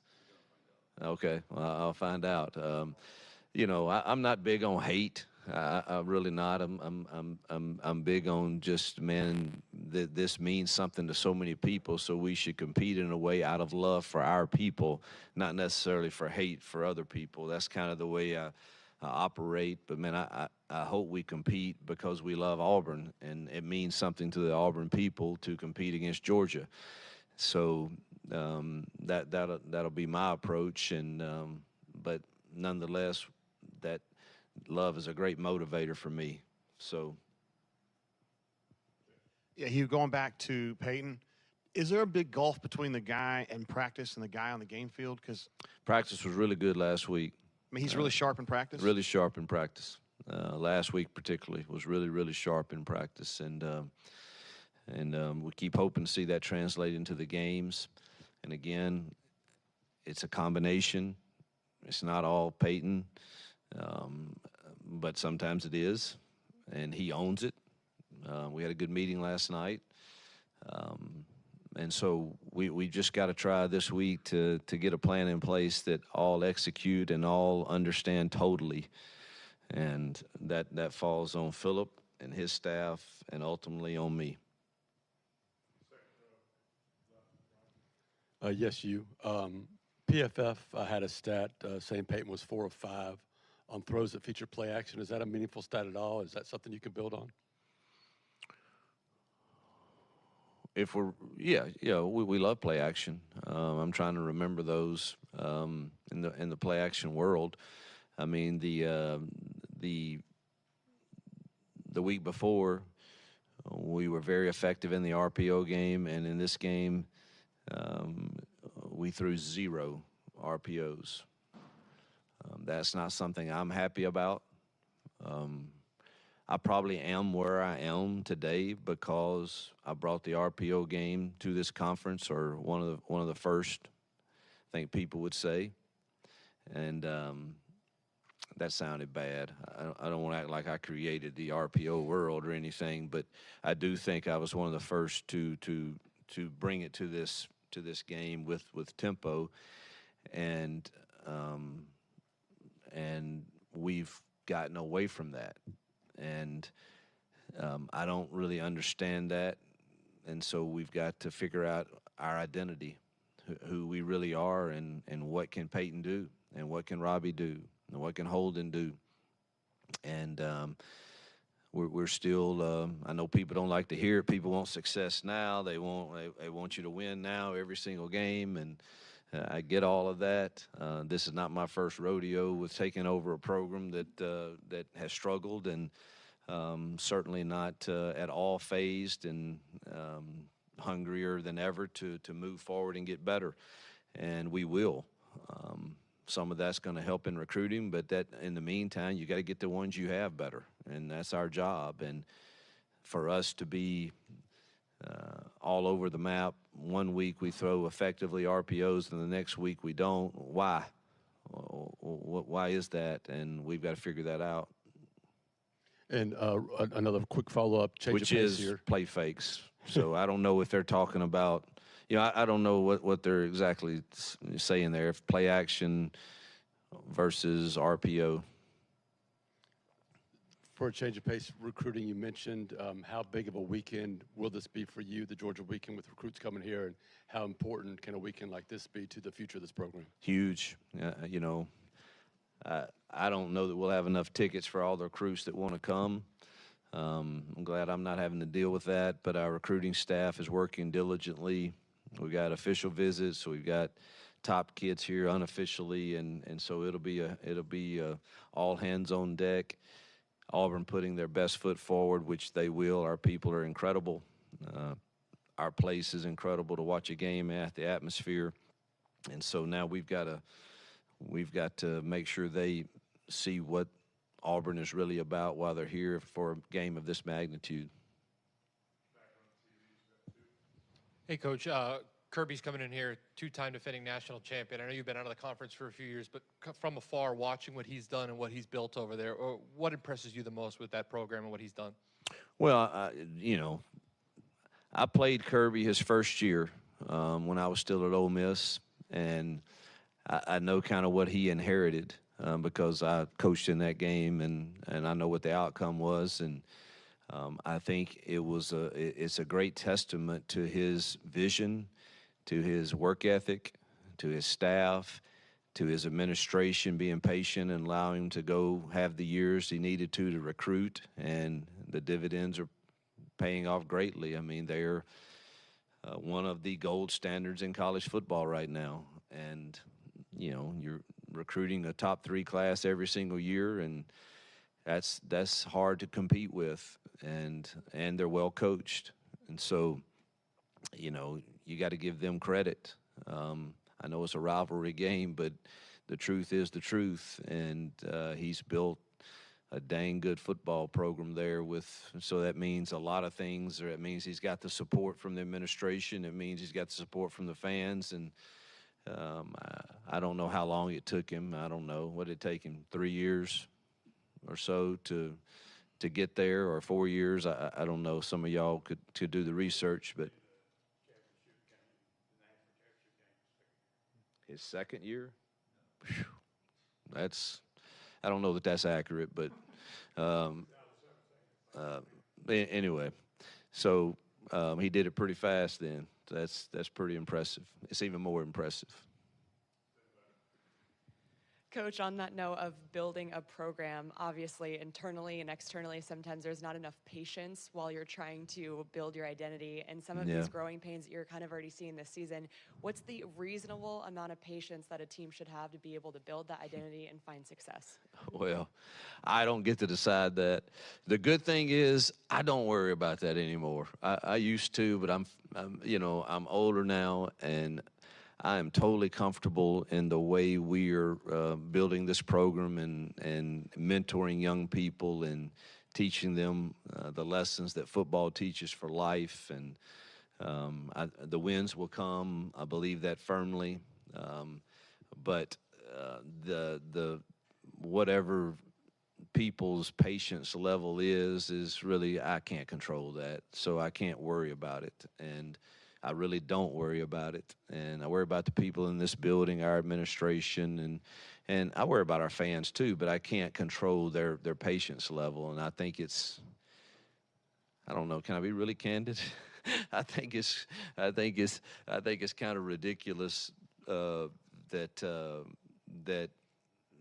those are already discussions in and around our kids. I do, but it's not something that we worry about. But they should expect us to improve, and that's a reasonable expectation, and play hard. And I think our kids have played hard, and so I'll let the other people that really matter decide their patience level. I know there's a lot of programs that have taken 3 to 4 to 5 years to get where they are now, and they're probably happy that they did that, but everybody's got to decide their own feelings on that. and I can't worry about that. Hugh, you're talking about something like no RPOs and those things. How involved are you in the game plan, and do you see yourself getting more involved in the play calling? Boy, this is something I'm struggling with. That's all I probably need to say. It's not that I don't have. It's just this is new for me, and I'm afraid when I get if I did try to get too involved, that it could cause confusion with terminology. But obviously, they're going through the game plan with me. I go through the game plan with both sides and special teams, and so again, I thought the game plan was solid last week, and so again, some of it is, but it's a struggle for me, and I've confessed that to everybody in the building. Where that ultimately leads to, let's see how the year unfolds, but it's I'm confident that I'm going to be more involved. But it's still difficult when it's kind of not your terminology, and it's kind of hard to make a lot of adjustments right on the fly on the sideline. And so anyway, I think Monty and them are doing a great job right now of trying to correct the issues that we all see, and let's see how these weeks progress. But we were together a lot last night, a lot this morning, and we'll be this afternoon, making sure. Now, look, you still got to block them, and you still got to go win a one-on-one. And that's easier said than done right now with the talent level that we're facing with a Georgia or an LSU in particular that are coming up the next two, and even A&M. But I will say I thought we won some one-on-ones and just didn't get the completion for whatever reason, pressure, or didn't understand the progression properly, or and all of that we have to get corrected as coaches. Yeah, Coach. Everybody's been super impressed. I think yourself as well with Eugene and just the heart that he plays with. Who's that guy on the offensive side of the ball? Who's the Eugene Asante of the offense that just kind of matches a similar intensity like that? Yeah, we're searching. Truthfully, that was one of the things. I think we've got to get more swagger on the offensive side and like that. The most positive guy by far to this point has been Luke Deal. I think he's the one that has a good grasp on how this league plays out, how difficult these games are, and how challenging they are for 60 minutes, and how you can have 3 bad possessions in a row. We're not the only ones that have those, but yet you have to maintain this positive attitude that the next one could be the one that matters. And he's been definitely that for the offensive side for sure. Coach, you've talked about the talent gap between some of the top teams of the conference and where you feel like Auburn is at right now. What message do you send to your team in spite of that to make them feel like they have what it takes to beat these teams week in and week out? Yeah, that's a balancing act. I'm always truthful with our team, and I tell them every Monday in our truth meeting this afternoon, hey, this game you're the favorite, you should win it. This game is a toss-up. This game you'll be the underdog. That doesn't mean you can't win it, and here's how we're going to win it. So I've done that everywhere I've ever been, and I think it creates a transparency and authenticity. At the same time, I tell them to be very clear on the fact that I've never walked into a game thinking we can't win it, and they shouldn't either. And so I give them plenty of examples of you're not supposed to take a Liberty team and beat Arkansas either, or Virginia Tech or an Ole Miss to beat Alabama. But we've done that, and we can do it here too. And so that's how I go about it.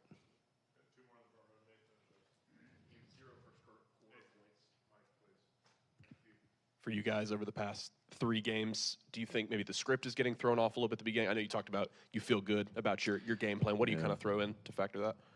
Yeah, I'm trying to remember the other games where we drove it right down the field the week before and didn't get it in the end zone. We threw it on first down and second down, and then had a penalty, I think. And I don't know that we had another possession in the first quarter in that game that I can remember, because we went right down the field on every possession. So obviously the game plan, other than the tight red zone, was fine there. This game, I mean, we rattled off 4 first downs the first drive, I believe, and then the second drive the same way in this game. And you got in field goal range, and we shot ourselves in the foot either with a penalty or with a sack. So maybe have to evaluate, when we're maybe we have to go to more max protection. We'll have to look at that. But again, we should have had points in the first quarter, but we didn't, and that's got to get fixed. Wanted to ask you about Holden getting that last drive. Just how important do you think it was for him to get that experience, and what did you see out of him as a young quarterback? I think Holden, if he ends up at some point being the guy, he's just got to have a lot of reps. I loved the way he seemed poised. His throws were inaccurate. It was 2 balls out of bounds that really could have, if catchable, to have a shot. He threw one really good one, but really he was about 1 for 5 on accuracy in those. But again, you're talking about a guy that we hadn't given quality reps, and I think he, with the quality reps, I think could be more accurate, because he has the quickest release, and he stands tall in the pocket, and I don't remember him having an enormous amount of pressure around him at that time, so that remains to be seen. But something that we got an open week coming up that we got to look at a lot of things. I got a whole list that I'm formulating. Yep, thank you guys. And that's Hugh Freeze down at Auburn. Looking ahead to this Georgia game, where he has a wonderful attitude about rivalry games. He says he likes to not use hate. I want to compete the way we're supposed to compete, out of love for our people, not the hate for the other side. And he's talking a lot about the future at Auburn, which is where you got to hang your hat right now if you're Hugh Freeze in the first year of what is going to be a challenging season. A little frustrated in a lot of spots, though. You can hear the frustration coming through, and I think he realizes Hugh Freeze is not a dummy. He's coached a long time. I think he realizes they don't have a whole lot of good options at quarterback, right? So he's realizing that he is going to have to somehow piece this together and hide his quarterback deficiencies against really good defenses. That is going to be incredibly difficult for him to do for the remainder of this schedule, but the truth is, it's pretty much what he's going to have to do for the remainder of the schedule. Appreciate all the comments in the Vulcan Tire and Automotive chat room, and for you guys staying with us as we went overtime today. Thanks to Roback.com. TNR20 is the promo code there, TNR20 for your 20% off your first purchase. And you can always go to lanceslock.com, lanceslock.com. And my bookie with an unbelievable deal right now. Just this week, it's with our promo code only next round. Don't go to their website looking for this. You got to jump on it, Brownie. Yeah, you're going to get 110% deposit bonus. So they've been doing deposit bonuses for quite a while now. To my knowledge, they've never done 110%, and I don't think you're going to get it forever. But you strike right now and play this week, 110% deposit bonus right now at mybookie.ag when you use code NEXTROUND. That is mybookie.ag, code NEXTROUND, 110% deposit bonus. Strike while the iron is hot, and bet anything, anytime, anywhere with mybookie.ag, code NEXTROUND. All right, that's our overtime today. We're back with you 9 a.m. Central Time tomorrow on the Next Round platform, but a ton of other stuff available for you right now at Disrupt the Media, War Damn Pods, Roll Tide Pods. Like and subscribe, all those places. Until next time, see you folks.